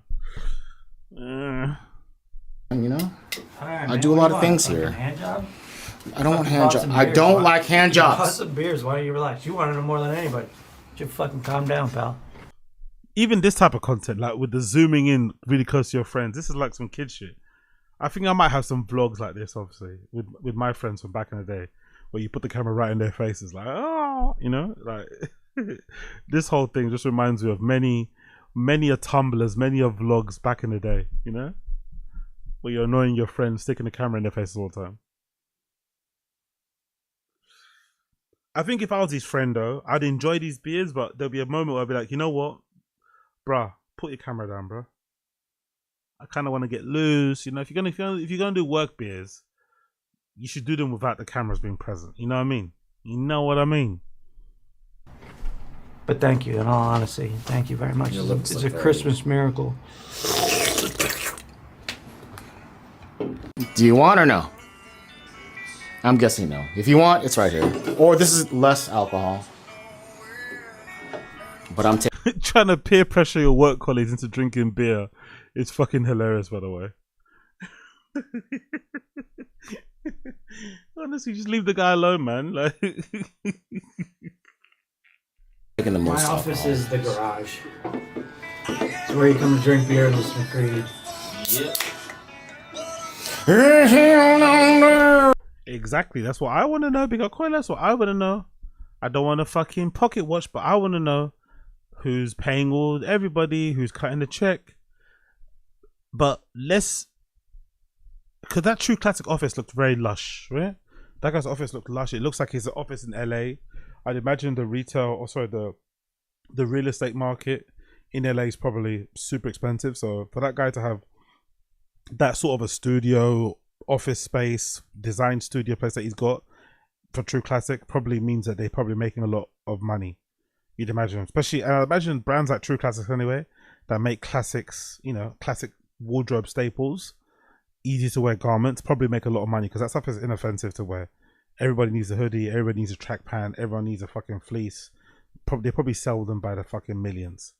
So most likely, I'd imagine the people that pay for the salaries of everybody in the studio, the majority of the salary comes from True Classics and some other sponsor, maybe O'Reilly, and maybe one of those nootropic companies. It's one of those fucking, because I'd imagine one of those snake oil companies probably pay crazy amounts of money to sponsor them. And maybe Rain.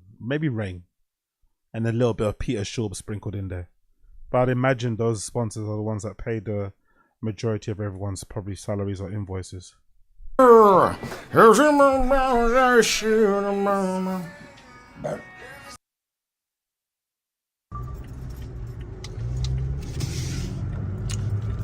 This is Jim's Fallbrook Market, and this is the one place where you can actually get venison. So that's what I'm gonna do.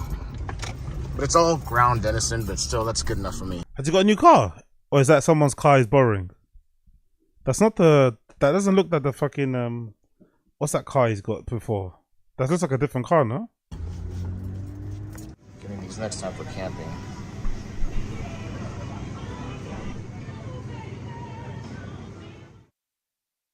We are here by Past Memories. This is one of my favorite spots here in Garden Grove in Orange County, California.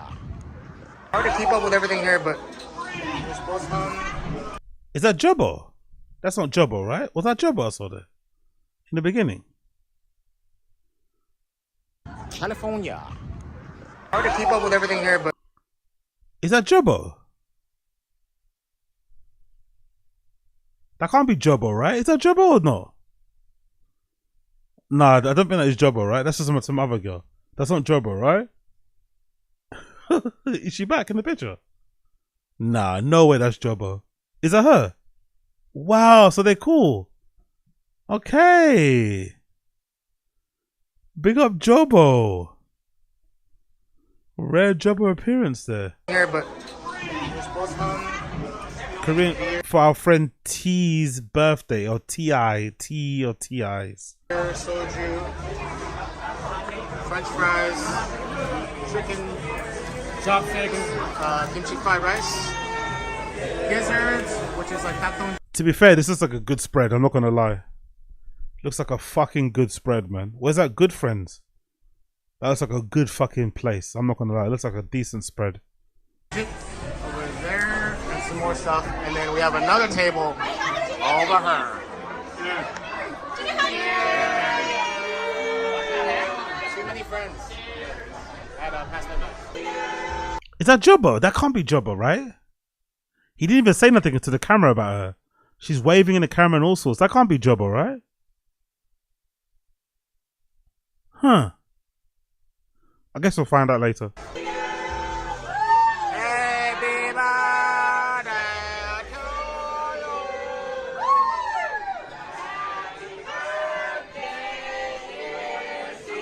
By the way, I spot some talent there. Hey. Who that?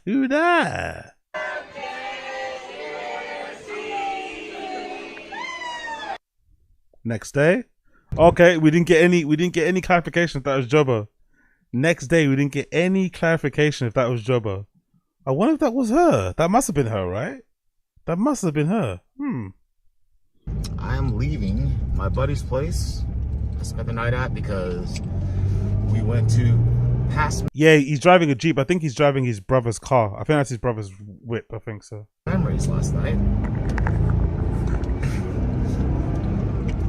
Currently on my way to a place called Jijiao that has the, oh my god, the best noodle soup that I've ever had in my life. It's like, it's called Hyudiu. Also, they have a pork bone broth where they give you like these giant pork bones. Oh, he's got new rings, eh? Chin's got some new rings on, right? Some new, he's trying to, by the way, his hands are super dry. He needs to moisturize them, but Chin's got some new rings. He's got some chick magnets, potential magnets for the chicks, eh? Some trinkets to attract the ladies. Glittery, shiny things. Hey, go on, Chin. He's got the finger. He's got the wedding band finger thing on the wrong hand to confuse people. No, he's got a ring on it. Looks like a wedding band on the wrong finger, and he knows what that's gonna do. And it's like a little peacock thing. No, I'm not married. This is on the wrong hand. It's on the wrong finger. Drives a conversation. Yeah, I see what Chin's doing. I see what Chin's doing. With like a little bit of meat on them, but the majority of stuff is the broth, and it's so delicious. However, it makes my face so fat, so I cannot be in public for the next 2 days, even though I will be. But yeah, anyway, we're going there right now. I will see you there. Let me tell you something. We is back. We back at Jijiao, baby. This place, oh my god, for breakfast, Vietnamese noodles, the best. And here we are. Here's a. Yeah, he eats well, man. I'm not gonna lie. These spots say the cooking he does himself at his own spots. I'm not impressed by, but the places he goes to, I might have to note some of these down. I'd love to visit them. He goes to some good fucking place. This food looks good. This food. I'm even stuttering. This food looks fucking good, bro. I'd demolish that bowl. I would demolish. Is that some radish on the side? I would demolish that bowl. Pork bone broth, and then when you're actually here inside, they give you way more meat when you dine in v takeout. The restaurant, they give you way more meat. Look, this is amazing. And then this is my Jijiao stuff. Oh my god, this is gonna be so good. This is one of my favorite noodle soups in the world. More than, like, maybe it might even be more than pho. You gotta love that, right? Imagine editing this vlog and then still including this shot where you're completely out of focus, it's blurry. Just cut it out. You don't need it. Yeah, be up, Koila. Better stay in the gym. You're getting 20 pounds, 100%, maybe more than 20 pounds. Knowing me, maybe fucking more. I love a good cheesy fry. And I know you guys over there love fucking melting yellow cheese on things, and I love eating that. So let's say 50 pounds minimum. Spicy.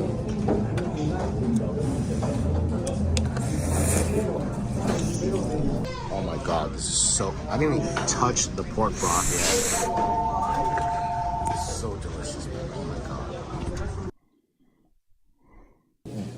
Sensung meontang, which is basically fish soup. My parents visited and brought halibut sashimi and spicy fish soup.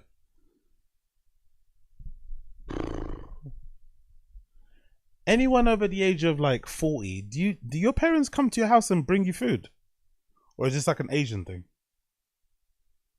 Is that normal for your parents to come over and just bring you food? I get it when you go back home. My parents do the same thing. They'll give me food. If I go back home, mom was always gonna make me carry a fucking, a little container or something. But would your parents come over to your house with food already made? Or cook for you at home? Seems like a bit of a fortunate thing to have there. Let's just say that. Yeah, some halibut sashimi, and the majority's in my fridge because we can't eat that much right now. But when my parents come to town, they always give me the good stuff. Yeah, big up Joe for MIA. I do the same thing too. Don't worry, I do the same thing. I always leave a container. Whenever I go back home, I always leave a container. By hook or crook, I always leave a container. Or I might go into the fridge and slip a fucking bottle of orange juice into my backpack. You get me? I always leave with something, but never have they come over for me and cook for me. Like, what? They're not gonna do that. Like, make food for me. Like, in my, like, why?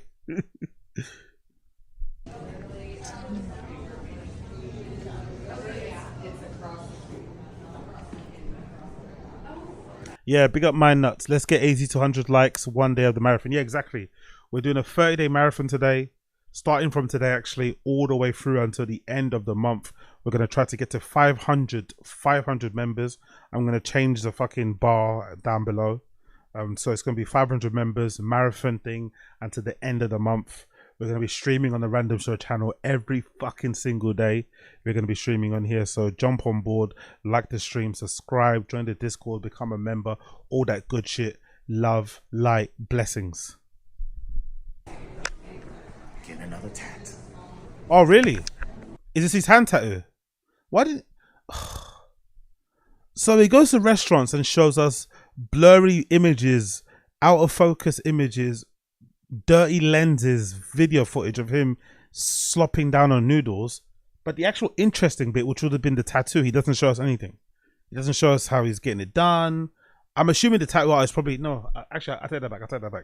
Tattoo artists are usually a little bit finicky with that sort of stuff, innit? Tattoo artists usually don't even let you bring a friend into the studio. They're very fucking protective and private and whatever, and particular about their space. They don't even let you bring your friend in there. Or a parent, nothing, zero. Do you know what I mean? So most likely the tattoo artist told him, if you want your fucking tattoo, turn that fucking camera off. Most likely, I'd imagine.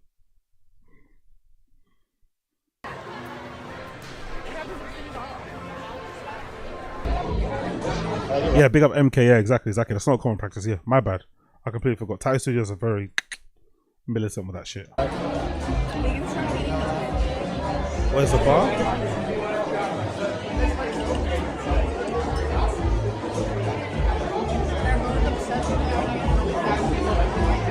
We're basically in space right now, but we're not in space. We're in Disneyland's version of space. Star Wars space. Okay, sure. Look at these. Oh, he's with Nick. Okay, cool. So Chin's with Nick and his girlfriend and that other girl. It's not the blonde girl. This is the other one that they tried to set up with Chin sometimes. But Chin was, I think she was on the stream with Nick, innit, when they did the MMA stream. Dark haired girl. She seems chill, but I'm not too sure if, I think Chin doesn't like any of Nick's friends or Nick's girlfriend's friends. Not the blonde one, not this one. Chin just like pretends that they're not there. Chin doesn't even give them any attention. Jokers. Nicole, pick up Nicole. Aisha, Nick. Cool. Us. Okay. Say, here comes Godzilla. Here comes Godzilla. He's the dumbest talent in the world. You're not seeing what we're seeing. It's not so dumb. good. It's the best thing you've literally ever done. Chin's got a crazy talent. Give us a little taste right now. Kevin, 9 meter. Casey, Garrity, I love you. Mark, Goldenbeski, you're awesome. Bro. What the fuck? I don't know why you don't think it's the sickest thing we've ever seen. How about you shut the fuck up? Natural quest. We were the Bruce Palatin ng mga ninuno sa ating pagsubok pagdating ng mga anino galing sa sulok panalangin ko sa hangin ay makarating sa atin ng mga ating hiniping at this morning just beginning to unfold. Behold, take it from the old. So we went to I just feel like I originally that was probably one of our guys. Watching the post Disneyland after hours pod whilst my washing machine was possessed. Okay. Great footage, by the way. Great footage. Great content. Great content, this. So here's the thing. Everything's more chill. When my parents visit, they always give me some good food. This time is tak putidang. This is my dad's recipe. It's like basically spicy chicken stew or something like that. Bro, you're 50 and your parents are bringing you, like, this is so interesting to me. But I think this is probably an Asian thing. They're probably just a lot more close-knit and tight and shit. But I find this so interesting. Like, they come over to your house with food. They cook for you and you're 50. Okay. And there's more there. There's a mom. There's my dad that's just chilling. Yep. Watching Sexyama on TV. And Sexyama actually liked my story. Okay. They filled it with everything I love. This chicken gizzards and some liver. Oh my goodness, it's all in there. Another piece of liver right here.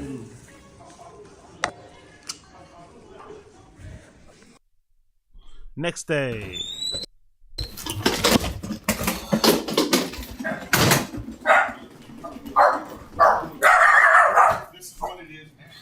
My buddies, Tony. Donnie, come here. Yeah.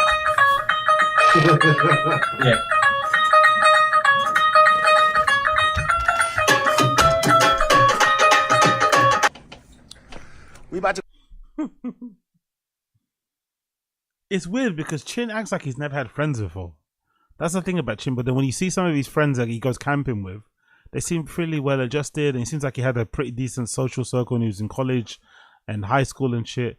But the way he acts, it seems like he's never had like friends, you know, or like boys. It's like, no, you've had them. Why are you acting as if this is the first time you've had any kind of male friendships? It's like it's interesting. I don't know. Maybe I'm looking too much into it, but it's interesting because he clearly has had a good group of people around him who seem pretty well adjusted and somehow, and also not somehow, but successful in their own careers, you know. So yeah, weird. To go live right now. There is Casey. There's Nicholas. Nikolai. There's Kevy Kev. And there's Marky Mark. Take our own footage. So I take the Sony, you take the TATE, and you send everything, right? He said, do you want to bang tonight? You won't answer the question. You don't know how strong I am. Oh, God. He's going to take me down. Guys, stop it. Stop it. I will freaking give you a wet volume, sir. I'll make yourself give yourself a wet volume, sir. I will bang you right in your big butt. Oh, snappers. Oh, you can't put that on the internet. No, I have to. No. Is he done? Is he gone? He's done. He's done. Is he done? Is he gone? Help me out, bro. Man, the call with Rain. I'm not touching you. No, you've been touched by Casey. Are you in the Can we mood? say that now? You kind of didn't say anything after you got back. Yo,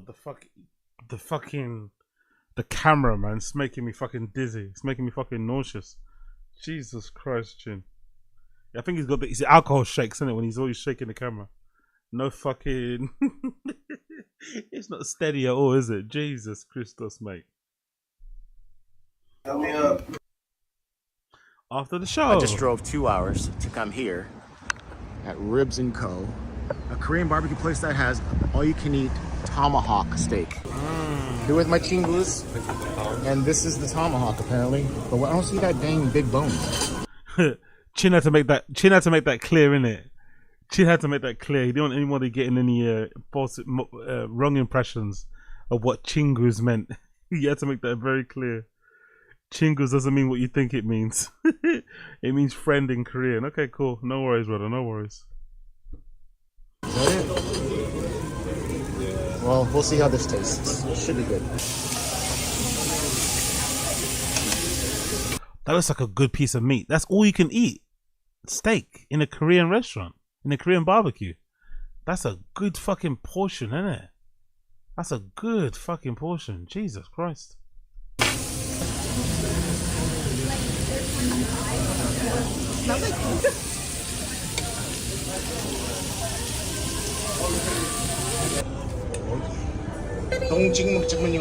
I like how even when it comes to Korean barbecue, no one lets Chin touch the grill. I love that. Whenever he does Korean barbecue with his friends, no one lets Chin touch the grill. He just sits there and waits to be fed. I love it. They don't trust him anywhere with his own food. What is it called? 동치미국수. 동치미국수. Are you Korean? Freaking racist. How dare you? 동치미. What's it called? 동치미국수. 동치미국수.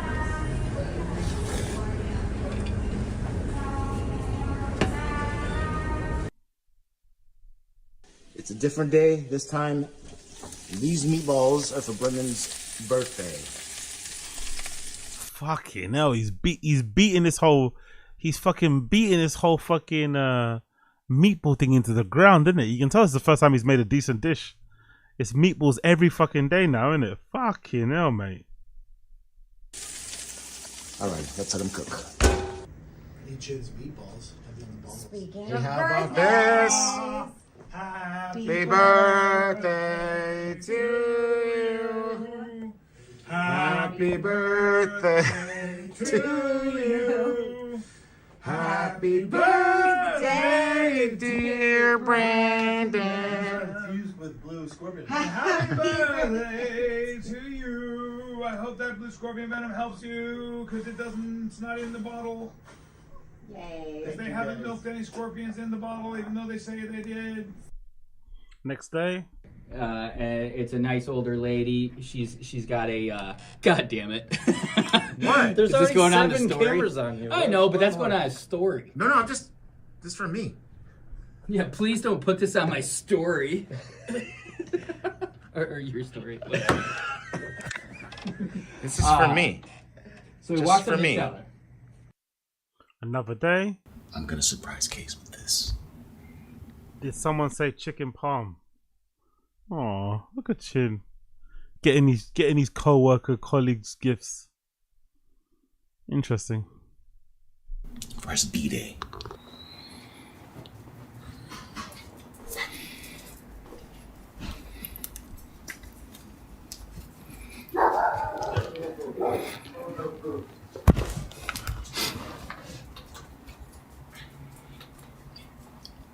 Oh my god, you scared the bajillas.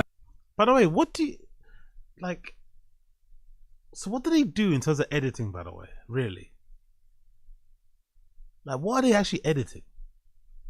We watch Golden Hour, we do Golden Hour streams, right? We do Golden Hour watch-alongs. We've done TFATK watch-alongs. We've done Schaub show watch-alongs, and I can't really think of much like editing that goes on those shows. Apart from like what the title cards or the intros, the outros, the ads, what do they actually do in terms of editing? The camera switches get done when they're recording. What are they really adding to like? There's like 3 editors in there, isn't it? Or is there 2? No, is there 3? No, there's 2 editors. This guy, the other guy with the beard. Chin does producing when they're doing it live. Do they need 2 editors? These guys are probably gonna feel bad. I bet this guy is really gutted that Brendan's moved to Austin, isn't it? This is a good check, man. This is a good job. I'm not gonna lie. Working at Thick Boy is a pretty decent job. You get to fucking rein it in. You get to fucking, fob it in. Working on a podcast that probably doesn't need much editing. You take as much time as you want doing it. You probably could do it within an hour, really, or maybe half a day, and then that's basically it. And you probably get paid way too much to do this, exactly, because it's like, Cut he's out of me. Did somebody say chicken parm? What the hell? Tell me that's not the coolest shirt. Yo, we out here. Did somebody say chicken parm? Happy birthday again. Bro. How many amazing birthday gifts can I give? It just keeps going. I know. That's the last one though. Wow, bro. Holy shit. Did And you we feel got Mark? Tony. No, I just barely. Mark, look at this. You got me a chicken parm? Oh! You did say you would wear a chicken parm shirt. Yeah, I did. It's long overdue. Did somebody say chicken parm? Did someone? Oh no, Tony's confused. Look at that. That's Tony boy. Did you have chicken parm last night? No, I got a penne vodka. You did say pasta. Yeah. You did say pasta in the chat. Just look at my ankles, huh? I had Just chicken look parm at my for lunch ankles. yesterday. Did you just say you had chicken parm? I had chicken parm for Did lunch. ew. Someone say that? Did someone say that? I like chicken parm for lunch. Look at this adorable tiny dot. Okay, see, thank you. Yeah, those in-person things like that are so good.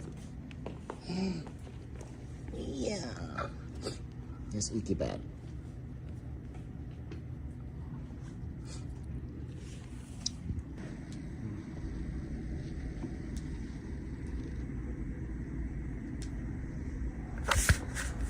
Yeah, just keep showing us your balls. Honestly, chin, brother. Like, what are these shots, man?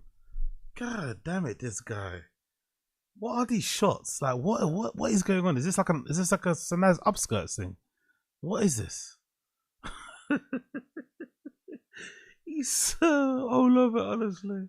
These vlogs are shot so interestingly. The shots he includes in the edits, the shots he cuts. I'd love to see what ends up on the cutting room floor. I'd love to see what ends up on the cutting room floor, because if these are some of the best shots that he's got from his fucking vlog, I want to see the stuff that doesn't end up making the final cut, please. Because some of these fucking clips and shit are interesting.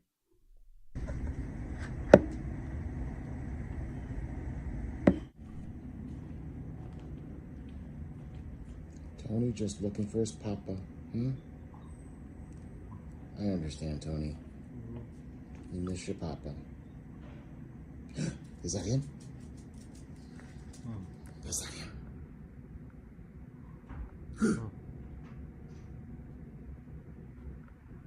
The suspense.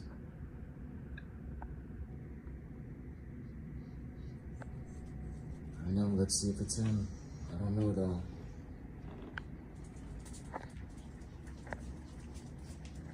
Well, don't get too close, Tony. You don't want to get hit by the door. Come here, Tony. Come here, Tony. Come here. Don't get hit by the door. You can smell him? You can smell him. Let's see if he's out here. No, that's not him, Tony. Tony, come here. Okay, he's cool. That's it. I almost lost Tony that day. Okay. And now another life lesson from Brian Callen. You want to be a good dancer, lock your limbs. Lock your limbs. Look at this right here. Boom, boom, boom, boom, boom, boom, boom, boom, boom, boom, boom, boom, boom. Why are we not doing this? Look at this. You ever seen this? Bam, bam, bam, bam, bam, bam, bam, bam, bam, bam. It's called the tropical bird. Call it the trop bird. Boom, boom. Hey, Brian, man. Go home and look after your kids, man. Go home and hang out with your wife. You're fucking 60. You don't have long left on this earth. Go and spend time with your family. Please, for the love of God, spend time with your fucking family. You have a second chance to be there with your kids, to have, watch them grow, whatever else it may be. Go and hang out with your fucking family.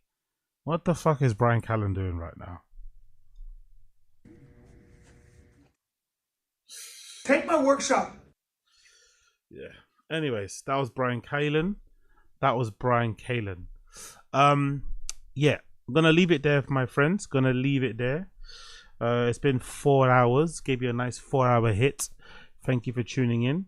I'm gonna leave it there. We'll pick up the rest of the things tomorrow. Tomorrow's schedule will be Taz in the morning, I think, or afternoon, and then I'll do a little bit of random show after the fact. So please hang out with me then if you can. That'd be greatly appreciated. Big up everybody tuning in live. If you're here live, make sure you like the stream down below, subscribe to the channel, all that good shit. Like the stream. Let me get to 100 likes if you can. I'm on 66 at the moment, I think. But if you can help me get to 100, that'd be fucking fabulous. But if not, I also understand. But big up everybody tuning in. Big up everybody tuning in. It's been a pleasure, never a chore. Like the stream, join the Discord, all of that good shit. And yeah, man, I'll see you guys again tomorrow. You get me? Tomorrow we're back out here. We're gonna do a marathon things. No delay. Big up everybody tuning in. Like the stream, subscribe to the channel. Be a good one. I appreciate all of you, and I'll see you guys tomorrow. Okay? Cool. Peace.